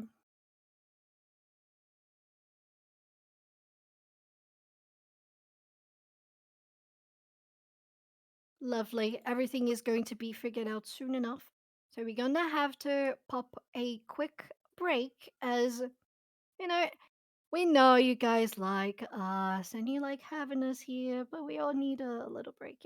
So we're gonna have this little break before everything is decided. Once again, if you just popped in, Suzaku GG just won the upper finals best-of-3 with a sweep, very well deserved, and guarantees their place in the grand finals best-of-5. So anything new is going to be updated soon enough for you guys here on the stream. And yeah, I'll see you on the other side in a little bit.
And well, in a bit of strange turn of events, whoa! Look at this. That is I'm Isaac. I'm subbing in for Sofu had to leave unfortunately, and we're to apologize for the really long break. TDS, I know you've been here a bit longer, so I feel like perhaps you should explain exactly the situation that's going on. But in the meantime, we shall wait to see you actually go. Yeah. So the main issue and the main timer on loop so long so far, it's because we were waiting on a couple to be completed. We're already on the last portion of the tournament. We are on the lower bracket semifinals, which lead to the lower finals and then the grand final. We were waiting for those matchups to be completed, and now we can finally start the next part of the matchup. Like as I was saying, sadly, Soph had to go, but we are not going to let the show end just like that. We're going to keep the party going, and the teams are already drafted from what I see. So we can just jump in. Yeah, and straight away, I mean, we were hoping that it wouldn't be too long, and actually, we won't really have to ramble too much. And straight away, I don't recall there being any missing bans from on the side of Backyardigans. Just in case, let's see from Backyardigans, but doesn't seem like they were in any position like that. The Yumi does come in from NXG, so maybe this situation through the bans, right? The only thing I can assume is that it has to do something with substitutions, but as far as I'm aware, all teams should have had both bans, and I'm assuming that if this one gets let through, which it looks like it will, I haven't even hovered a ban. Yeah, so that's 2 bans missed by Backyardigans. I can only assume that it's because they've made a substitution to their roster. So looking at the ESOPs, I think it is going to be the case. So it is potentially going to be like that. And right now, looking at the bans that NXG are throwing, Yumi, Yasuo as well, has been quite a bit of a spine to a couple of teams. So it makes sense that we're seeing it taken away in the mid lane. And then I can just assume that NXG takes away the Senna as well. We've seen how strong it can be. And leaving it open on the blue side can just mean complete chaos for you.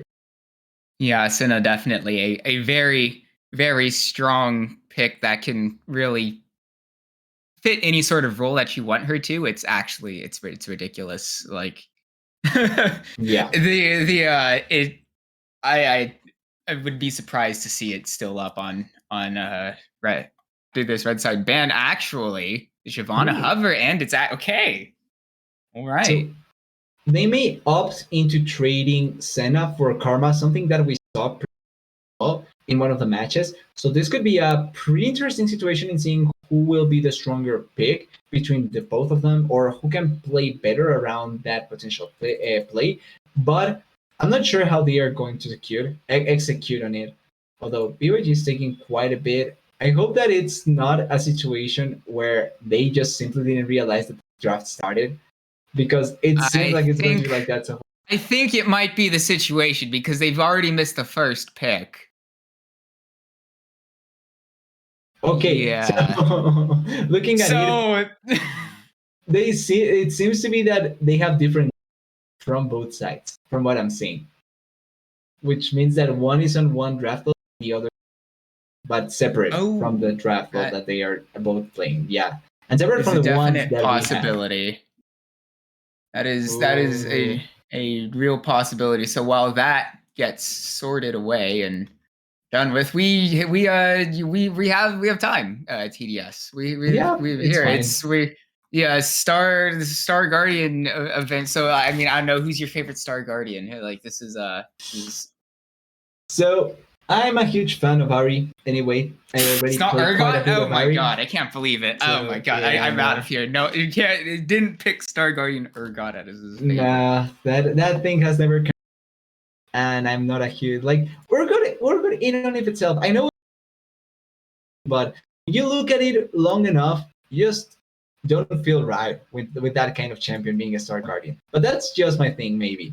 I think it's glorious. I personally am a big fan, and from what I'm seeing, a new draft law has been created. So while that both teams confirm that they are already on it, we should be starting any second now. But Yeah, just as a clarification, this is the semifinals of the lower bracket. Backyard Games against NXGL. The winner of this best of three will actually be playing Jan in the lower bracket final, who we saw just last series go through. And we're starting away, and hopefully we actually get some bans this time. We have a new one.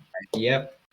Hopefully this works out better, and I think we're going to see. I'm not sure how it bans from HGL did come through, so I don't know if they are going to take away bans, if they are going to just allow for some to just go through or something like that. But at least I hope that we do some adaptations in certain instances. There we go. And it is Hey, okay. I was sitting there the whole time, like freaked out, like, yo, don't tell me this is happening again. But no, we're great. We are passed with flying colors, as Camille is actually the one going to get banned away, and definitely understandably so. Camille, I guess there's no Cho'Gath in Wild Rift, so I can't make the Camille Q is equal to Cho'Gath R. But I think yeah, people definitely get the joke, but certainly it feels like it's without the actual true damage champion being there, right? Oh yeah. And I mean, and even still, I'm honestly not too caught up on like the organized play meta for Wild Rift, but from what I know Camille's definitely really strong into a lot of the standard picks, just in general, whether that be Garen or I think Darius also gets quite a bit of time in the sunlight up there in the top lane, or the Baron lane. Actually, shoot, need to switch off my regular League of Legends. I need to switch. This is actually my first Wild Rift cast, so that's my excuse, and I'm sticking to it. And there's the Senna ban. So actually, they might have communicated. Who knows? Either way, we're not seeing Senna this game. Yeah, it's not here, and I'm glad. I think that Senna just feels like you should rather just play anything else and not allow the Senna to come through completely. The same bans that we saw from NXG are the ones that to come through here. The rest of the bans that Backyard certainly put out can be quite impactful, but I'm expecting to see a couple of champions that we talked about this. Karma was expected to be the takeaway if you leave this open, and I want to see how NXG plays against it. Karma has been a pretty strong pick, especially being able to flex out between certain positions and then just having the straight up utility that it. Yeah, I mean, if you really want, you can flex the Karma to 4 different positions, and so as a first pick, you really can't get much worse than that. Ooh. Okay. All right. Like the Kha'Zix, okay. Yeah, so no, please do explain. It does come out earlier than I would have liked, because like you really don't want to show your hand at this kind of champions that maybe can get punished sometimes. But Lee Sin is one of the main champions that I expect to see against the Kha'Zix, and it's banned away. So I think this is completely fine. And then to round it up a Renekton, overall, a lot of aggression potentially, but a lot of power in the AD department, and you can burst out certain champions. So the shields from the Karma may not come in that handy because you burst out the champion before he even gets the chance to use it. Yeah, and definitely with the amount of, like you're saying, with the burst, just Renekton definitely being one of the classic top lane bruisers. As we got flexes all over the place here now with the Wukong getting locked in. And the Wukong provides that teamfight utility. Ultimate is going to create so much chaos in so many instances. And against a couple of the AD carries that we see can be quite menacing. And to round it up, Diana would be pretty interesting, and it also provides that extra value from Backyard for team fighting. So it's clear that their idea will fall into trying to team fight as hard as possible, to try and just carry out the game as well as they can. Yeah, right now, definitely on the side of Backyardigans, a very strong ultimate combination between the Wukong and Diana for sure. The amount of CC, and actually, no, Karma as well, because I need to flip the switch from PC League to mobile league real fast. But yeah, no, as well, the amount of AoE CC that's going to be coming through for the side of Backyardigans is immense. But the answer for him NXG is going to be that Orianna. And this is a matchup that we did see previously on the broadcast, so we were able to see how it was supposed to perform or anything like that. And the Orianna shockwaves ended up being quite impactful in a lot of situations. And having carriers for the ball, like the Renekton, like the Kha'Zix, can be quite impactful. So all in all, I'm not against this pick, and it gives you a lot of that magical damage that maybe you were already lacking. Then looking at the pick and ban phase and the second ban phase, we have the Lux, and then potentially we may have a lot of AD carry bans coming in here. Lucian may be one of those that we have seen quite a lot and can end up being away and Yeah, we potentially have just like it. that. No, that is right. As on the spot, you really love it when you're casting, you say, I think this is going to get happen, and then happens exactly as you say. Feels when you great. say it's the power trip is incredible, but got the two the crown guards. What my lore is all messed up, It's but fine. either way, I don't follow lore. that's understandable. But yeah, Garen and Rakan being the final two bans for the side of NXG and BYG respectively coming through. So a bit more of a solo lane focus from the side of NXG, which is a bit strange. I'm not sure if they're expecting the Karma to go support because if they play it or what's going on there, but could be a Karma much more on the APC position instead of being just a straight up the support. It could be something else that they are trying. I was expecting maybe NXG the Backyardigans to look for a quirky ban, but it's going to be the brand picked over for the side of NXG. And if they already had damage, now they are not lacking even a little. This is going to be a champion that deals a lot of damage, but may find it hard to find the utility that you would like to have from some other support. So maybe the brand can actually carry on and do quite a bit in the position that they are picking it for. yeah, and with that being said, if you're looking at how short range this composition is, especially with Shin getting locked in now, I think Brand can definitely get a lot of value with just pressing R, and definitely a lot easier to bounce between shorter range champions who all want to crowd in and say we go now. And assuming he doesn't get hit by that CC, he could definitely put in a lot of work in the team fights there. Like even without the champions just being the champion down, you can just get an extra target to bounce if the Shen wasn't already present. So it can be quite useful, like you're pointing out. And then Backyardigans closing out their comp with the Saya, this their 80 carry essentially, and that means that the Karma will be thrown into the support position, but it can be quite effective. Like I think all in all, Backyardigans has a pretty straightforward team fighting composition, right?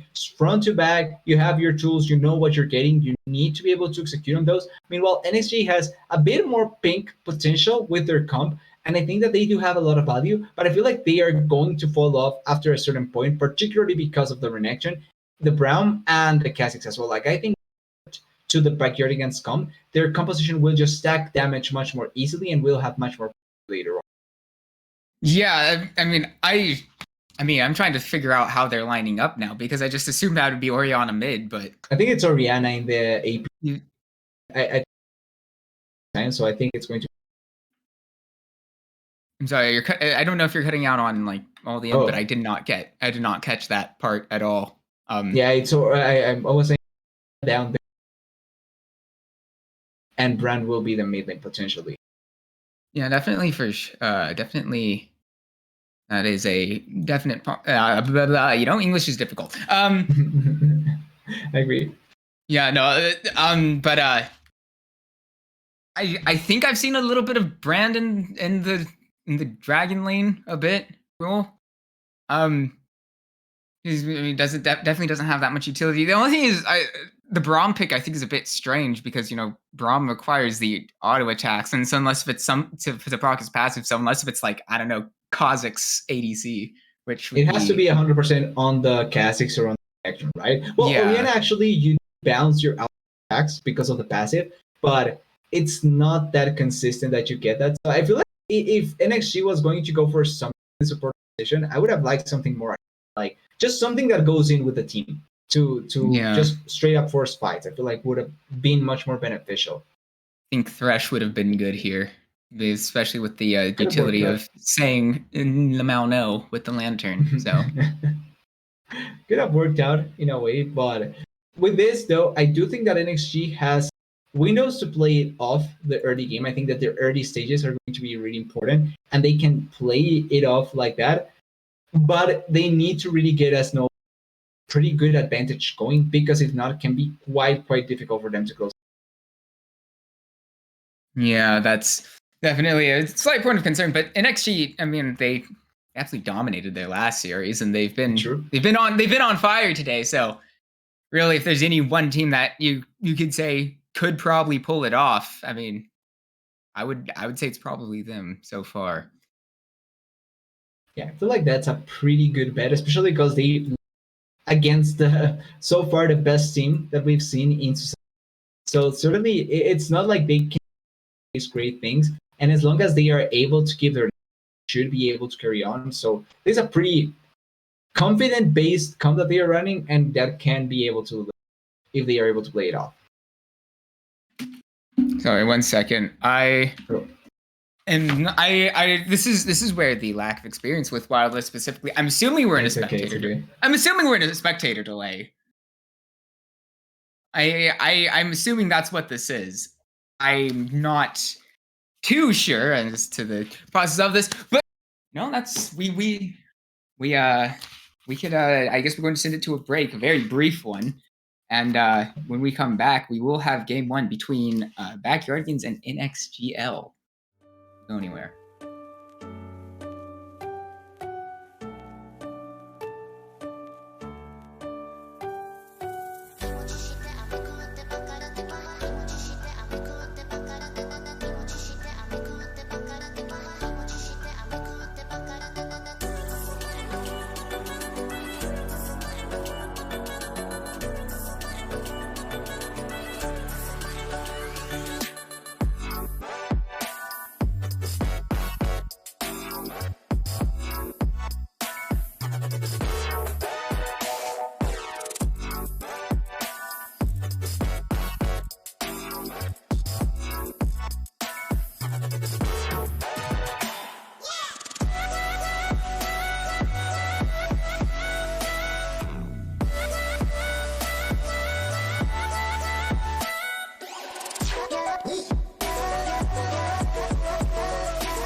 And after a little bit of a slight confusion, we have gone into the game a little bit later on. Is whoa, already got first blood coming through. I believe that was picked up by Not a Win there on the Karma for BYG, and straight away, I mean, talk about starting with the bang TDS. We don't get a moment at all.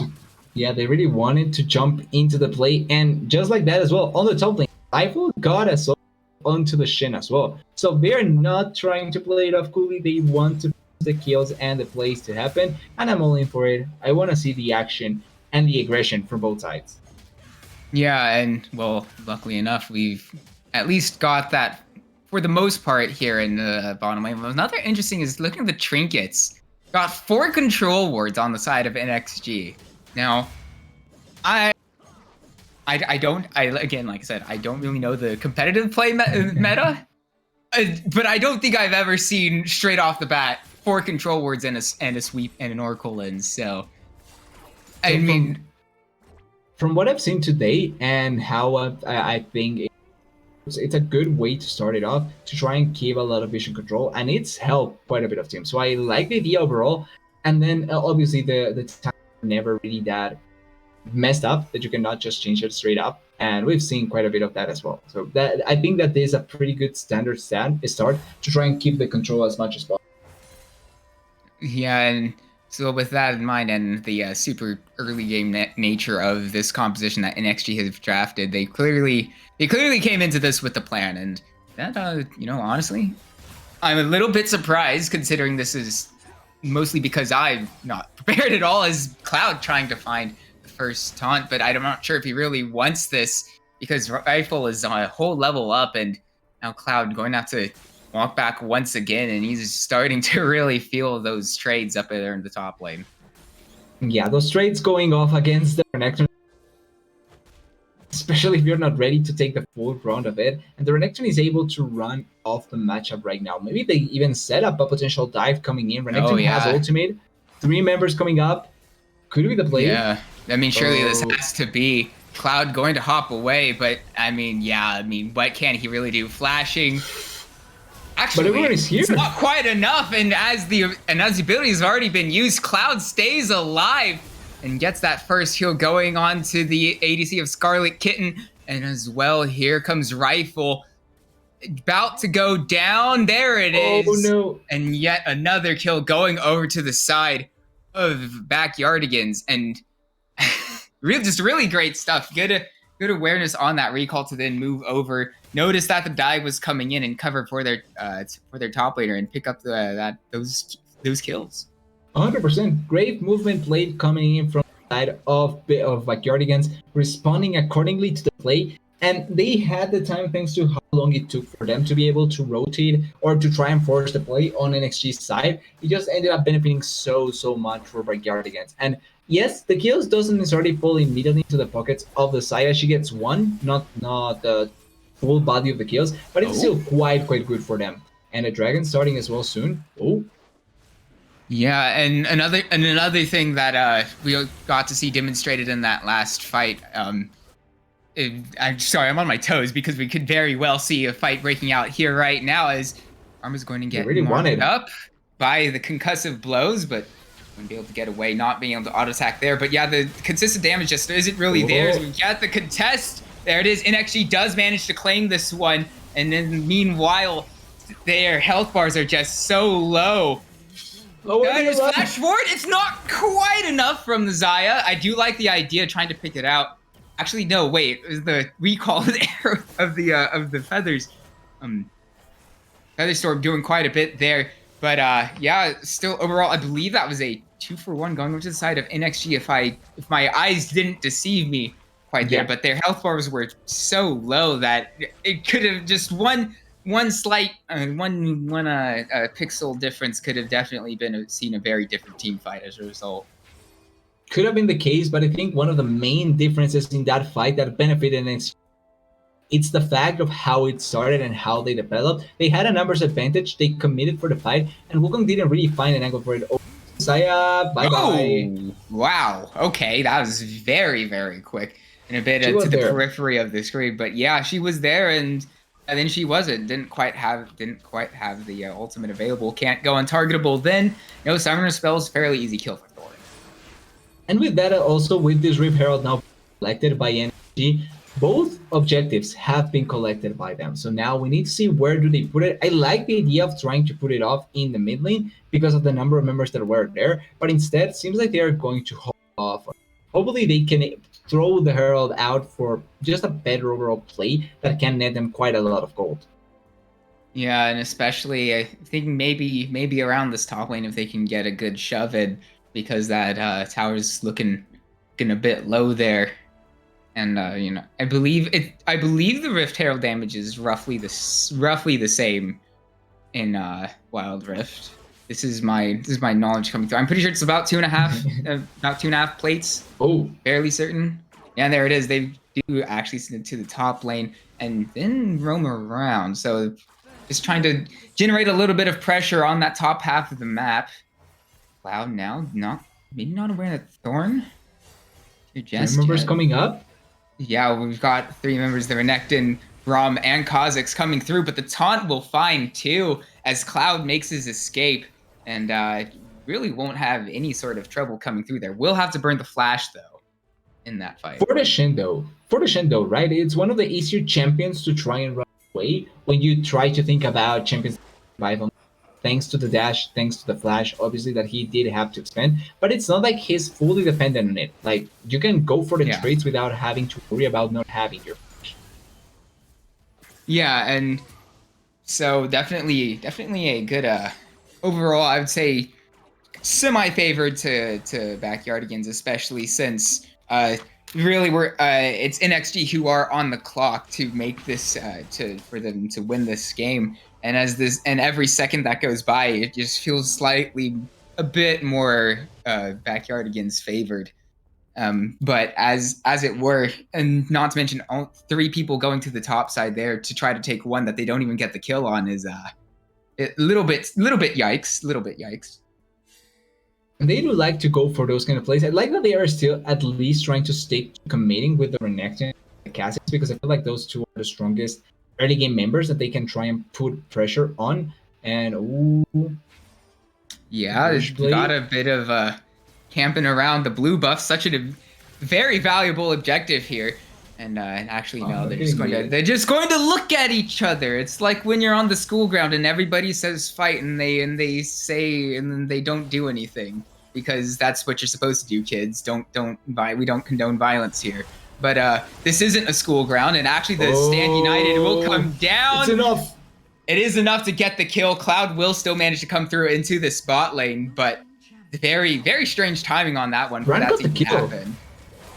Brand got the... Wait, I didn't even realize that. Oh, wait, we got another fight straight away. Can't have time there, and that's Wukong going down. Braum going to be picking that one up. Sweet Tea feeling like feeling like he's a three kill Braum. Definitely not the most expected thing you'd ever see, but still, all the while, NXG find a very favorable fight that goes 3-0 in their way. It's not what you would like to see, because you would like the kills carries the actual, but it can work out. And there it is. The slow from the Storm Razor will catch out Rifle a bit here. He's gone low, flash forward, but the concussive blows are enough to land the stun, but that's not enough to keep him alive, as we have 2-0 going over to the side of Backyardigans. With the shutdown going on to the Xayah, but all the while, Thorn isn't over just yet. And, well, he is now as he goes down there. And at the back half of this fight, there's just not really a lot of sustained damage after the initial abilities do come through on the side of NXG. And really, right there, you just saw that be the case. They just ran out of steam after finding that first bit of a favorable situation for them there. And with the fight over, with the Dragon going in favor of the side of Backyardigans, maybe Rival can try and set up something, but I don't. I was going to comment on how crucial those skills on both Rifle on the Renection and on the Braum were previously, because that was with 4 seconds to go on the Dragon spawning. And that meant that it was forced on NXG to try and stop them from getting the Dragon. But really great fight by BYG. They are able to deny a lot of the potential of NXG, and they just simply secure the Dragon after that. This Herald, though, may go into the pockets of NXG. I would imagine it would have to. I mean, the health bars are way too low after that last fight around the Dragon, and so unless if Backyardigans ran up there with like empty health bars to try to contest, which probably not the most advisable thing ever. Yeah, so certainly not. And so I guess it is a consolation prize for the side of NXG, but the second Rift Herald not quite as valuable as the first, not going to be able to pick up that plate gold as the first one does. And as we're probably going to be saying a lot throughout this game at the very least, is that we're looking for there it is, Scarlet Kitten getting a bit hypey with the Storm Razor auto attack to find the engage. Definitely something that always was really good. Blue buff secured. Huge objective. Contest the blue buff. No. They need every piece of gold that they get matters. So as long as they take away from the enemy, and that's a big well, not a big objective, but big enough, good enough. Yeah, no, it's definitely one that's going to continue to expand this 2.5k gold lead for NXG. Any amount of stealing of jungle camps that they can do will definitely feel that much better for them, because they really do need to extend this gold lead at some point. This 2,500 gold. I mean, it's definitely not nothing to scoff at, but with the fact that we're nearly 13 minutes in, and a composition that has Renekton Kha'Zix in it and no marksman, definitely one that needs to be concluded sooner rather than later. For their sake, they certainly need to do that. And talking about the gold lead, because like you're pointing out, it's not only the fact that they get much more, but when you look at what is making this gold lead much more in favor of NXG, the objectives, there's still so much standing gold for the side of BYG. Like, they have 3 turrets still standing. They have the gold from the kills, the gold from the objectives that they can get. So it's just a time bomb for NXG if they cannot pull off quicker and quicker with the timing of the game. Now, they do have tools. They just need to be able to utilize them as a... Yeah, and actually we might just have a fight coming through here. Sweet Tea going to hop their way out. Rift Herald summoned into the mid lane, though I don't believe this tower is low enough health for it to go down immediately. It's 33 HP still available. That's going to be the redemption used by Sweet Tea to just heal them all back up. And I do like the use there. Definitely using their own health bar as a resource to ensure that Shelly does get the charge off. And there goes the mid lane. They got it. One.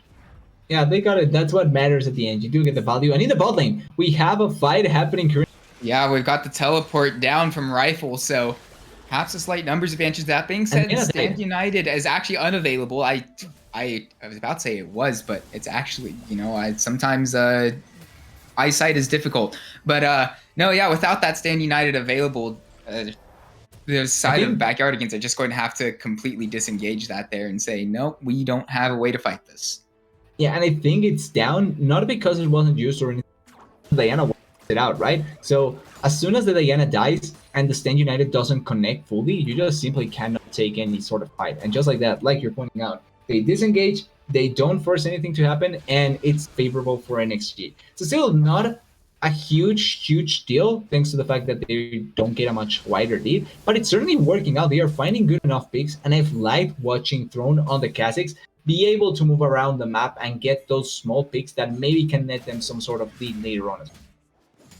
Yeah, and even though these I guess advantages are pretty much like about 100 gold at a time. I mean, death by 1,000 cuts is a certain possibility.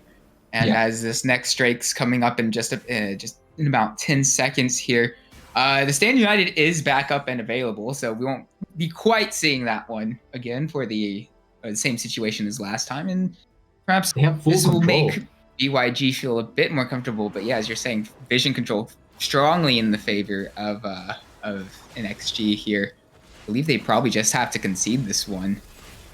Ocean Drake still alive. Yeah, it's just pulling. Ultimate comes down, but that's that's not the real Wukong. So a lot of cooldowns going to be used onto getting 50 gold, but they still NXG managed to claim that Ocean Drake's a little bit of sustainability does come through. Cloud getting marked up, flash forward, stunned. Will this be enough? There it is. The Throne going to be picking up yet another kill. He is absolutely going off on this Kha'Zix this game, and now without the Shin slight numbers advantage and no vision for the side of Backyardigans, they have a very slow Baron take, so I'd be hesitant to say they start this up. But they can definitely pressure the lack of knowledge. Yeah, Orianna over here, a bit out of space and out of time. But here comes the rest of her team. Throne trying to find the kill onto that there. And I do actually like that Unbreakable from the Braum.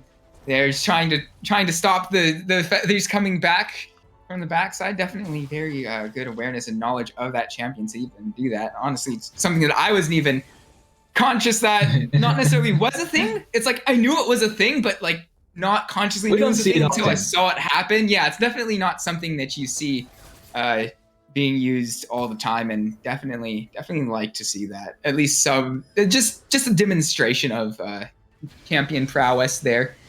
Something small to get excited for, but at the end of the day, nothing really being traded over there. Yeah, not much is getting done now. With the kill from Cloud happened, they get much off of that. And the Baron, like you were pointing out, it's not at a threat level where they can just simply opt into going for it and take it. They are now looking for potentially fighting. Yeah, a few auto attacks getting thrown out by Scarlet Kitten, and with that Stormrazor pretty much just being a guaranteed first item for every ADC right now. Definitely can be used as an engage tool. So as funny as it is, it's like, yes, well, you see, our ADC is actually our primary engage, but no, not quite able to find that much there. I mean, it's definitely one that can always catch somebody by surprise, especially if you throw a rapid fire cannon in there eventually, though it doesn't look like that will be what Scarlet Kitten is going for. And to be fair, they do have a Diana and Wukong to supply that said engage, but that's neither here nor there. As Scarlet Kitten doing a bit of damage there. Speaking of this Xayah, definitely starting to come online. Level 14, 3 items. Late game Xayah is starting to really come online here, and even though NXG have definitely played this very well. That's going to chunk out Scarlet Kitten quite a bit and force them away. But the thing is, I would say if there was a fast Baron take on the side of NXG, that they could definitely threaten a Baron take there, as they look like they're going to try to do now. Looking for it now. I do think Kha'Zix can deal quite a bit of damage. I'm not sure if it's fast enough though. It might not be. The Stand United is coming through. Wukong's in there. The contest can come through. That being said, it'll be the Orianna claiming that Baron. So neither Smite really actually doing the job, and all the while NXG will absolutely dominate the rest of this fight. The Diana will come through. The Zhonya's just won't be enough though, will it? There it is, and double kill going over to Throne, and an absolutely dominant performance from the NXG jungler on this Kha'Zix has just been non-stop. I mean, absolutely incredible. That it was a bit dangerous call, and not exactly one I necessarily agree with. He's going for more though. Throne going to pick up that kill there, and actually they just might find the ace. Wukong gone low. There it is, the ace going over to the side of NXG, and I believe they have won all these. Yeah, no, that is it. Going to be it. Nexus goes, and in a very, very sudden turn of events, very swift, NXG take game 1 over the Backyardigans. On a snap. Essentially, they decided to win. That was so well executed by NXG, and that's something that I totally lacked the idea of, or not lack, but I didn't actually put a lot of attention into it. But in reality, Kha'Zix is one of the better takers for Baron. That single target damage that you can deal onto the objective really helped there. Brand as well dealt quite a bit of damage. The Renekton as well with a red bar was able to end up helping a lot. And the time that it took for them to take the Baron was quicker than I expected, and BYG expected as well. Yeah, it took us by surprise in general. It took me by surprise. I on a personal level, I was like, okay, they can't really threaten Baron ever, because if they're all off the map for 5 minutes, it's like, well, where are they? But no, definitely Throne demonstrating that he also has, and that their team have that knowledge that they can take those objectives. Also, look at just that fast, and I mean, the damage is. I mean, I watched the game with my eyes. I saw Throne one-shotting everybody. I mean, I didn't know the exact numbers up until the post-game, but that's about what I expected it to look like. But that is the amount of damage that a Kha'Zix deal, and it was so well played by Throne. Certainly putting on the carry pants and trying to showcase the best performance. And looking forward to game 2, that is something for the side of Backyardigans to take into account, to think if you want to give up the Kha'Zix or if you're willing to let it play off. I think that's definitely something that's going to alter the rest of this series, but I believe we are going to send it to a break. But when we come back, we will get into game 2 between NXG and Backyardigans. Don't go anywhere. We'll see you then.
And we might be a little late here to the start of the draft, but I mean, I don't see the word punctual in the name of Aegis Esports. But no, it's all right. We haven't missed too much. And NXG did take game one. Backyardigans chose to change over to red side this time. So having side select the first two, perhaps they think that having the counter pick can help them out a bit here. Maybe trying to take away from certain bands, just really wanting to have the potential could be the case. NXG, not thinking much about the situation, they banned the same two champions that did. Yumi was banned on the red side, so they didn't try on that. And Camille is still open, by the way. It is, in fact, very much open. That being said, there are still 2 more bans to go through, so we'd have to wait to see if that does actually go through. I'd actually wouldn't be surprised to see it banned away by Backyardigans on their R3 ban. And there we have it. Kha'Zix also banned away. I mean, how surprised are you by that out of 10? -5? I think 7. Oh. 7 seems like enough. Because I think on red side you don't get, or on blue side you don't first pick Kha'Zix. So I think that there was a they get it. It's what I think, or at least if not on the second rotation. But NXG Olaf added to the mix. I think it was banned away as well. So not taking much surprises from both sides, but Camille, Senna, Karma also open, could be picks that we opt into. And just like that, I cast her Curse Karma. Yeah, I mean, you kind of had to figure one of those were going to get banned eventually. And so I really wouldn't be surprised to see Senna pick B1 here. Because, well, ADC or support or farming or fasting, Senna is a very fun and balanced champion. And actually, no, it's the Camille that NXG are going to decide to go with as their first pick. Playing off of the potential of the Hex, the gold playing, having that early game prowess that they provides you, and this also can be a pre to play off of with. So I'm not against the Camille pick. Now we need to see if BYG does opt into the Senna. Could be a situation where they don't actually play it. Lux gets picked first. What else would they like to try and go for? Like, Senna could still be fine in this situation. We could see maybe the Wukong getting picked here as well, because we did see the Wukong priority as well. So maybe Wukong is the option. Let's wait and see. They still haven't hovered yet. Garen. Both were banned away in the first game. Both of they were banned in the second phase of bans in the first game by NXG. So clearly some priority getting shown by the Backyardigans on these two champions. And I'm going to be completely honest, I'm not quite familiar with these players, but I'm going to take a hazard a guess and say that seems to be comfort, especially with said champions like Senna being open. And sometimes comfort is enough, especially in a do or die situation, to carry you over the line. So 100%. It's what you can really do, what your ability can be really determining in a lot of these situations. Having the looks, having the Garen, that. But NXG doesn't shy away, answers with the Lee Sin, answers potentially with the Diana, not seeing the Senna being picked from either side. So maybe we go the full rotation, the full pick without Senna being covered. That would be incredible.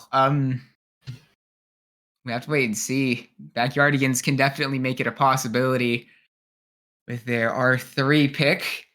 I'm gonna have to kind of hold off on for a few moments. Definitely discussing in Grog. Oh, it's late hover, so there it is. Gragas. So Senna not even hovered at all, not even threatened as a potential pick through the whole first stage there, and a little bit surprised, but it's interesting. It's definitely changed. It definitely changes from expectations, and any sort of deviation from expectations always definitely fun to see. Can be quite fun. What it's not away from expectations is that Lucian bans. We're not going to see Lucian being played at all, it seems. But with that, it does bring potentially another set of we are not thinking about. Like, Braun ended up being quite a powerful source of magical damage. Maybe BYG decides that they go against the brand either, Seraphine taking away this time around. I think that for a support kind of champion, certainly you don't want to play against Seraphine, especially with the amount of range that they already have with Lux.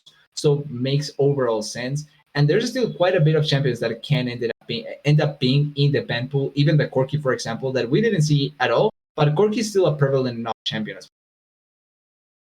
Yeah, and we'll just kind of have to wait and see. And is that as you were saying, with the amount of range coming out there, is the band gets banned the Banned away. the band gets branded away there real fast. English is a hard language, okay? But yeah, no, brand going to be taken off, which I'm a little bit surprised by, because last time around, I think I like briefly mentioned it in Pixel Bands that since they had a very much a clump composition last time out, Backyardigans, that the brand got a lot of value. So I can understand their point of view of like saying, okay, just get it off the table. But at the same time, I don't think they're quite as set up to be completely destroyed by the brand pick this time around.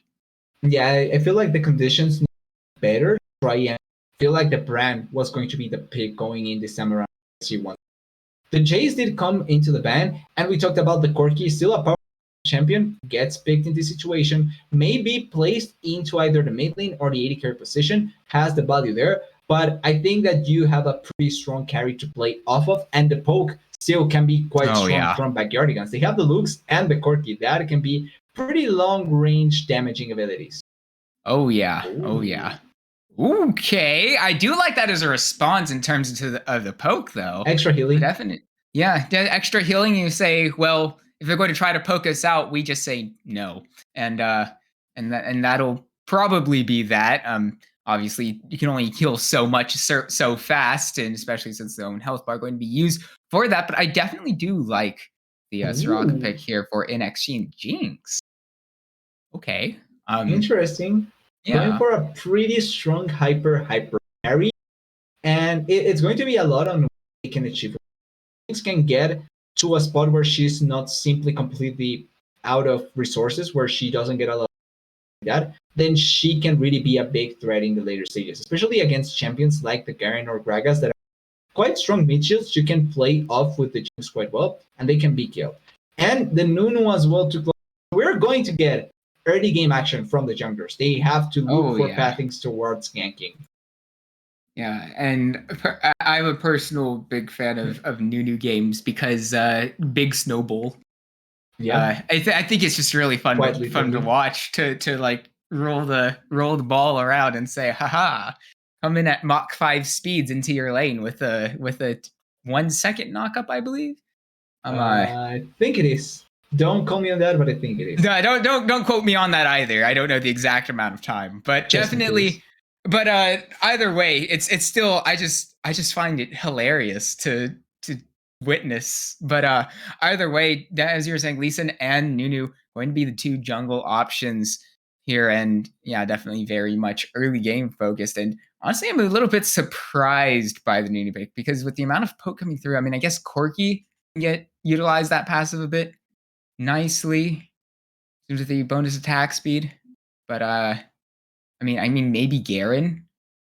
Does Garen Z also scale with attack speed in Wild Rift? Okay, it does. I think it does. Yeah. Yeah. Okay. I'm pretty sure it does. I don't play Garen, but I think it does. Yeah, just in case.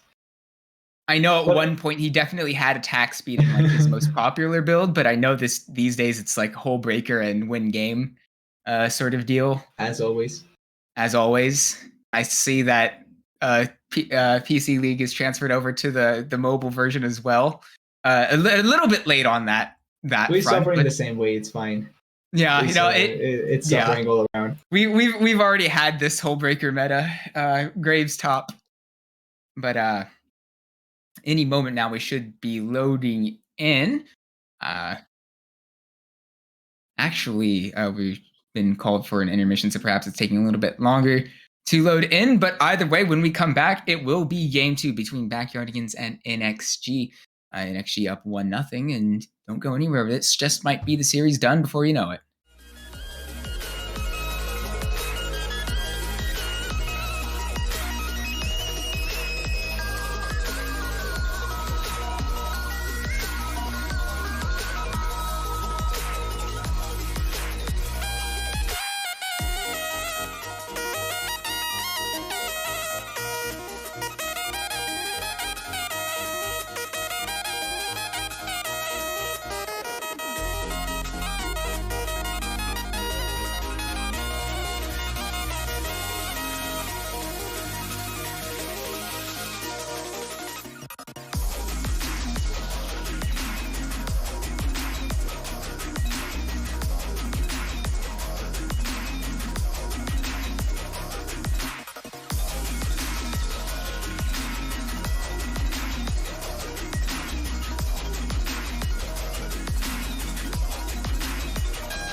And after a very, very short break, we have loaded onto the Rift, and this time at level 1. So we have a little bit of more downtime than compared to last time, where we won't be seeing First Blood in the corner of our eyes, but TDS. Here we are.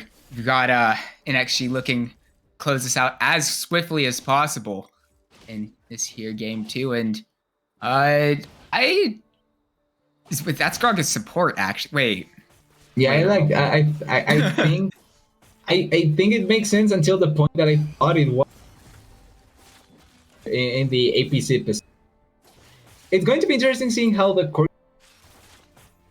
I think that Gragas it's going to be the biggest question mark because of how easily he can mess up a lot of things, but at the same time he can also set up for the team. So it's going to be an interesting dynamic with the champion. Yeah, definitely the case. And honestly, I was kind of expecting the Gragas mid sort of deal, because he has some pretty nasty AP scalings on that Q and can definitely clear lanes. But it will be going up to the hands of Nautawin this time around. And with Nautilus up, I'm actually kind of a little bit disappointed. He didn't select his namesake. It's like when Chime doesn't lock in Bard, which he actually did today. That was cool. So similar sort of situation, but here we are. Could a level 1 Scuttle Crab fight? No, okay, yeah. It's more a mid lane fight. Corki is taking quite a bit of damage. Yeah, he's taking a bit of damage there, but there's also been quite a bit of return damage, and actually over into the bottom lane. First Blood going over to the Slux, flash over and away from the Jinx, but here comes the Nunu, and there it is. Yeah, tower dive is successful. 2-0 in the bottom lane, and straight off the bat, Backyardigans, they're backyard again. Straight up to the top lane. This is when you remember that Wild Rift doesn't have a director's camera, so thank you, production, for doing their best to keep up. But over straight to that top lane, the answer is taken up by NXG onto Cloud. An immediate successful game. Yeah, immediately. Really. Pretty good to try and close out the gold deficit. Thankfully, thanks to that, they are not as far behind as they. But certainly, it's a situation where I think the 2 kills on the bot lane, I would have liked to see it, but they tried to play off of the jungler when he was in the mid lane, got punished, and because of that, the bot lane was in a much, much worse position. Still, for the side of NXG, it's not the worst. This is expected to a certain degree with Jinx lanes, where they don't necessarily straight up just win the lane, but it's better to not die, obviously. It's better to not give away the advantages like that. Whoa, giving the enemy team gold helps the enemy team. This is who would have guessed? Wow, this is some revolutionary analysis. I mean, that kind of sounded a little bit insulting. I don't mean to. No, it's okay. It's okay. No, I do get what you mean though, and especially since where they got the kill as well. I mean, Jinx probably missed out on at least one full wave there, and that definitely hurts a lot. And even though, Jinx, straight up to the top lane, we've got a fight. Now, attempted dive onto the Nunu of all champions, and with these health bars being really low, just come through. But both teams not quite sure if they want to commit to an all in there and into the middle lane. That's going to be a Quirky picking up a kill onto the Jinx. So this pick by Platinum really not paying off so far. Really taking advantage off of the kill, off of the play. Greatly done by the Quirky to get the kill onto the Jinx. And this Jinx really is not off to a good start, not even a decent start. She's 0-2. She's trying to farm up, and as long as the team pressure on the top side and keep giving kills towards this Camille, they can still try and do a lot. Yeah, that's definitely going to have to be a pressure point for both these teams. Their side lanes being just complete, I don't want to say mismatches, because a lot of jungle intervention was definitely involved. But in terms of levels and power of the champions, definitely mismatch would be an adequate description of how we see this game so far. But I would definitely think Jinx eventually comes online, if you can last long enough. If you can. Very big if, though. Yeah, it's all on what they can do to how they can perform. But so far, at least, not a lot of action. Yes, 2 to 3 kills, but we have seen much more kill-heavy games. now with the dragon spawning, with the rotations coming, Straight away, the biggest bit more snowball fighting? ever. Perhaps the Look at vision bot, control though. won't quite be. Oh, the light binding will land though, and that's going to be Platinum completely chunked out for probably the rest of this fight. And even though he probably doesn't provide too much damage, the Valkyrie does come through. Package not going to do all that much there. Check Kick not onto that the good, though. Gragas. And the front line might be a little bit too much. Diana goes in. That's the kill going over to the Jinx, and now has gotten excited on Platinum. Another kill going over to Throne as well. And great performance from him. He'll probably go down here as a result. Does get the return kill, but is it an absolutely massive fight for NXG here now? And actually, here comes the Camille, who wasn't even in the fight the whole time. Rifle doesn't get that kill onto the enemy jungler, and surely now won't actually find the second kill onto Cloud. But this should be the Dragon going over to NXG in a massive team fight victory. Oh, the Lux is not able to. And not quite able to steal it, and actually. There's the first kill going on to the Soraka, and I think she's fine. Platinum doesn't have any sort of summoner spells whatsoever, but will be able to just walk that out with the help of Rifle. But with everything happened already. Oh, that is so much damage. Oh, there it is! Throne showing up once more, finding that pick. That being said, here comes the rest of the Backyardigans, and that might actually just send the Rift Herald going to their way. And has ulti. We may see a fight. We can definitely potentially see a fight. That's going to be the Rift Herald claimed by the Nunu and actually flash away from the Gragas. So that's currently 2 survivors, and there it is. Okay.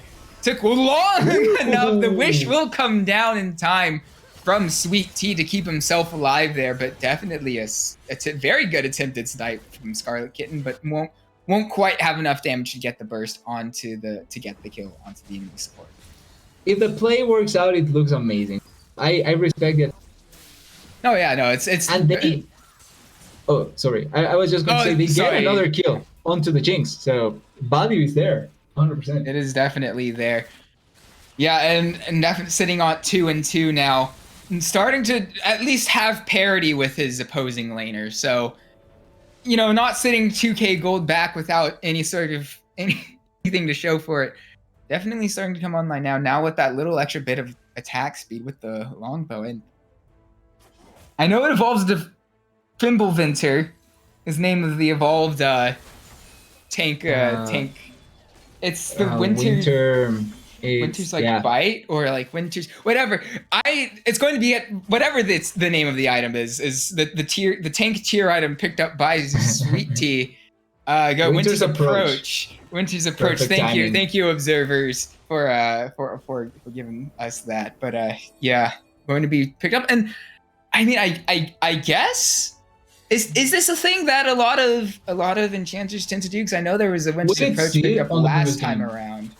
Yeah, we did see it in previous game with the card. I'm not sure if it's a pretty common occurrence, and I think pretty determined on certain situations with against certain comps. But I think that you may find value here with the Soraka. At the same time, it feels like it's mainly stats, much more so than for the item's value or passive value. Yeah, and I don't think Soraka usually has much mana issues, as the Super Mega Death Rocket just kind of flies past dangerously. Oh, Soraka has flash. The Explosive Cask won't quite find find the flash of Sweet Tea, so at the very least they can take that as consolation. 5 health won't be enough to take the mid tower, however, just 1 auto attack from anybody. Is that enough from the final spark? Not quite, and with the extra heals and the redemption, these health bars, it's going to look like nothing even happened.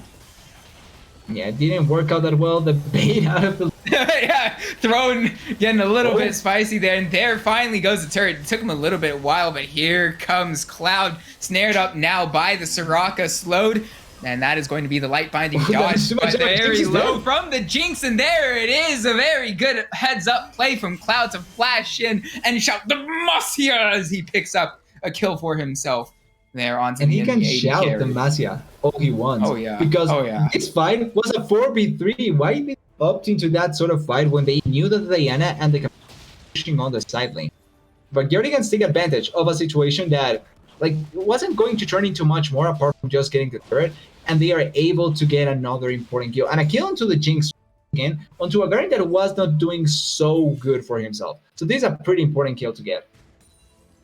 Yeah, delay is the name of the game for the side of Backyardigans on that Jinx, and it does take about, I think, usually 3 items is when Jinx starts to actually be somewhat useful. Usually, we're about halfway best there. spot. I haven't played Jinx in quite a while. Actually, we got to fight towards the top side of the jungle, or top half of the jungle anyway. That's going to be Platinum picking up the kill on Super Mega Death Rocket, and actually going to be able to get a little bit more gold under his belt there. And actually, they're going to go straight to the Rift Herald. So with the numbers advantage, this could definitely be contested. That's going to be they did get it. NXG picking it up, and they're just going to walk away. Yeah, okay. You're fine. Getting the Herald, though, quite nice. Lee Sin, the insect that doesn't need a ward to be placed, but understandably so because of I like the beta mechanics. I actually do really like that sort of attempt. It's something you just always do on Lee Sin in Wild Rift is just take every single Q you land and then just hop away immediately because, well, you can. You don't need a ward in Wild Rift, and like I said, True. Understandably so. And it always looks funny to see, though. Like, and someone who's played League for like 5-ish years now, something that still kind of throws me off. Yeah. Yeah, especially if you're on the team, it feels like don't do that, but it's not going to end up working badly for your team this time. Forcing the play onto Cloud, though, he's fine. But importantly, both objectives collected by the side of NXG. They get the Herald, they get the next Dragon. They are in so much of a good spot, and the Jinx already completed her second item as well. Yeah, getting that Runaan's Hurricane, definitely one that helps her at least proc her passive and, you know, and get an assist if that option is available. And this Diana as well, something that goes a little bit understated is just how much scaling Diana can have in Wild Rift with Rod of Ages still existing. Rift Rod of Ages, I'm so sad on a personal level, but such a fun item in my own opinion. And with the I forget the name of the it's the one that builds out of the. It gives armor based on the amount of minions you kill. The second item, if you know Wild Rift, you know the name. It definitely. I always like an item, so I would try to. She becomes very pseudo tanky. Yeah, it helps her out quite a bit. Yeah, it becomes more of an AP bruiser. Really, is the way I would say describe it. It's what she's supposed to be realistically, an AP bruiser. So certainly helps out with that. And now looking, because we've talked quite a bit about fighting happening. Yeah, speaking of Diana, trying to find the engage in the side lane here, but the fight is coming through. No kills just yet, though these health bars have gone down to about half health. Final spark used, but not really landing too much damage there. And these two teams, they don't really commit to anything. And I think that should probably favor the side of NXG with the amount of active healing they have from the Soraka should keep their health bars mostly full. But I mean, yeah, kind of a nothing fight there, despite a lot being committed to it. But here comes Rifle. Now, though, tries to find the pick. Not quite far enough away to get that full health bar down on Nodawin. He will be fine there as he just hops away. Simply not enough. They are able to run off on the side, but without committing too much. Although looking at top side, Diana, tough situation, 2 champions. Oh yeah, could be a kill. Surely that has to be at least something going down in that top lane over there. But all the while, here we go. There it is. Here's Soraka. Enough. The silence will do quite a bit. And that's quite a few cooldowns already committed. Now Lee Sin trying to find the kill onto the back line, but will it be enough? Thrown. Not quite finding the kill onto this Corki just yet. He's burning and he's alive still. Finally goes down, getting picked up by the Diana of Mura there. And with that straight away, here quickly runs away the side of the Backyardigans, and actually in the side lane, look at Rifle, how much damage he does. He has, we say that it's scissor legs from Camille, but more like I would say more like 50 caliber scissors, if that's how you could. If I mean, that's not how caliber works, but that's beside the point. Absolutely deletes Cloud in that side lane, and actually, all the while we had another fight with Throne picking up yet another kill, and here comes Rifle on the flank. Won't quite find the CC there, and we'll just back away. Oh, that being said, the light binding will land. Is it enough? Not quite. Super Mega Death Rocket in return won't be enough either. So neither the enemy team members. Okay. I mean, we do a bit of trolling here on the side of Scarlet Kitten. It took a little while for the fountain healing to come through, though, surprisingly enough. Yeah, it was kind of risky. Could have been a little bit like not trolly, but could have been a little bit more in a bad spot if not for how it ended up working. But luckily, nothing bad happens that ended up taking place so far. But with that though, the dragon spawning in 30 seconds. It's going to be I feel like a pretty big fight around that objective. There's so much control already for the side of NXG. Oh, yeah. Everyone's setting down on the bot side, and importantly, Jinx with 3 items. Yeah, Jinx hits the 3-item point, 3.5 items, 3.5 items even, and with that being the third Drake sitting on 3 Drakes, that's kind of just asking to just roll over and die if you give that away, and so I do expect to see some sort of final fight come through here, at least from the Backyardigans. 7k gold down, not 7k gold down, 6k gold down. Math's easy, guys, trust. But there it is. Down. It's already down, taken, just burned through, and with the Huckstack ultimatum, that'll be the Nunu locked in. That's just not enough. Demacian Justice not quite delivering it there, and Gragas now with full health will try to go in, but I mean, that's 5 enemy team members, can't find anything as a result. I respect the attempt, but with 3 down on the side of the Backyardigans, you have to think surely this will be game 2. And the series going over to NXG, maybe, not quite. Jump forward from the Corki, and that sees down in there. There it is. That's the Nexus gone. He tried. There was an attempt. I respect the attempt, but at the end of the day, NXG take game 2 and the series. Yeah, he had to try and pull it off. He is not able to pull it off at the end, but with that fight, though, balance. Like, the gold lead was already in the favor of the side of NXG. They just needed to get that last chance to be able to pull it off. And the Dragon, like we were pointing out, died so incredibly quickly. I don't even think I knew that he died. And then the transition to team fighting from just immediate.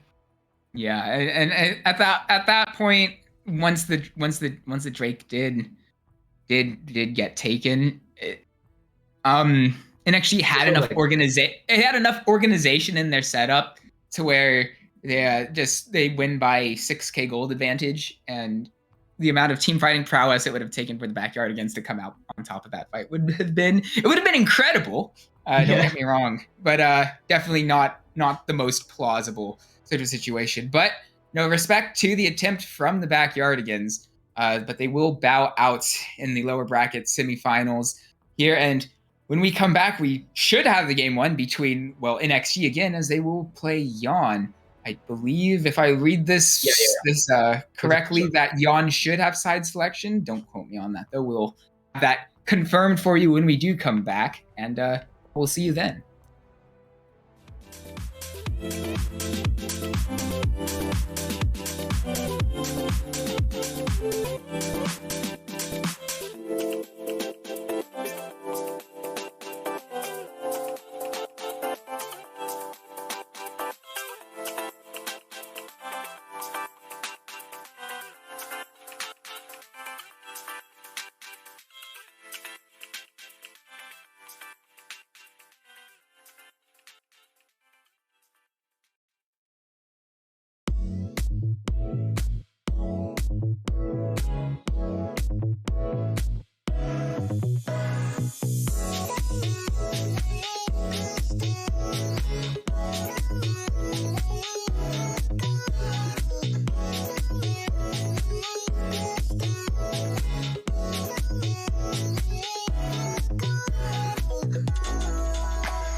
And after what was a pretty sizable break, but a bit understandably so, I mean, they've been here for about 6.5 hours, and Yep. generally you need some sort of break in there, especially if you're playing. But even though it was a little bit longer than expected, we are in here now for the lower bracket finals between Yon and NXG. NXG coming off a 2-0 win over the Backyardigans in a fairly dominant fashion.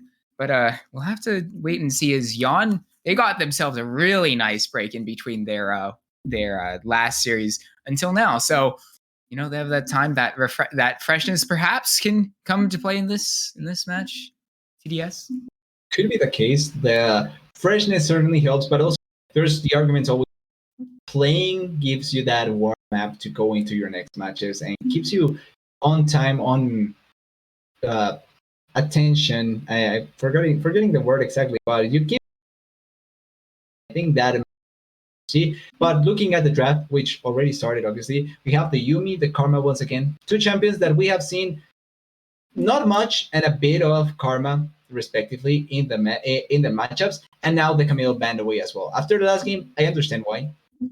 Yeah. That rifle was definitely really going off on that Camille, and just generally is a pretty good champ either way. So, pretty standard so far. No real surprises to these bans straight away. And I guess since we've already come to a point to where, I mean, this late on, I would be a bit surprised to see curveball thrown, or at least one completely out of the blue. But I mean, you never know. Would be interesting. Would be fun to see if they do. Would be fun to see. Throw in the Acel top lane.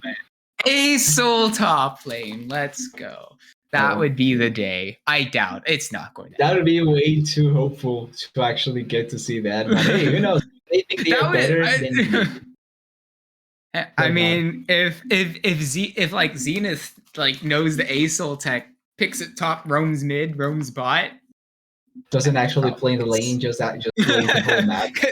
Top lane doesn't matter, guys. Sack yep. Top tier 1, Sack top tier 2 is Viet the Senna finally going to show up, at least for me, being in terms of casting. And yeah, back okay, it seems to be a bit of a return to the status quo this time around in terms of picks. Is what we expected last match. Didn't happen, but the Senna being back, I think understandable. She can be quite a strong champion, so it makes sense. Lizzie as well was able to find so much value in the previous game. Kind of goes to call why it's been banned a lot of times in this tournament so far, and why the champion has been so in the hands of the right player. And actually can perform with it. And now potentially the area as well. So having a strong 2v2 playoff. Yeah, definitely. If they do actually lock this in, which they haven't just yet, but assuming it does go through, that's a very strong mid-jungle duo for the first few levels, and there it is, confirmed right there. Lisa and Ari, R1, R2, and wait a second. I don't know if draft. I'm pretty sure this isn't. I think they're probably trolling. I'm assuming it's like we do a little bit of trolling around here, but that does. He knew. It is. There we go. Yeah, a bit of a strange one there, since Draftwall does use the PC League of Legends roster, and apparently it hasn't been updated to see Nyla not be selected just yet. But that, instead it'll be Nasus, and honestly, I think I prefer Nasus as just existing. Okay. Said, we've seen the set. It was against the Ari, and I don't want to say destroyed the Ari, but it certainly just blew open the game in a lot. So I'm excited to see the set. Maybe providing almost the same value coming into the game. There is the Senna Nasus bot lane that we have seen quite a bit already in the tournament. And I think that having that scaling backup to play off of the set can be quite good. Now, the Garen gets picked as well. We have seen Garen, he can be powerful in the right hands. He can find a lot of value. But I think that there's good champions to play against it, and there may be some answers then John tried to opt into. Yeah, and especially since it was the Garen was blinded, picked into that top lane. I personally think Garen's pretty strong, but he's also very easily counterable. So if you give him like the R3 Garen, I I would expect to see a little bit of range coming out from Zenith, but maybe they just handshake into I don't know, just maybe Darius. Who knows? Either way, Shin going to be taken away, and I do actually like that, being able to dodge that silence. First goes Lamau and presses one button and becomes immune to auto attacks. Is a actually not that annoying of a mechanic. It's just probably really annoying if you're Garen specifically. But I think you can block the Q if I'm not wrong. So yeah, could be. Yeah, you definitely can block Garen's Q auto with Shin. Yeah, it could be pretty bothersome. So certainly, I think a smart option to ban away as well as shield for someone like the set that likes to can be quite dangerous. So I think the overall bans that are coming through, the both bans for on Renekton and Shin can be quite impactful. On the side of Yon though, banning away Chanter supports could be a case where we see potentially something much more tanky, especially because they did take two of the stronger ones. Or maybe NXG does go into the Seraphine side, which is not necessarily a champion, but instead it's the brand once again. Yeah, we saw the solo lane. Actually, wait, no, because it was Orianna last time. That was then. It was Dragon Lane time. Yeah. Oh, yeah, that's right. Duh, brain small. But yeah, no. Definitely brand. I definitely mages in the bot lane are definitely good in terms of their strength. And by now, I want to say Brand, Ziggs are all very much viable. And speaking of Darius, dang it, earlier, just handshaking at that. And that was locked in. Shoot, instantly. Okay. Zenith saying, I mean, you love to see it. Just the straight up confidence. Yeah, it's the classic skill matchup of no skill champions. I don't know how else to describe it. I mean, no, but no, it's definitely one that's more so one that's reliant. Oh, and Mumu coming in for the potentially jungle. Kind of interesting. I would say most likely jungle. So you do have the ultimate value, right? Which for such a huge. Yeah, no, the Curse of the Sad Mummy is incredible. But I was thinking Shyvana is left open, could have been really good for Yon to play. And Shyvana has been so good in carrying so many games. I think kind of interesting that they opted into the Amumu, but Amumu will provide that team fighting prowess that Shyvana can do as well, but not to the same degree. The ultimate value so high. Yeah. And played accordingly can be so good. Oh yeah, no, the Curse of the Sad Mummy is definitely one of, if not the strongest ultimates in the game, and outside of that, he's okay. I think he's clear if he is going jungle. I mean, if this was like a Mumu second, I mean, unless if it's Nasa's jungle and like that's the tech and like I stack off camps, who knows? Yeah. I don't believe Nasus has any extra damage against jungle monsters, though. That might be willing to say no, but I think maybe he does. Like I don't quote me that. I think it's not the case. I also likewise, but there's also a few things that you kind of don't expect in Wildlift. Like, did you know Alistar can headbutt towers? Like, I didn't know that. Yeah, he can headbutt. Alistar can headbutt towers. There's so many things. It does 150% bonus damage as well. It's hilarious. I want to see that so much. Sadly, we don't have an Alistar, but I want to see that so much now. Split push Alistar top now. Obviously, Alistar's kit's not quite split pushing, but yeah, there are small things like that, small differences, and some even bigger ones like Misfortune, Q, and a skill shot. But I don't think it will be Nasa's jungle, but it's fun to fantasize while we wait for to load onto the Rift. It'll be a few moments from now, but here we are. I think we're just going to throw it to a break. It'll probably be just a few seconds. Won't be Yeah, a long one. Won't be like the last one. I promise you guys. I know we've had a lot of long breaks in this tournament, but this one won't be as long. But we'll see you on the other side for game 1 between Yon and NXG.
And we are loaded onto the Rift a little bit later, level 2. We've got a nice trade already coming through in that bot lane. Bold Muffin on that Senna. We definitely something very similar we've seen with a lot of Senna compositions so far is that Senna gets drafted and throw as much beef in front of him as we can. And actually got a fight for this first Scuttle Crab. That's going to be the first blood going onto the Nasus as well, going to get that. Senna's full. And straight away, we got a 2-for-1, but here comes Tony as he finally goes down. That being said, Throne also as well. It seems to just be alternating kills until now as Osu is slowed, and that's the double kill going on to 9. And a 4-for-2 first fight coming through in favor of Yon. And definitely, yeah, very well played by the side of. I find it great that Yon's abbreviation is ZZZ. I agree. It's so useful. Even though their games don't make us asleep, it's great to be able to actually watch just the ZZZ in their games. And I wanted to call out because that fight just now, be it League of Legends on the PC or on mobile, everyone fights and dies for Scuttle Crab. It's just something that will always happen. And this time around, Yon is able to take the better fight, wins the fight, and 2 kills already for Whoa, speaking of another fight, Bold Muffin's gone very low, won't quite get that those concussive blows out, and actually turning it around. Ooh. That's going to be another kill going on to Yuru Camp Fan. But here the gank was also coming through, I believe. This Nasus should be okay considering how low that Braum is. Actually, no, it's not quite. bit premature of an assumption from me there, as he stayed around a bit too long, picking up that kill as well. So 2 kills going back into the side of NXG. So at the very least, they have that going for them. But very quickly, it is about a 1k gold lead over to the side of Yon, just 3.5 minutes in. But with that in mind, we see how I'm The bleeding. I think it's not the into Noxian guillotine is used, and there it is. Junkler comes through. I'm not Tony. Decides, well, that wasn't quite enough damage to get the kill initially, especially with the redemption coming through from Sweet Tea, and just getting that one was an actual kill secured. As long as they can deal the damage, it works out. And with that, they secure the kill. Once again, running quite a bit of the show. Both junglers already showing presence on the map. One has every bit of the damage of the kills on their team. The other just a few and assists to try and help out. And we may see another potential fight here in the mid lane. Yeah, we've got everybody stacking and around this mid lane, but I think they'll most likely be fine. It's a bit strange seeing. I mean, we have Dragon about just under a minute, so I guess it's a little bit early to be securing the push into the mid lane there from NXG, and we're seeing that kind of come back now as that lane kind of seemed to settle around. In the middle match, we have an all-in coming into the bot lane. Osu going to get marked up, but yeah, that's not going to be nearly enough damage from 9 to find. Well, not even. It's not. I mean, it wasn't even particularly close to a kill. Not even one where you panic as Osu going.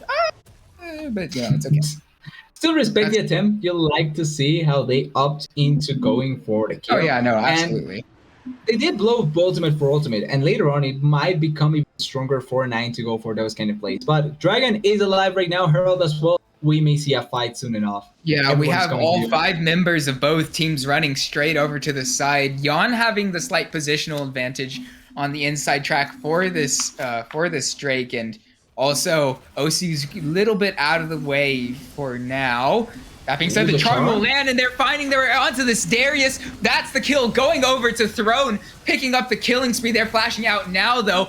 Traded back is the kill onto the Braum. So 1 for 1. Currently another charm will land, and there it is. A kill going over to the side of Platinum. And once more, Throne! Another one! Back in. He finds the angle, and it's absolutely incredibly taken by NXG as they find this fight in emphatic fashion.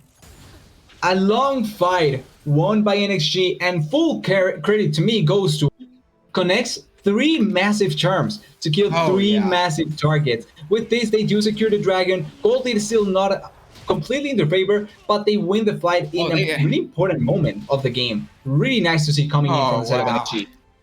No, I mean, it's absolutely incredible from NXG. They were sitting at about 2k down at only around 5 minutes, looking like they were really not going to be feeling good this time around. But, we're not done spectating this. Thank you.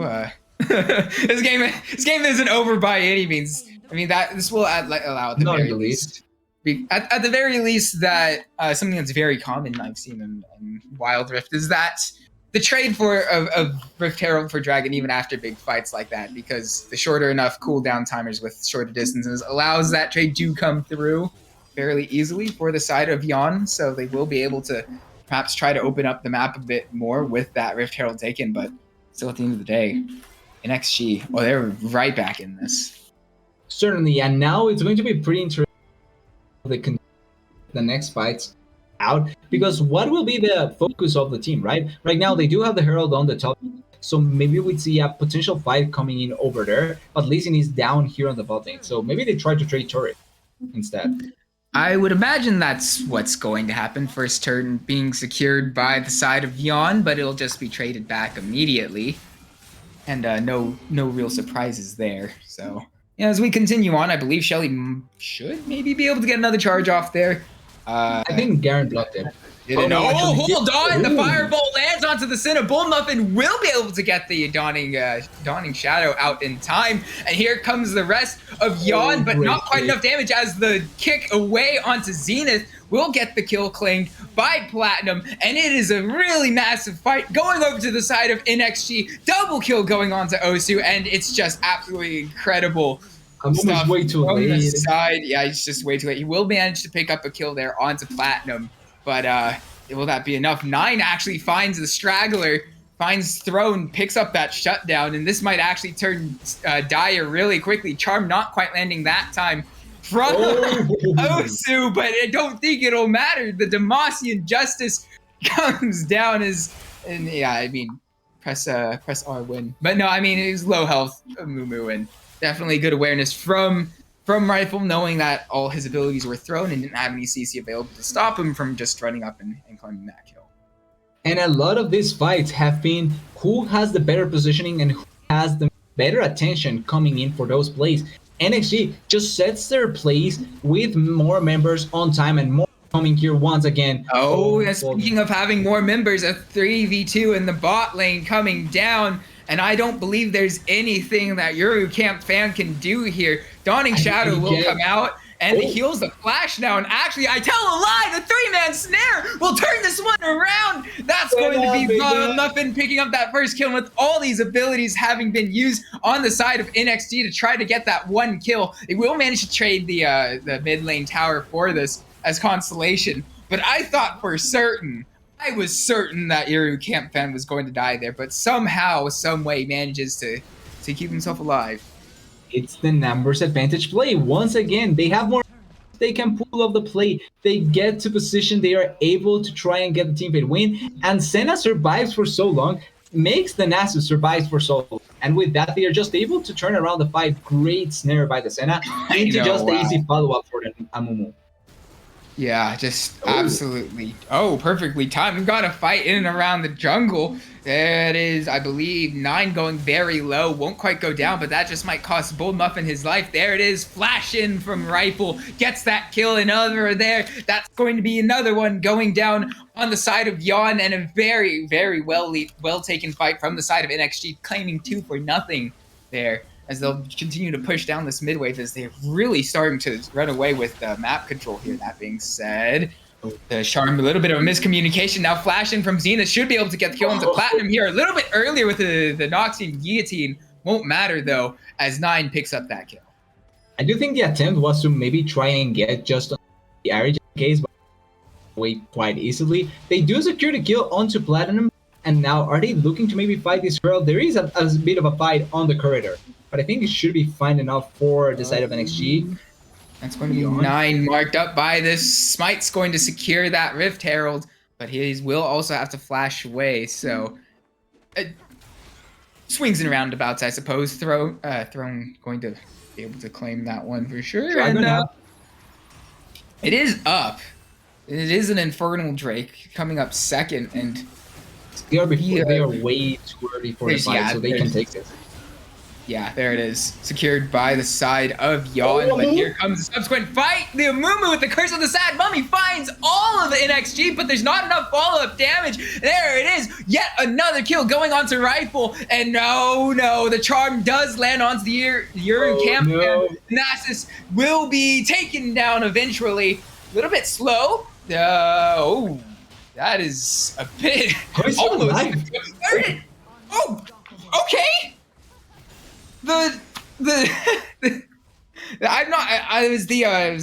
It was the Cinna managing to actually end up finding the kill onto Platinum there. Amumu maybe did as well. But yeah, Amumu here. I'm not Tony. Well, yeah, we'll just be taken down there, and with how low this tower is, I believe this one charge of Shelly should be enough. And there it goes. So mid lane tier 2 tower going down, and NXG maybe not as clean as we have seen a little bit earlier on, but still overall playing this very well, claiming the map as their own with 4 towers already taken on their end. 100%. Really nice play coming in from NXG. And it's the team fights that have been really setting up the pace for how NXG can just get themselves into so many good enough spots. Yes, they lose the dragon, but they play out the team fight so well in comparison. Great listen kick by Throne. And then the Amumu ultimate, I feel like, was going to be so good to just carry out the team fight, but it's simply not enough. They cannot position themselves to try and do enough damage on the side of. Yeah, definitely a bit of miscommunication there. I do like the angle that Tony saw, but you know, Amumu does kind of need that little help from the rest of his team. And looking at his build, Rod of Ages into the Leandries. Not exactly the most tanky build ever either. So once he goes in, there's no real way for him to get out, and we saw the consequence of that right just then. And now with the state of the game, the state of the game is hold on. Osu's trying to does run away. And actually, the dotting shadow will come through. There it is, the kill. One more going on to Rifle, and that's going to be your Camp Van getting targeted by the concussive blows. Will it be enough? Stun comes through. I think he's dead. Dead. Gargoyle Stone Plate will not be enough, as there it is. Sweet Tea managing to claim that one in the end. There's definitely a lot of extra health going on to that Nasus, though, with the Stone Plate through. But at the end of the day, 2-0 go over to the side of NXG, and a lot of control. All the vision control is just theirs. This is not your jungle, Yawn. They can't really do anything about this, and this should surely be the Baron getting claimed by NXG as a result. There is just fun in here, but it's just so easy for the side of NXG. And ultimate will come through. Zed, maybe he dies. This is maybe not the person he wants to see. Rifle looking all right. Actually, will manage to get out there. They might be a little late. These health bars are very low. Baron claimed by NXG, but they will have to just run away immediately with these super low health bars. Killing spree getting picked up by 9. So, at least they get something in return for that Baron. Definitely left it very late, looking very dangerous at the end there, but still. Overall, not too bad for NXG. They will have still have 4 Baron buffs. It's 4 champions with Baron, yeah. So the value is going to be there. Now it's completely on its head. Now it's NXG who has the gold lead, have the advantage. They have the tempo. It's on Neon to try and turn around how the game ends up going, because it's slipping away from them. The team fighting from NXG has been much better, and even the pick have been so on point to secure them advantage going into objectives. Yeah, I mean, NXG have just they've had a few hiccups, but overall, about as close to flawless as you can really expect from a sudden. And I love the ocean map and Wild Rift with Honey Fruit spawning in the middle of a lane. That's hilarious. As Osu to maybe get all in on, but actually the other way around, Dawning Shadow will come through, and at this point there is finally gets taken by I'm Not Tony, but I don't really know that he made it out actually. So he's alive with a lot of cooldowns being used from the side of NXG in the early portions of this fight. And Senna down this bottom lane. That'll be the inhibitor taken in the mid lane, and their minions are already on the Nexus. Ult will come through by the Brand. Yeah, they're just going to walk away from this one. The health bars are definitely looking really low now, and probably the wise decision to. It's smarter to try and disengage. I don't believe they're just. They're not. No, it's a re-engage. Will be used, but their health bars are way too low. They really can't continue on that. They will burn the ultimate from the Nasus though, so I think at the very least for the Drake, which is up now, the Mountain Drake being as it was and without any vision, this should pretty much just. Yeah, really. So won't be able to find much more than in terms of kills, but definitely they will be able to secure vision, and that will guarantee them the Mountain Drake. It's so easy right now for NXG to try and move around. I'm glad that we're hovering on it. Is one of the items that I don't think yet that has a lot of prevalence, but it can be quite useful, especially in certain situations where maybe you can outplay the enemy team when there's enough damage to be able to burst someone out. So you can certainly find some avenues to make it work, but realistically, in the overall context, right now NXG is in such a strong spot. The main worry that you have is the Senna, and even then, I think that there's enough tools to try and make the Senna a pretty big threat for you if you're in NXG. Yeah, I mean, she has hit the 3 items now. Bold Muffin will get that little bit of extra power, but no, certainly at this point, that's really the main thing that you can really hope for on the side of Yawn. And actually, without this vision here, this might be a bit of a... Just going to check that out from the Nasus, going to not rush into danger there, and wisely so. We almost had a death push, happens, but... The death push is always great to see if it works out. If not, as long as you don't die, it's fine. I think that's the main thing takeaway from death push. Yeah, and actually, I apparently got an update from cast from production is that it's the Estali speed jar that spawns the honey fruit. I forgot that was an item. I know you were missing it earlier, and I didn't have a type to place it in. And honestly, I wasn't even quite sure what that item did. I only knew it existed. I'd be completely honest. But we learn on the spot here, and I know that the ocean map on Wild Rift does have a bit of a few different spots Tony. that the Jets spawn in. Tony will be stunned up by the concussive blows once more with the fireball. The stone plate will keep him alive for a lot longer now, though. Finally, kill getting taken by Osu, and now the numbers advantage is strongly in favor of NXG, but they can't quite find the kills just yet, and the health bars are starting to go low. I mean, these stone plates definitely getting a lot of value for the side of Yon, but at what cost? They may just have to concede the Baron with how many of their health bars are sitting at nothing. Oh, straight over to Sweet Tea. No. Oh, all over the place. Wait, hold on. That's going to be Rifle picking up a kill there. Not sure how, but there it is. Sweet Tea going low. Sweet Tea getting claimed by Bold Muffin. But that being said, in the spot lane and all 3 inhib towers getting taken. So with the extra super minions and all this pressure coming around, I think they just end the game here. 236 health. NXG take game 1 in the lower bracket finals. They open up the vase. They are able to just, like you're pointing out, members left and right. There was barely a lot of things that Yon done to try and protect the vase.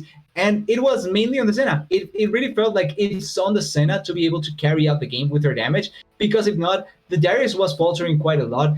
Amumu can find one massive ult. It's not like his damage would change a lot of the team fights. Nasus was more of a mid shield than a damage dealer, and the set had to find way too many angles. So it just felt so difficult for Young to try and pull off the game. In comparison, NXG finds so many good fights, so many good angles, and they just carried out the game so effectively.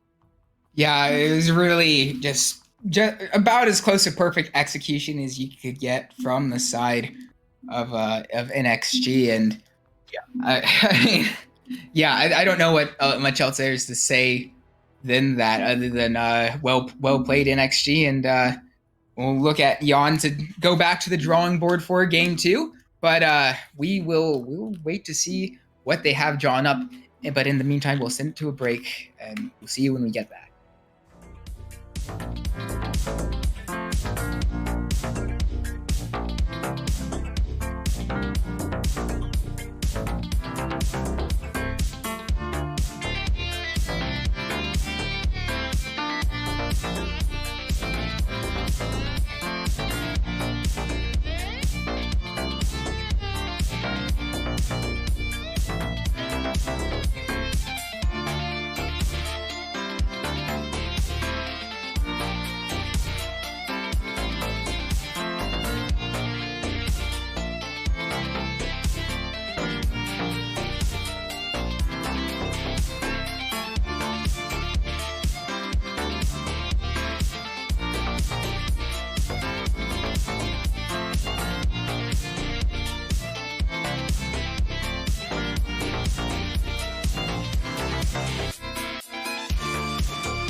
And we are back for game 2 between Yon and NXG. Yon electing to stay on the blue side again, so perhaps maybe something in that draft that they didn't quite like and they think they can improve upon this time around. But yeah, they're saying where we go again on blue. They themselves banning away the Senna, so maybe they do have adaptations that can be much more impactful. We did see in the previous game that with their blue side, they opted for the Senna, and a couple of champions, I feel like much so than that, the impact that the Lee Sin had in the previous game was so high. Like, he got so many kills, his damage was really hard to go unchecked, and then in the later team fights found so many avenues to pull up. Kazan is being covered, I'm pretty sure. Yeah, no, we do it. We do a bit of trolling. We do a bit of trolling here. It's fine. I rate it from Yon. It caught me off guard the first time, and still kind of does, even though I'm saying this now. It won't be a Samira ban because Samira is not in Wild Rift, and actually it will be the brand banned. And honestly, I don't necessarily disagree because Platinum's had 2 pop-off games on brand so far. After the last game, it really felt like there so much value coming in from the brand as well. Like, team fighting wise, very impactful. And then in the bot lane, there was never a time to really just out push the brand, or at least not find a lot of avenues for stopping the brand. So all in all, I understand the ban coming here. And even though I don't think that the brand is necessarily super, super strong, it's better to take away something that you don't know to counter in the so far than to just leave it open and not allow for anything. And then the Luke's ban coming in as well from the set of NXG. Yeah, it's just a really good overall artillery mage. Not much else to it. Is good, just basically all around, and not a bad champ. Honestly, don't know if it's like necessarily the best, but I don't disagree with it as Camille as being taken away because Camille does Camille things. Yeah, that's how I'm going to describe that. And with that, it does mean that John takes Lee Sin on the first pick. And it's just a pretty free takeaway after taking away the bans from, or after banning out the Senna. It feels like the next best thing to opt into is Lee Sin. Now, NXG, do they opt for their jungle right now? They could go as well for the Lucian that has been on the second phase. Could be the case. Garen did pay it off quite nicely in the previous game, even though it got first, I think, killed in the top lane at the start. It didn't really matter. Later on, it became Darius matter how early he died. So I can kind of see why they are opting back into the. Yeah, and Garen just in general, just honestly, just he's strong. He runs at you and he's strong. Not too much, not much more really to it. As Ari, will be locked in by NXG. And another thing we saw is how Osu on that Ari in a few of those fights, man, last time. Those charms were clutch. They Ari essentially fight, and then you really saw them makes. Now I want to see if Yon does up once again into the said Ari matchup. I don't think it's necessarily a bad matchup, and to win it or not play it out, but you really have to find your moments of opportunity, as I said, to really shine through like the Ari did. So it's really skilled based, and I want to see if they do opt back into it. But the Wukong does come through once again. Yeah, just a fairly strong ultimate, very good champion. I rate it. Nothing too spicy, but also then again, sometimes you just need that utility sort of champion in your composition. This Twisted Fate will actually make a relatively, I think, fairly good mid jungle duo. Definitely mixed damage profiles between him and Wukong. There's a little bit harder, and with the point and click, I think this is just me like thinking conceptually without any concrete knowledge on that. But immediately, I'm not too disappointed as Kha'Zix will be the choice for Throne. We once more, he's back, guys. He said change is good. No, they didn't. The Kha'Zix says change is good, but for whatever reason, we see him picked again. No, it's the irony of the champion. It really is, isn't it? And now it's going to be on him to really do quite well in the jungle because he did super well in the previous game. Now it's on the Kha'Zix and Throne himself to really be able to pull off with the Kazakhs on this game. Now, coming into the second ban phase, we see the Varus coming through. I think for a long range AD carry, you certainly do Varus. And as an answer to Six, I think a couple of these champions that have long range could be a pretty good option. We may see the Renekton as well potentially banned away. I think Renekton can still be flexed around a little bit. Or potentially something in the bot lane position could still be an option. Like Anami I wouldn't feel surprise like- me if it gets banned.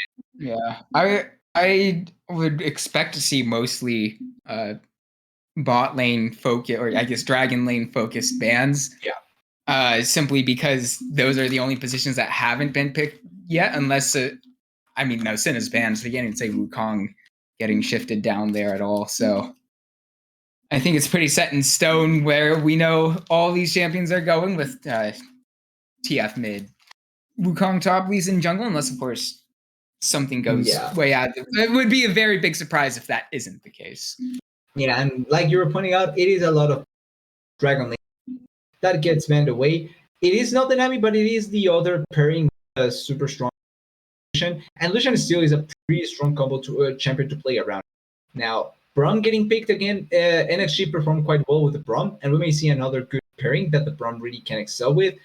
I would be surprised if they opt into something that does not deal a lot of damage on their side. Like Saya could be a champion that John does opt into, and then adding onto that, try and get more potential, like something like the Rakan. But instead is the Ashe. Okay, they do have Engage here, thanks to the Ashe Arrow. So the Enchanted Crystal Arrow can work as a pseudo form of Engage that you can get on a lot of these champions quite easily, and still follow up on damage. Maybe not super high damage, but certainly a consistent damage dealer in the Ashe. Yeah, and they definitely have a very much a pick who you want to kill, and that's who you kill, and that's that.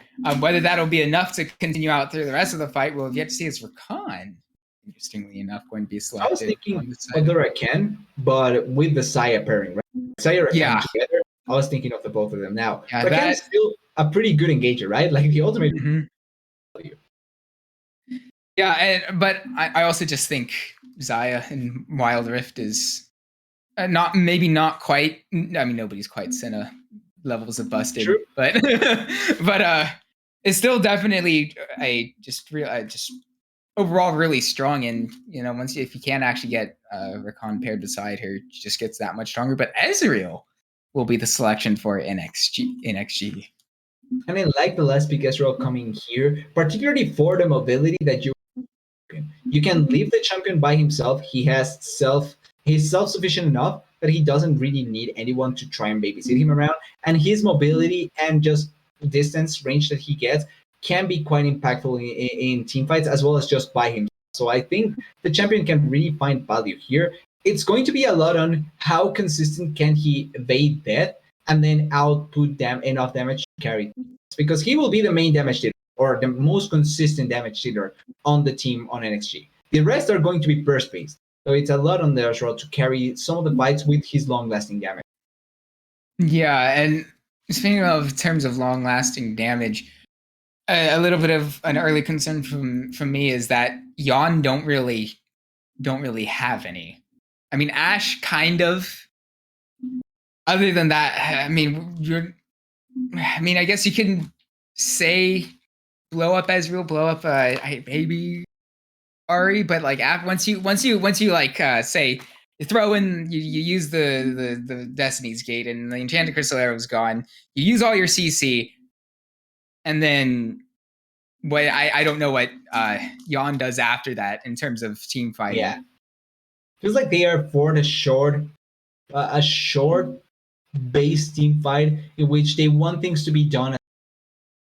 If they don't end fights within their ulti cooldowns or within pretty short moments of the fight you're starting, then the side of NXG can just play out the long team fight and really do much more. And I think that's going to be this is going to be the interesting way of playing from both that we have to look out for to see who can carry it out in the later stages or in the game overall. I was about to say just in general. And I think that those are generally tend to be the most fun games to watch when you have two teams that have they have an idea of what they want to do, but they're also conflicting with each other, because sometimes when you have just two meatball, deathball compositions that run at each other, it's like, okay, well, we just wait to see who dies first eventually. But there's definitely some definitely uniqueness between these two compositions and two ideas of what they want to do with to eventually take this one, whether it be NXG claiming game 2 in a spot in the finals, or whether it be Yon sending it to game 3. We will have to wait and see. But until then, we will be back shortly once we've loaded onto the Rift.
And we have loaded in onto the Rift for what might potentially be the last game of the lower bracket finals, as we have Yon up against NXG. And well, NXG, they just simply played better in game 1 is the way I'd describe how that went. 100%. They did super well with the comp that they had. They played up to what they and they now a little bit of it will be the same for Yon. But I think that both of them have tools to really play out this game in the way that they want. I'm sorry, you're kind of cutting out there. Either way, yeah. Can you hear me now? Is it better now? Yeah, there we go. There he is, back in the land of the living. Let's just let the game play. Yeah, it was a bit of a strange moment there, but we are back. But we actually. It's kind of strange having a bit of a down moment. And I sighed as I say that. I cast a curse myself. Platinum flashing forward with the arcane shift as well. Gets the damage. Will he get out though? The stun does come through on the concussive blows, but here comes Lee Sin. Here comes Tony trying to find this pick up the kill on the back. There it is. The first kill getting claimed. Is it enough to get the Braum as well? Yes, it is. Yoru Campfan going to be the one claiming the last hit on that instead this time. And 2 for 1. In that bottom lane gank. If they get the kill, they did get the kill into the Ashe. And I can see them being able to trade just one of the deaths instead of both of the bot laners dying. But sadly, at the end of this, when he's over on the side, you're pretty sure you're going to might have a fight in the mid lane here. Throne trying to find the lethal onto the Twisted Fate, but there it is. The shield coming in late from Yoru Campfan, and I'm Not Tony now finds the damage on the second half of that fight. And I mean, wow, 9 was so low and just wasn't quite enough. Close only counts in horseshoes and hand grenades, and well, yeah, 9 will just get that honeyfoot come right back up. 100%. And on the play, I like the attempt that they were the aggressiveness, and I honestly gotta say you have that play because it was going to be a 3 versus 2 if he just goes for the team, if he just goes toward the area and the Kha'Zix that he's fighting against the Lee Sin, they can get the stun onto the Lee Sin with the Braum passive, and then they just take the kill away. They would still be up in kills, but now it's 2 free kills for the Lee Sin, 3-0, and we're maybe seeing a repetition potentially from the previous game. Yeah, and I mean, really, sitting at 4-1 in 3 minutes on the side of Yon, and so definitely a bit of a more of a, I didn't say better early game from Yon this time around. I generally try not to. I think better is a very non-descriptive word, but you know, I think it's apt for the situation as we see Ezreal going to be picking up the tier and the Sheen, which is definitely a good moment for him. Those two components just do a lot of work for him. Has them quite nicely stacked. So already setting up to get as soon as possible that item. The Ashe going for the man immune. I think that the early damage that she will get thanks to this and as quite quickly will turn out quite nicely. And I want to see how much poke damage we can get in fights for the Ashe. Now, 3 members coming in top side. Oh, we've got 4 members looking for this dive. The concussive blows will land. There's the stun. There's the kill. Destiny's Gate. I found a kill onto the Ahri, I'm guessing. Yeah, there he is in the bot lane. I was trying to see where that was at first, but yeah, all the while. So really a trade of kills across the map. Kind of caught us out in between there, but yeah, no, trade of kills really good overall. I think we're gonna try to trade towers as well. Very potentially try and make it so they get the first turret before the enemy team will come trying to respawn. I think they can even get a kill if they are not careful. Yeah, they really should be able to as that tower goes down, and there it is. Kha'Zix going to be claiming the kill, and the Thrones Kha'Zix we've been able to see so far. It's been really good the last time we saw it, and he does get on the board now. That being said, I'm Not Tony still sitting on 1.5 items before 5 minutes as the dragon comes up now, and straight away we'll probably have a fight around this dragon almost immediately after we had one. Yeah, I mean, it's bound to happen. It's going to be great, and I'm ready for the action, especially with this Lee Sin being so far ahead. Should be quite easily for them to take it out. There's nobody. They're trying to hover in. The Rommel not going to really find too much. Comes in. Ooh. That's going to be Rifle claiming it for NXG. But these health bars have gone very low. Is that the kill? Yes, it is. That's going to be the Ezreal claiming that first kill of this fight. And without these cooldowns left, re-engage double kill going over to Platinum, but he's taken down now. Is it enough? No, it's not. 9, only 1 more auto away from getting stunned, but it's not enough, and the quadra kill goes over to I'm Not Tony. They get way too greedy for the fight. They try to keep themselves on there, and the Lee Sin just has they going in for the fight, gets the quadra kill. Yes, they lose the dragon, but the team fight is won by the side of Yon. And having this Lee Sin already so fed, get even better, it's going to be so good for the side of Yon. NXG has to weather the storm out and try and get anything they can without losing. Yeah, so I think straight away we move right up to the Rift Herald. No breaks here in this one. Gotta contest. Destiny's Gate will find a few. There it is. That's the kill onto the Kha'Zix. And the smite may have gone a bit early. We have to wait and see. Now Sweet Tea going low. There it is. Yeah, Rifle still managed to pick it up. It's just a little bit early from I'm Not Tony, which allowed Rifle to claim that as a result of the smite. That being said, they do manage to find 2 kills at the back half of that fight. So still gold going to the side of Yon as they really start look at that. The gold difference between Kha'Zix and Lee Sin there.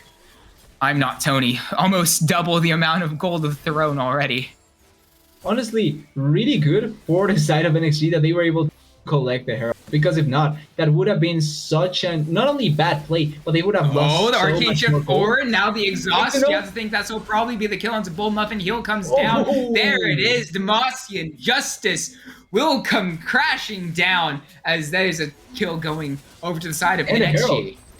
And yeah, straight away the Herald, it was in fact the Garen that claimed it, and there he is, and the mid lane turret is now going down. As Oh, Twisted Fade. yeah, Destiny's Gate will be choose to Oh, get too late. away. There it is. We'll just hop away, but that'll probably be at the cost of yet another tower going up to the side of NXG. More than likely, could they trade on the side of Yon? Side Israel getting run down. They are trying. They're And trying to there's take two this. members that left. So this could be risky. They are Oh. taking the fight on the bot side. Yeah, and a few of these recalls have been Oh, canceled, yes, and yes. Legendary says, I'm not Tony, and yet another kill going to be claimed onto Sweet Tea by 9. And yeah. Why would Rifle Really? leave after seeing where they were? Like, they saw everyone coming. They saw the stun coming in. Why would Rifle leave? You're honestly going to have to ask him that question. Maybe it's one that he thought that, okay, we're already caught out, our health bars are low, there's no way we win this, so might as well not hand over more gold. That true shot barrage would do a lot of damage, and that's enough. Speaking of damage, to line 9, and as he gets sent to see the green screen very soon. Spirit Rush used by Osu. We'll have an extra charge. We'll just use that as there's nobody really in range for him to find. Still getting quite a nice kill to try and shut down they were in. Still, they are really far behind. When you they 5,000 gold now, and you still have to cover so much of that, leasing already with 3 items. It's so strong at this point. 10-0. Oh yeah, 3 items at 9 minutes. That's fast. That's fast. That's really fast. Yeah. You thought Jin was the fast, guys. No, the new age of the fast is now, it's now Lee Sin, especially with that. Not Trellius. Why am I playing? Hello, it's not even a unique item to Yomu's Ghost Blade. I'm so dumb. that's not even a unique item to Wild. I don't know where it is. Oh, straight up to the top lane. That's going to be another kill going over to the side of Yon. Yeah. Could have been worse. Tony picks up, or I guess not Tony, I suppose, really, picks up another one. Because, yeah, he's now sitting 10-0. And pretty sure for the second time around, we're seeing why Lee bans. Oh, yeah. Oh, yeah, really. This champion is just running the early game. And I'm not expecting it to see open once again if we get to a third game. If for whatever reason we do see Lee Sin again, I don't know. I will be disappointed in whoever didn't ban them on red side. That's really all there is to it. It's not a very aggressive threat, but one that exists nonetheless. But it's one nonetheless. Exactly. Yeah. Dragon getting started though. Dragon getting not really burned down all that quickly. The Enchanted Crystal Arrow will land, and so now the positioning is gone over to the side. The Rakan staying alive. There it is. The Garen finally going down. That'll be Zenith picking up that first kill with these health bars so low. You have to say, surely that is yet another kill going to I'm Not Tony. Double kill as well, getting picked up by Zenith, and it is a clean ace from the side of Yon. Game 3, here we go. Just Yon running around the map, running around this game, destroying every bit of the side of NXG, and it just feels so difficult for NXG to really get something going for them. Like, they are going to get Dragon now thanks to that fight. They are going to get the Herald. They are going to get even more gold into their pocket. And in the way that the game is going, one more fight that they win so heavily like they did could even spell the end of the game with the Herald. Oh yeah, for sure. We might even get to see Shelly dance. I don't know. Remember the last time? There's no smite available. Drive-by shooting from Rifle gets and claims that second arrow, so we won't quite see Shelly dancing anytime soon. Probably Demasian Justice, not quite enough damage, and won't get the redemption heal, so he will have to run away there. Sweet Tea now going very low, and Sweet Tea not quite going down. But it will be traded back, and there it is. Yeah, the shutdown going on to Ezreal of all people. Platinum going to be picking up 1,200 gold there, but the rest of the fight's not quite over just yet. Yuru can't fan very low, but will land the 2 on the grand entrance. There it is. Still going to be claimed by NXG, and it is an absolutely incredible fight against all odds from NXG as they're starting to run down the main line. I don't think there's no way I'm wait. sorry. Oh, there's no way. Hey, hold on. Nah. I don't think they push to win. I don't think they push to win, but they will get at least into the turret. Listen is up in 4 seconds, and I'm for calling it off so early without giving the opportunity for NXT. They turn around that fight so well. And also, I'm sorry, Yon fans, because I think I caster cursed Yon. Yeah, that or was maybe not. Who knows?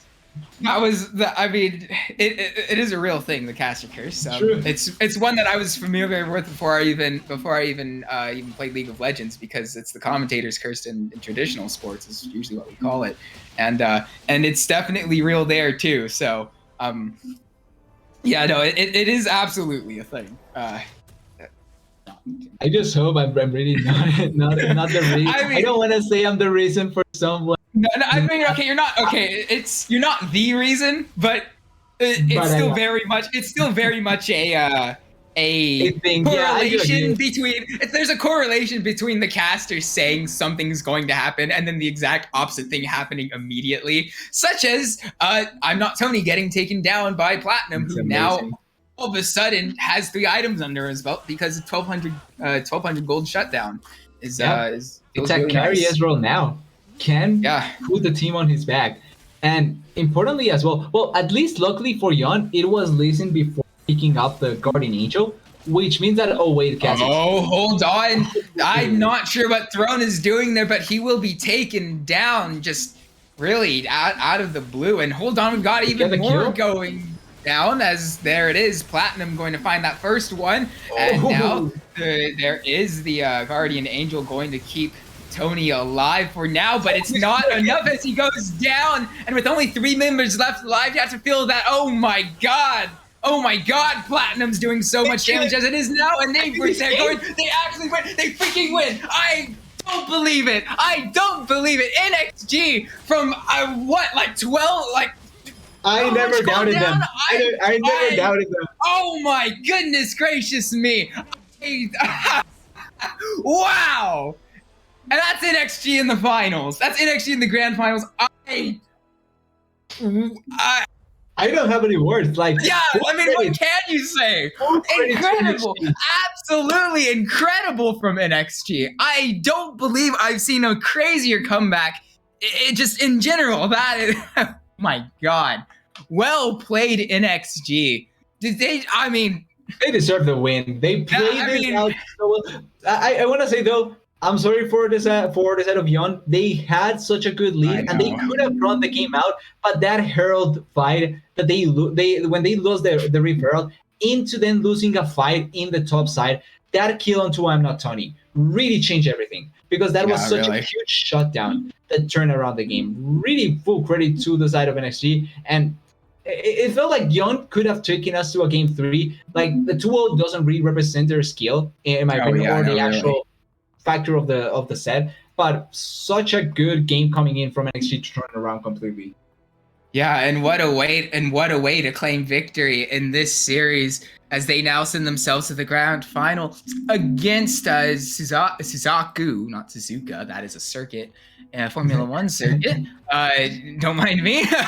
Similar name though, but yeah, we're probably gonna have a little bit longer of a break between this one. And I know we've had some pretty long breaks throughout this cast, but please give us some patience. We've been going live for about 7.5 hours now. So, and the players probably need to organize and see what we're going to do specifically for the upcoming best of 5. But when we come back, it will be NXG versus Suzaka in the grand finals. And it'll be a best of 5 as well. So don't go anywhere.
And we are back for what's actually going to be a best of 3, as these two teams have agreed with each other, since we have been here for quite a while. So It's been a long day.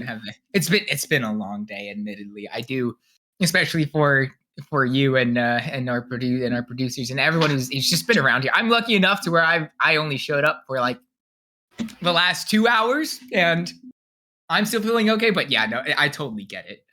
After joining it to a best of 3, as a result, and just so you know that, unfortunately, kind of, we won't get a best of 5 out of this one. But yeah, that's the situation it is. And quickly running through the bands straight away: Camille, Lee Sin, Olaf, Shyvana, Yumi, and Senna all taken away now. Yeah, which gives a chance now for the Karma for the side of Susaku. Susaku has been pretty consistent in banning away these 3 champions. Particularly, no other team has forced them into a spot where they need to ban anything else. But so far, this has been their main 3 bans. And on the side of NXT, pretty understandable bans. Nothing way out of the ordinary. And that Garen pick, we have seen it previously. It's been comfort for them, and it's been paying off for them. So this time around, they opt once again for it. Now, I want to see if they go for the classics again, because Lee Sin is banned. And it's been one of the better performing youngsters for NXT. Ooh. Okay. I like it. It's still a flex. Yeah, it's still a flex. It's still a flex. If Rengar does actually get locked in here, just for the hunt between Kha'Zix and Rengar, I'd like to see that going mid instead. But that's more so a personal thing rather than. Okay, Sean. Maybe they don't have much time. They don't have much time left for. Yeah. They really don't have a lot of time. They locked in Rengar. No, okay, we came full circle. We're back. Okay, yeah, no. Seems like they just wanted to troll us a bit more than usual, and they did with the hovering around. But it's the Rengar pick. We've seen Rengar pick, and it has worked out. So I'm not against the pick. For the answer though, I think Lucian is still a fine enough champion, and it's not like you cannot keep popping it up. And if you want even more potential carry help for this Lucian, Nami can still be an option that is in the table, and you can flex the Karma towards the mid lane. So Saku has still a bit of options to play around with. It's on NXT now. Ari could be another opt into playing with the Echo in the jungle. It's been paying off for them, and maybe it's the case, but... Well, you were saying... Yep. There we go.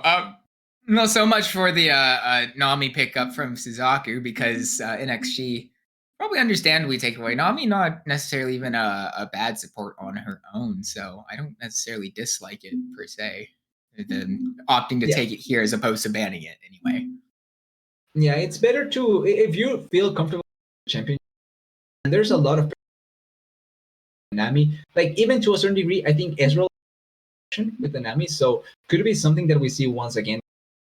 It's the Fiora ban looking into now the second phase of bans for the side of NXT, followed by the Caitlyn. We may see a lot of focus towards that AD carry pool coming in from the side of Susaku. And then on NXT, I think top lane bans get Darius as well, or Shen, like it's being covered now. Yeah, definitely one. Get the bless you. Thank you. I stopped myself mid-sentence, so I already forgot. I know, yeah. The Garen just not so he doesn't get counter picked to Oblivion and back, and yeah, I definitely like the Fiora and Shin bans in that sense, and Corki might be the one that will be taken away. Okay, I guess. It's one of those flexes that you can send towards the Dragon lane. So all in all, I'm not against the pick coming here, but it's going to be now on NXG's side. We could see Brand potentially once again. It's been kind of the pocket pick that they have shown in the series that has worked out really well for them. I'm not sure if the interaction with Nami carries through the Wild Rift, but I'm pretty sure that it should be fun to see. Renekton getting picked here. So this could be a mid lane Garen or Renekton with the Echo going to the jungle instead. And I think all in all, that could pay off. Yeah, it could be. Or the Garen jungle. True. Also, as well, it could be an option. We got the position swap rifle to jungle. Play Garen jungle. I mean, I don't know. Why not? So Vayne is actually locked in.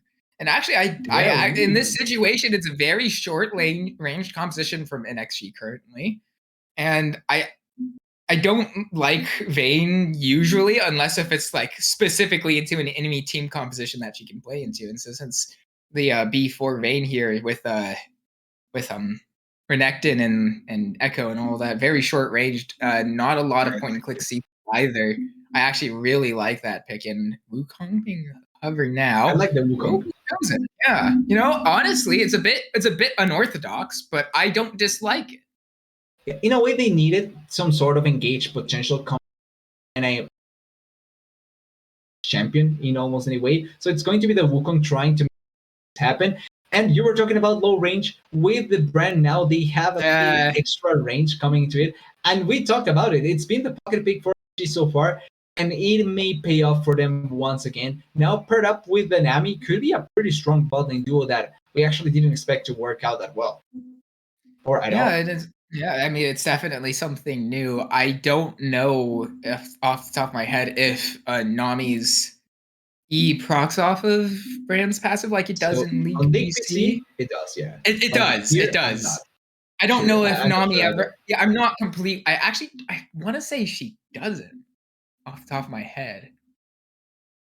Because a few times I remember, I could. See, I think. Well, we will just have to wait and see. That is a valid point. But instead of just deliberating it in our head, it's like, oh, will it or will it not happen? But I just initially I don't think they did. I would be willing to say she doesn't, but at risk of being quoted and then laughed at, I think that's when you double down. That's when you say no, she doesn't. As a matter of fact, I'm doubling down on that right now. No, I can tell you with certainty, for it doesn't probably. My co-casters' opinions are here. I do not support. This is not an opinion. This is fact. This is guaranteed. Okay, now I'm forced into something else. But yeah, no, yeah, looking elsewhere. I don't know if I like the brand pick as much as we've seen it in other situations, because a few times we've seen and actually play brand bot, it was usually against a lot of enemy melee champions that all want to like converge into one space.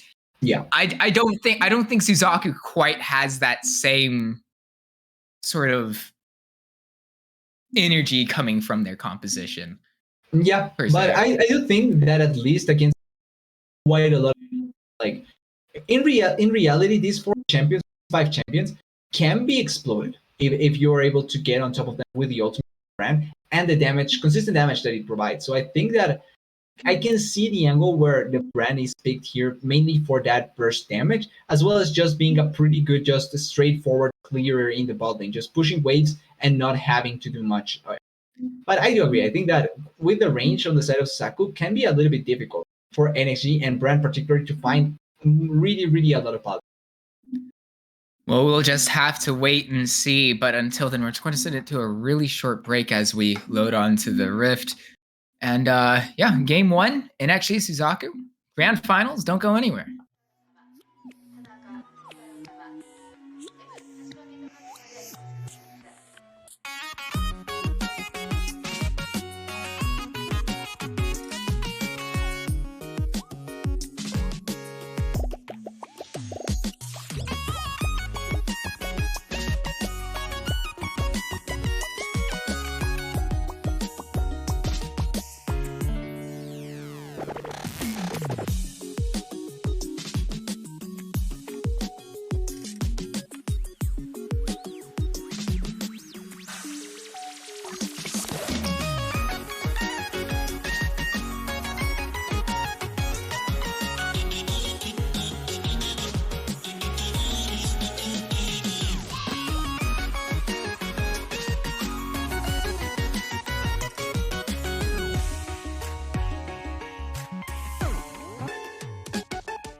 And we come in a little bit late because there's a bit of a technical side of things of how Wild Rift Spectators works. But so we have Brandami got a double kill while that happened. Perfect.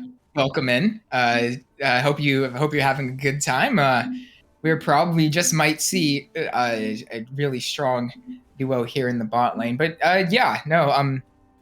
really a good early start from NXG, and considering Suzaku are really the strong favorites to take this one convincingly, a bit unexpected, but here we go in the mid lane stun up by Osu. And actually, one thing I'm not too completely surprised by is that this is actually Vayne mid being played into the Renekton, and I actually do like that adaptation from the side of Suzaku.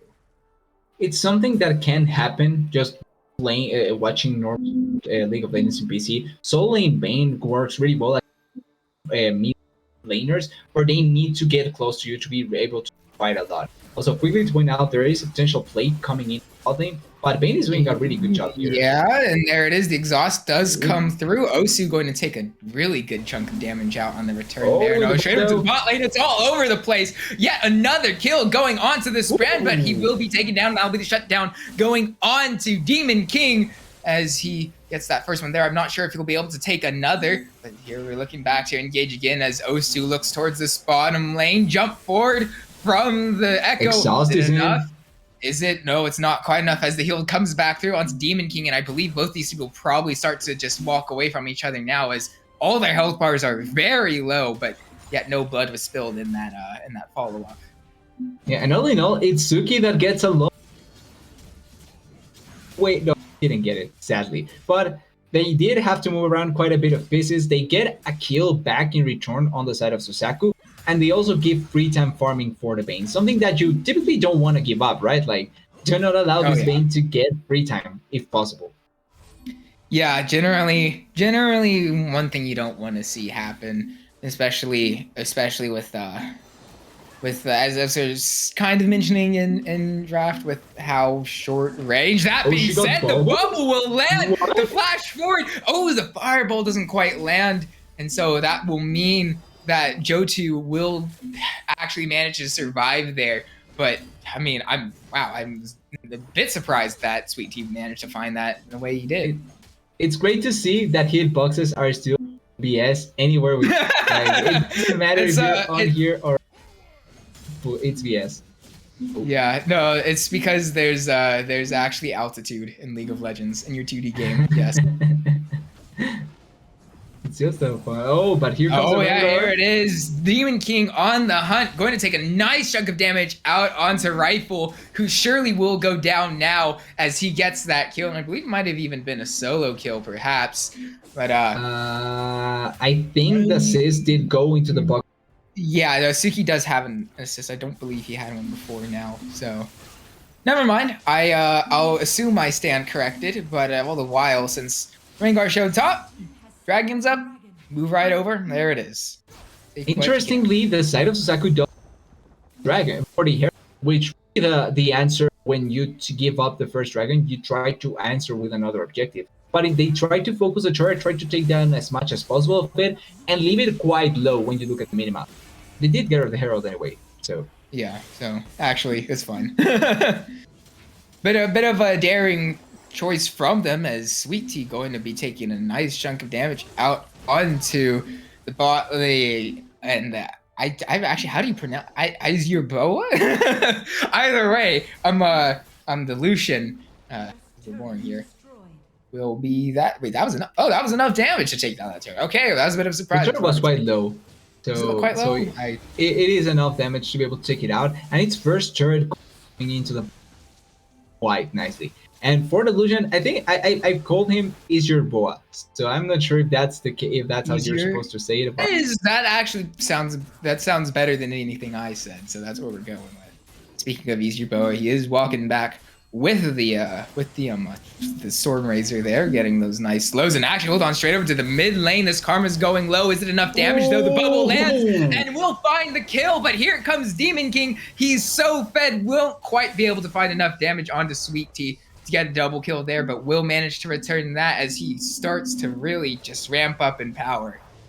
Yeah, it's a trait that you're willing to take almost always. Support for your carry, pretty good kill that Demon King gets. And then on the top side, Whoa! Bane gets the Yeah. solo kill onto Osu. Solo bolo onto the Renekton. It's not looking that good for the Primal Lizard. Yeah. Yeah, no, definitely not the greatest when you see Vayne getting a solo kill in a side lane against an early Yeah. game champion like Renekton, and you kind of that's when the panic bells start ringing in your head and you go, I mean, it's not over by any means, but it's definitely one where you go, uh-oh. And speaking of uh-oh, Rifle might just be going down here as well. Ooh. We'll have to flash away and be okay because of it. But so many summoner spells, so many ultimates used with Sweet Tea using the tidal wave there as well to get him out alive. And really, overall, just an advantage going over to the side of Suzaku once more. And Ithora Throne will just hop away, actually. Parallel convergence. Yeah, he did have to use parallel convergence. And actually, we have And Lucian. we're seeing a fight potentially. Speaking of Echo, we got to fight up towards this. Will it be enough? There it is. Brand picking up that first part of the kill, but I mean, here comes Demon King. He's so fed. He does so much. The Mantra Q will actually claim the kill onto the Echo. So Stove cooking up something quite nice there with the extra gold going into his back pocket. But here, wait, hold on. Johto. Quite a bit of damage onto Sweet Tea there, which will force them away once more as Suzaku was looking like an almost close early game, and at least, or even NXG favored, not even kind of, has quickly turned around on its head, and well, you know, here we are. 100% good plays being pulled off on the side of Saku is able to bot lane. Actually, back. It's a bit of a I know it's a bit of a. Yeah, Rifle going to be taking quite a bit of damage, fighting in the enemy wave as well. I don't believe much will come of that. And then as we from that, he's gone low. The Demacia Justice won't be taken down, and Rifle will find that kill under his own tower. But here comes Demon King. The stun will land from the bubble. Very low health is this Nami of Sweet Tea, but it manages. I mean, that was what, single digit health, you have to think, and hold on, that's the exhaust coming through. And in your Boa, will actually live there. Just call him Boa.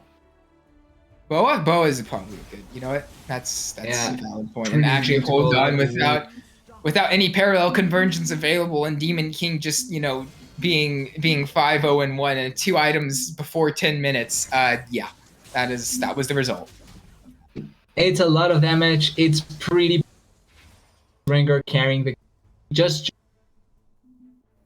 and even though Sweet Tea on the Nami was right, like, it didn't matter because as soon as the next fight comes in, Rengar is able to just try and blow her out.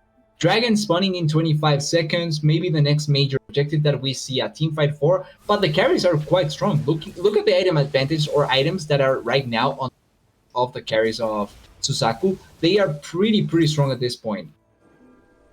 Yeah, especially, I mean, I would say more so Demon King than anybody else in that sense. I mean, that is a half health and 1 ability. Oh wow, hey you. It's not. So Bane is not here though. No, she's not. And I don't. And actually, Johto decided to go with Gargoyle Stoneplate. Is arriving just now, and it's not burning down fast enough. And that's a really good initiation from the side of Suzaku. Gets that first kill immediately. Gets traded back not too long after. And actually, here comes the rest of NXG trying to find the kill onto Demon King. But all the while, it's not enough, which gives so much time for Johto to really just dominate this fight. As it's a I mean, yeah, Suzaku, they're starting. This one's they're really running away. It's not over because, I mean, look at what NXT did last time against Yon. So we're not going to say it's over just yet. But it's definitely curse it again. Yeah, we're not going to fall for that mistake twice in a row. But definitely very strongly Suzaku favored. Once again, Suzaku is showcasing something that we saw so apparently in their previous matches in the upper bracket grand finals, quarterfinals, semifinals. They play team fights so cleanly and so effectively that it just allowed for them to be over at the team so effectively. Like, apart from already having such a good gold lead, their decisiveness just makes them so good to see. And that team fight starts with Tsuki running in and just getting so much value. which effectively just means that the rest of the Oh, can hold do on. This just might be a solo kill. Blade of the Ruin King top Osu. as well as the he's getting is ready. that be enough? And here comes the rest of the team. And actually, Johto goes low, doesn't quite get the kill fast enough, and there it is. There's the kill getting picked up by Throne. And oh wait, actually in the top lane, that's going to be Demon King getting gets a another kill, yeah. because yeah, because 3-item Rengar is what we're looking at. But let's look at the bright side. They killed the Vayne. So no, it's still really good. Still really good for NXG. Oh, the stun will land on the fireball, and that's going to take a massive chunk of damage out of Boa as well. So, you know, even though Suzaku have definitely ran riot with these last few minutes, I mean, NXG's recently, especially these last few seconds, have definitely shown at least signs of life. Importantly, they just need to be able to get back. They've been losing because there's a 7,000 gold. Try and shorten that up as much as possible and get another item for the brand. I think that is going to be crucial to keep up the magic damage, but not only that, to try and keep the team fighting damage in a pretty good, because that's your main DPS in team fight. Oh yeah, absolutely. For sure. I mean, Moran, we've seen multiple times. I mean, even I, just having only casted 2 series tonight, I has seen Brand do some really good work, especially in the hands of Platinum. So it's hold on once more. Johto might be caught out of position once more. Demacia Justice will land Chrono Shift, not Chrono, the Parallel Convergence. You know, the names, abilities, for whatever reason, they're not quite coming through, but Throne doesn't look like he's done just yet. Demon King taking quite a bit of damage, and actually, is that enough? Demon King. Oh, the Zanyas! It's enough! Will stay alive with hardly any health left. I thought for sure Throne was going to manage to pick up that kill and another good shutdown, but not quite, not today. Says Demon King, and straight over to this top lane. Osu, will he stay alive? The minion auto attack's not quite enough to take him down. And straight over to the bot lane. That's going to be a kill getting picked up by Boa as well. Everything is calculated by Suzaku. Demon King surviving, Suki not even trying to push away the Vayne, sacrificing herself for the greater good, even just getting the kill onto the Nami. Everything is calculated by Suzaku, and it's paying off. Even though I'm saying this, I still like the attempts that NXG are looking for. They are trying to get kills, which is great. Absolutely. No, NXG have definitely not played as bad as what the gold difference might suggest. It's just that, I mean, Suzaku's played just about flawlessly to everything. That being said, Boa's going to get caught out by the side of NXG, going to be picked up by Throne as well. So quite a few shutdowns now getting into the pockets of Throne's Echo, as he started to see he's doing a bit of damage now. Not quite you can't write him off at this point. And you know, maybe just a few more shutdowns, especially to the all-important one on the Demon King. He's one we might have to look for. They can get that. It's definitely it's not looking good for NXG. Sure, I think that's obvious, but definitely looking better than what you might have expected from this point from any other team going against Suzaku. Really. And it's both youngers that are trying to get those things going. Here comes Demon King. We'll just find Platinum deleted in just one Q and then like 2 auto attacks from Vayne. That being said, Josu will just hop away there and takes a lot of damage now. And so NXG have low health bars and are down a man as well. Throne, fairly low. We'll still have the parallel convergence available. Sun comes through. Demon King will just he'll run away. The speed from it's too much. He's too fast. He's too fast for you. There's a tower going down. The Demacia Justice not going to find much damage at all. And there's Rifle getting taken down by Josu, and surely you have to think that's going to end the game. Oh, Nami is dead. It's all Neptune. Oh yeah. Maybe. There it is. Pizza. No, unfortunately. Yeah. I respect the attempt. I respect the attempt, but no. At this point, it wait. There's no wave. They don't have a minion wave. They don't have a minion wave, but I mean, there's enough time. I think they have 20 seconds, and they have enough time right now. Yeah, there it is. Okay, a little bit delayed, but we find it. There we go. Okay, confirmed, signed, sealed, delivered. We got that straight away. Suzaku take game 1, and See, on one hand, they did dominate in terms of like just score alone and how many kills they got, but honestly, I don't think NXG played all that bad, and not what Yeah. this scoreline and goal difference would suggest how the game went. 100%. Like thinking about how the game progressed, we started with 2 kills in the bot lane in favor of NXG, and they were able to get a lot of value. But Demon King just put so much pressure on the map in favor of Suzaku, and based on that pressure, they just kept the ball rolling in their favor, and it never stopped. Now there were good picks coming in from NXG, but like the good picks don't go over just the better overall gameplay, team play, and map play. That's Suzaku. Yeah, really. I mean, there's pretty much nothing else to say than that. So with that considered, I believe we're going to send it to a break. But when we come back, we will have the draft of Game 2 and potentially the final one of the night. As Suzaku look to claim the title with a potential win up next. But we'll just have to wait until then. Don't go anywhere.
And we are in draft for Game 2 between Suzaku and NXG for the final time. And actually, not for the final time. It's Game 2. What am I talking about? It could be the final time. Potentially. Words matter. Words matter, kids. And that's the very big difference. Is Suzaku looking to close this one out with a 1-0 lead. I know initially that if you look at the program, it'll say that the final is supposed to be a best of 5, but we've been here for 8.5. Well, I haven't been here for 8.5 hours, but you and the players and the production have been here for 8.5 hours. And so everyone else. Yeah. The non-inclusive we. But as it is, Camille, Leeson, and Olaf banned, same bans every time for Suzaku, and fairly similar, but not Renekton. Hold on, Rengar will be taken away, and the respect ban because Demon King, man, wow, last game, man. I don't. For those who might just be tuning in, 9-0 and 8 Rengar. And that's I'll just leave it at that. I thought it was 10. Was it 10? It might have been 10 even. I think it was 10, It might have been 10-0 and 9 by the end there. Either way, it was really dominant from the Suzaku jungler, as Karma will be the first pick for Suzaku. And with the Rengar taking away, they take Karma, maybe NXG takes, but their pocket pick brand didn't work out. So now they need to find something new, something that they can fall back into that can try and play off. They can try and play off with. it's potentially going to be the Senna. I think that they're going to Senna and take once again the Garen. Okay, I got one of the two. They might go Garen Senna just to spite you. Yeah. Even though I cast your curse in their favor, that would be the day.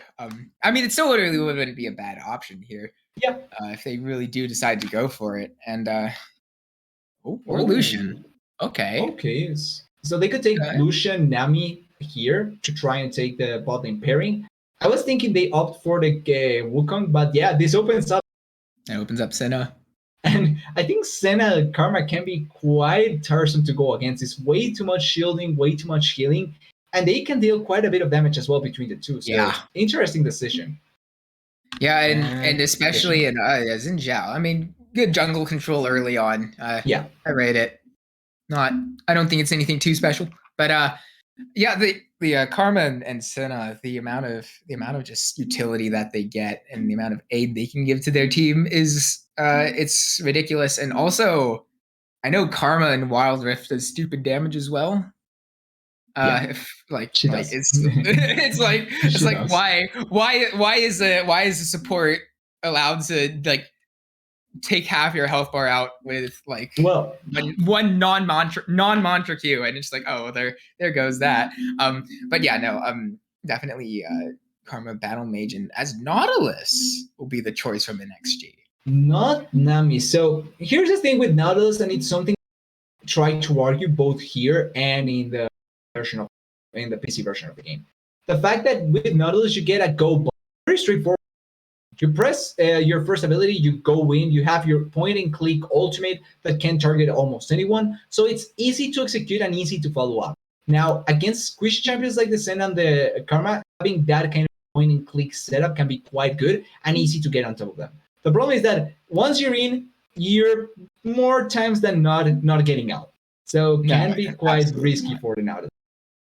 Yeah, not only that. Once they find them, they have to get the kills onto Senna mostly. And if you don't, well then you're definitely not getting out. 100%. But with that, so we already have quite a bit of the right. The Bane that was the Gragas that we've not seen much of it, but the engage potential from it can be risky. The Wukong, I think, a smart ban away, especially because it would be the first pick for NXG and they are still lacking a jungler. And I think something like an Ari takes a second to live. Perfection. But yeah, I was thinking of the Ari. And it's out there. I could see NXG now opting for Diana, potentially fighting tool to go in. And if not, maybe something like an Shockwave potential. Or they could just devolve into the set. Could be the case as well. I wouldn't. Or they can pick Action with roughly about 5 seconds to go now. Oh. I mean, that would have been. They're hovering. There it is. Okay. We got Action. They do actually lock in Action. I honestly don't know if I'm the biggest fan of this pick here, but it's something new. It's something that we haven't really seen too much of. And at the very least, it's that. With 2 squishes, this could be a pretty strong pick to try and just blow them up as soon as she can get her hand on them. Oh, yeah. I do want to say, it's not locked in yet. Yeah, it's not yet. I did. Yeah, there it is, though. Now it's confirmed that it is a Kali. It's a Kali, yeah. Yeah. So my point was going to be, it is similar to the previous game having Bane.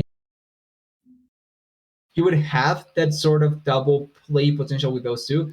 But with the Akali now, like you have such a big assassin to kill those backline threats, and you have so much sustain value coming in from the Karma and the Senna.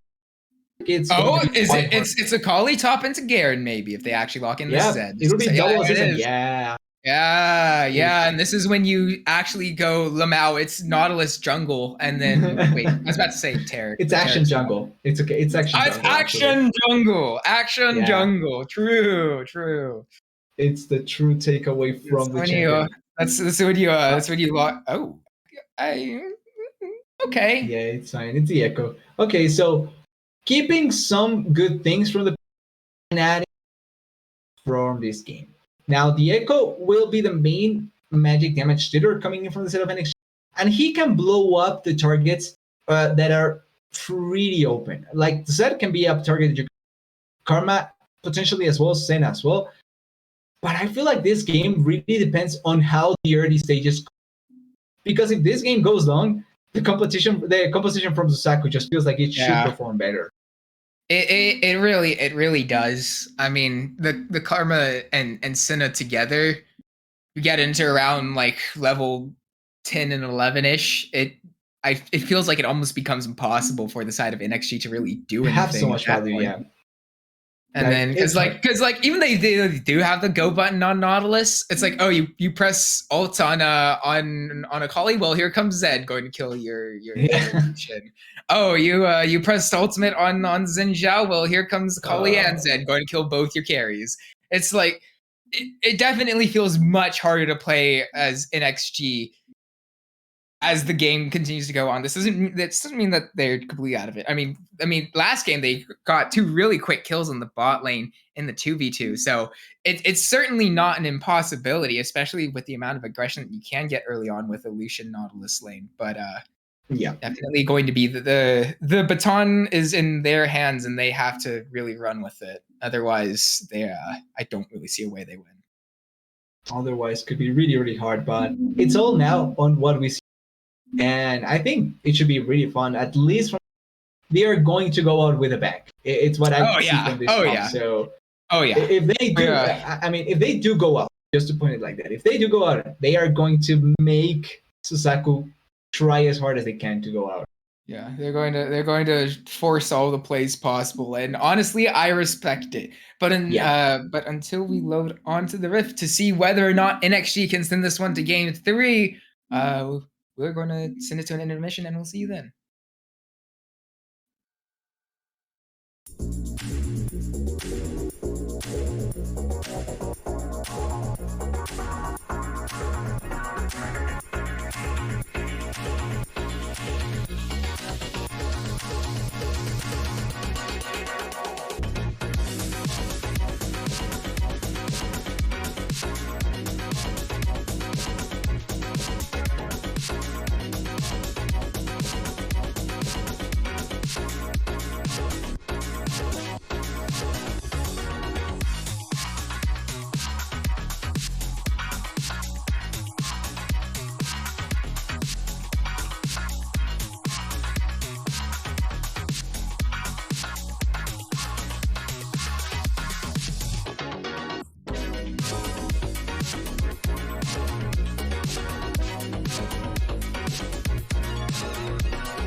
And we've loaded onto the Rift for a bit of a surprise. It's actually Suki on the Zed in the top lane. Not quite what I expected, but well, I mean, here we are.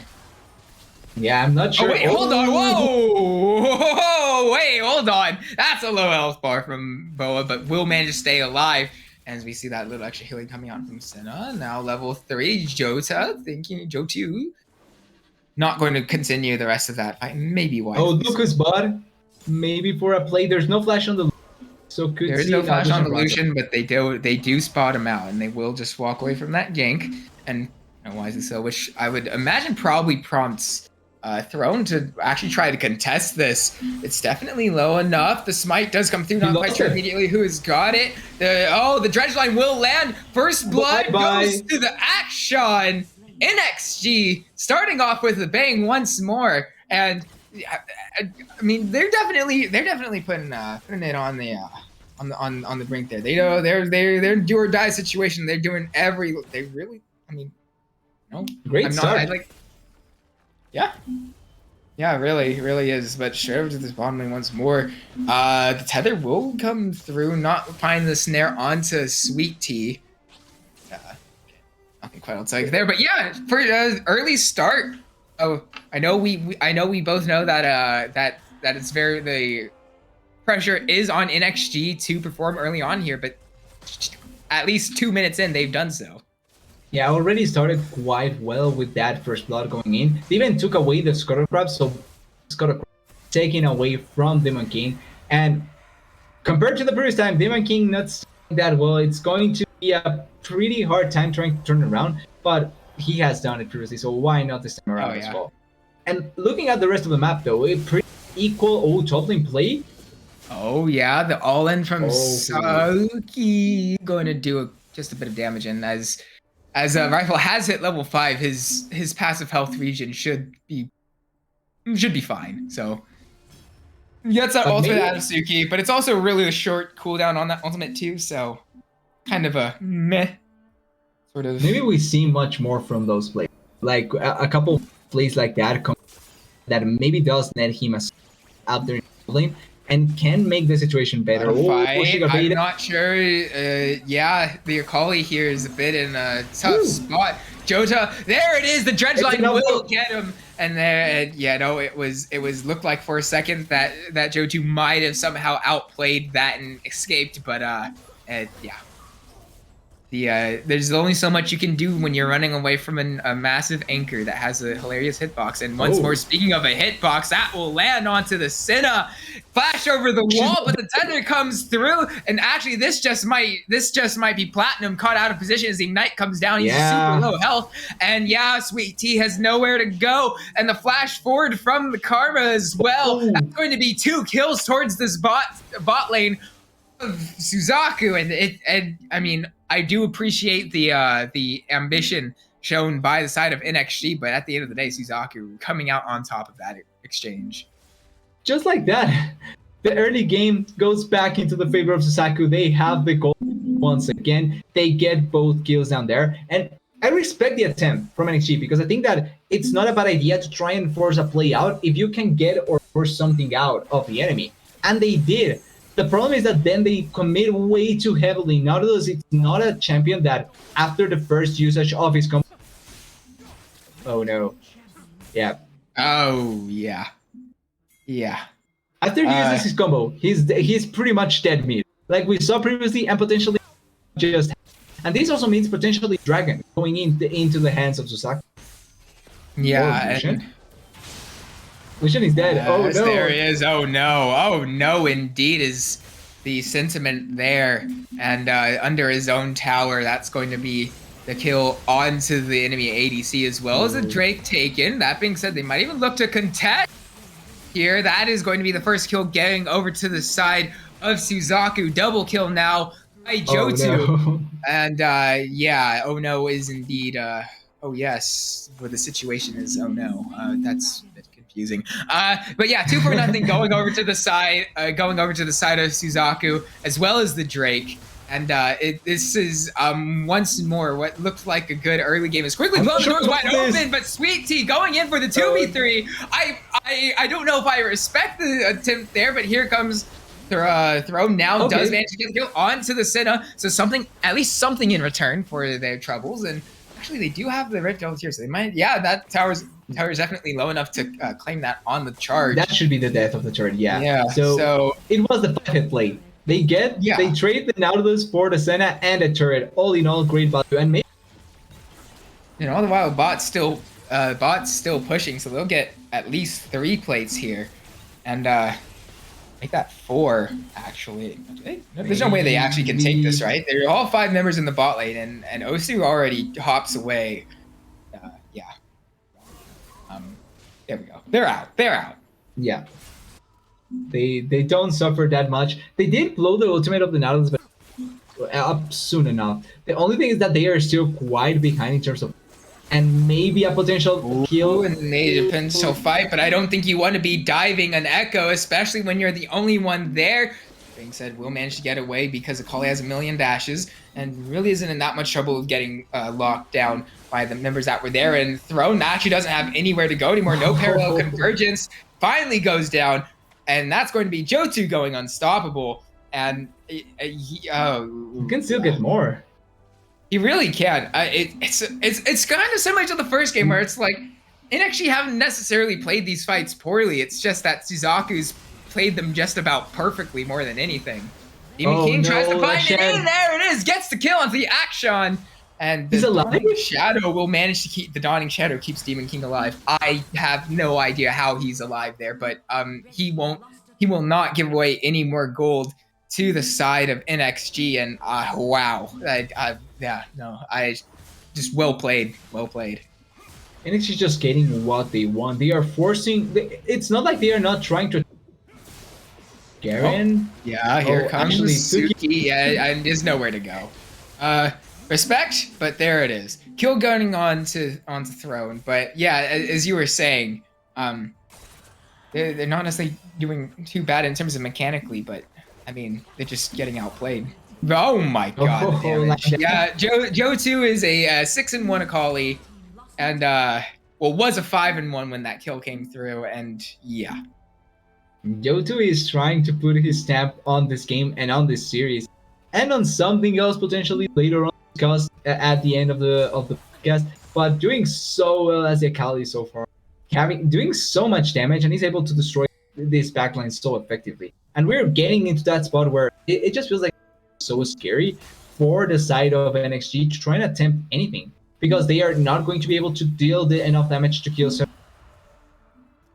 Yeah, at this point, like, even though they have, in my opinion, personally, fairly clean mechanics, as you were saying, the gold difference, especially on this Akali, is too massive. As Platinum's going to try to find the damage onto this Akali, not quite going to land the dredge line there. Depth charge will knock up Senna. They really want this. Go for it all the way. All these cooldowns used up. Heals coming through. Is it enough? No, it's not. Akali goes godlike, staying alive. There it is. Oh my goodness.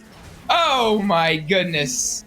Oh dearie me. Johto lives through that whole fight, and I mean, maybe Herald will be taken in consolation, but I think that just about summarizes how this series has gone for NXG and Suzaku.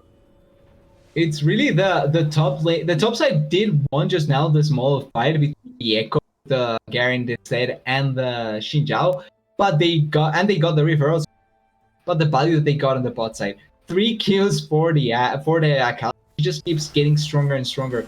3 items on her side. Like, she's about to destroy and just collapse on every squishy on the side of NXG and kill them as soon as possible. And for the next Dragon fight, I'm expecting to see this Akali pop off.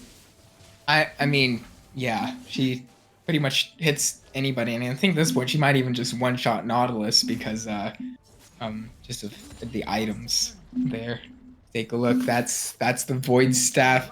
I mean, she's practically doing true damage to anyone who doesn't have any MR now at this point, right? Like, surely. I'm not sure actually. I don't know the exact numbers, but it's either way. It's either true damage or it's very close to being true damage. The Dawning Shadow comes through. It is going to be claimed by NXG. That Mountain Drake, but I mean, they spend so much trying to get that Drake. They're trying to turn it back around, but I mean, the gold difference is it's too much to handle. It really is. I mean, they did get the dragon. They did get the Drake, and I do respect the attempt for them to force something. Like, as we said many of times, considering their comp really doesn't scale at all. But yeah, they're 8K gold down, and yeah. Like, this is not going to be the end game push. Oh, it just might be, as you were saying, as you were saying. But no, they won't actually get any kills off that, and they will dissipate. That being said, if they did manage to find those kills, it may very well have been the game, but no. Importantly, Nautilus didn't die, so that's a step at not for the game to. But Suzaku has a open way to try and close out the game, and another fight should be the end of the game with how easy it is to just go into the base and end the game. Yeah, I mean, really, unless if somehow NXG pulled off a moment even more magical than their game 2 win against Yon, uh, there's really not much they can do outside It of really the has to most. be magical. It really has to be the most, like, hero play is an understatement of what they have to pull off at this point. Like, not only do they have to pull off a hero play, they have to, like, I don't know, what are some other, like, adjectives that describe, who knows? But yeah, it's definitely Heroic. Whoa, okay, true, valid. Oh, Tsuki. Oh, wait, wait, straight up to the actually, bot yeah, lane. oh, That is no. going to be a sweet tea, going to be slurped I didn't up want to see by- that. Yeah, that how Oh, much time? Lucian, And Lucian will run. have to dash away. Flashes too. Oh dear, oh dear. Oh dear. Yeah, this is kind of how this game has gone. I don't Yeah. really know if there's much that Throne can do here, really. Flashes Ulti's away, back, but parallel convergence, but that's just right back to his death, and yeah. oh, and Akali got another kill just as an extra. So Hey, yeah, just for good measure onto Osu. Gets the 19 solo and kill, but at 7. this point, I don't even think that's impressive. Demon King now might actually go down. Gets got by the dredge. Are you sure about that? I'm not sure about that. When comes back through, the life steal's enough to sustain him, and yeah, oh my god, oh They dear. can actually push to finish here. Well, they could push to finish with the mid lane wave, not the top lane one, because there's no top lane wave. But they are opting for at least trying to go for the safer approach. Potentially, they take the turret, they take maybe Baron now, and then finish off the game. But this game is pretty on the side of Suzaku at this point. That's the understatement of the century. So yeah. You have to believe in the power of NXG. You have to Believe in the power of the NXG hero play. power right? of friendship. Yeah, power of friendship. No, the difference between like this state and the one that their game 2 win against Yon is that against Yon, even though they were really far behind, all that gold was put onto I forget the name of the jungler, but the Lee Sin, and they got the shutdown onto the Lee Sin, and at that point, nobody else on the side of Yon could really do anything. And not only that, went onto one of their major carries. This time around, though, who do you point out as the target to Echo. be killed if you're NXG? And apparently, it's nobody. As Throne goes down once more. But yeah, it's like, who do you really pick out if you're NXG? By the way, Akali got another kill. They are just sniping one and both sides of the map, and now she's even going to fight another potential fight. Yeah, we'll use this Zanya's there a little bit early. I believe it's called This the could be- Hourglass. Is it called the Hourglass enchant like on its own? But whatever, it's the Zanya's either way, because this just might be game, set, and match and tournament for Suzaku, and they do it. And actually, the wave is still alive. You know, there's the. They did keep them. No, they did kill Demon they King. keep. No, they did. They did keep it alive. They did get the kill on Demon King as well. Jotu going very low. Oh, Throne Managed to maybe get could look out, for it. maybe. Oh, it's not enough actually. That's not enough. And actually, this just might be going back the other way around.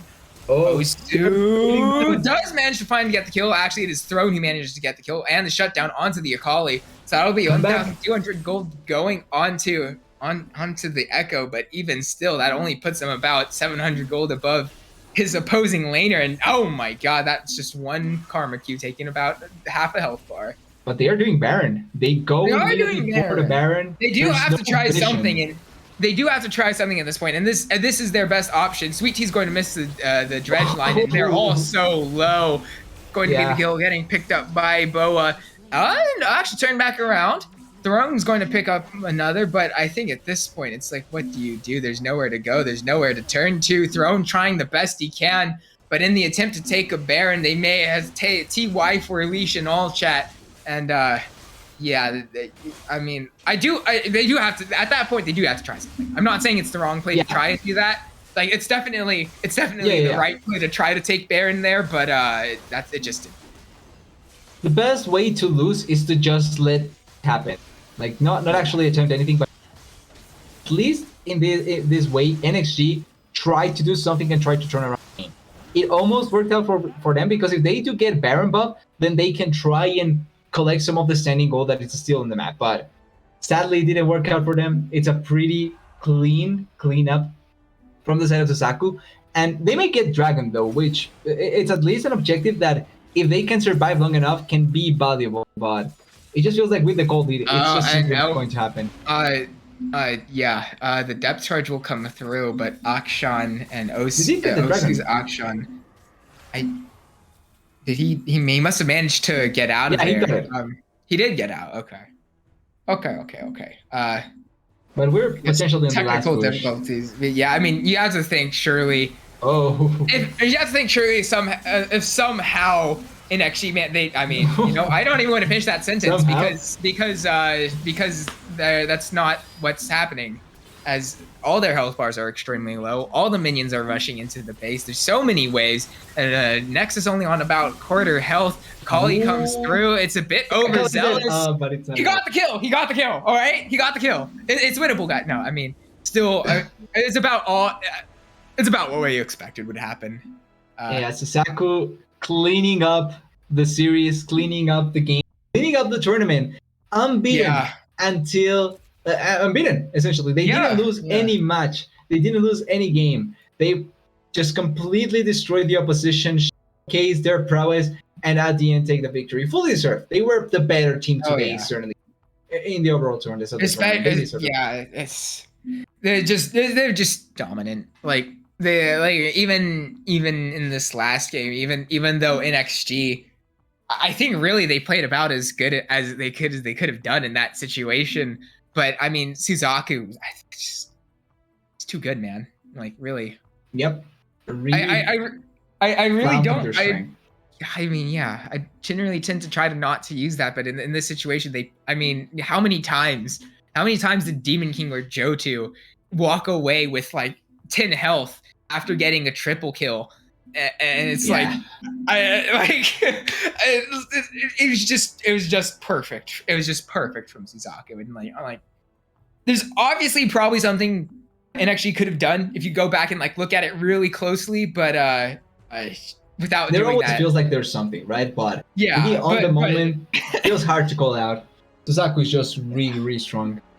I mean, well played in XG. Congratulations, Suzaku, for winning this tournament. And I'm not quite sure how we're going to do an MVP vote, but the winner of the MVP vote, which we're assuming it's going to be somebody on Suzaku, will manage to will win a Star Guardian skin of their choice as well, to just because we're on the whole Star Guardian theme of the event. As you can see behind. Yeah, on the background. Yeah. There we go. It took me a while, but we got it eventually. Perfectly placed. I don't know how that's going to happen. I'd have to wait for like the staff and production to tell us specifically how that's going to go down. How it's going to get. That's a great signal. I think we either send it to I think we're going to send it to a break. It might even just be out specifically. Okay, we're getting the call to do an outro, and understandably so, because we've been here for eight. We've been live for 8 3/4 hours, and that's a non-inclusive we. But so for myself, TDS, and behind the screen, I'm sorry, I forgot Dory. Yeah, sorry, I had to go and check fast. That's my mistake. And Soph, who was the play-by-play before I had to take over and she had to leave, and every single team for participating. Bid you a farewell and a congratulations to Suzaku. I was about to say Suzuka again, but I caught myself. But yeah, congratulations to Suzaku. It's easily mixable. Yeah, congratulations, Suzaku. That is it from us. We're probably going to all take a nap and or even actually go to sleep because it's really late. Why would you be taking a nap at 11 at night? Who knows? But yeah, that is that's it. That's it from us. Bye.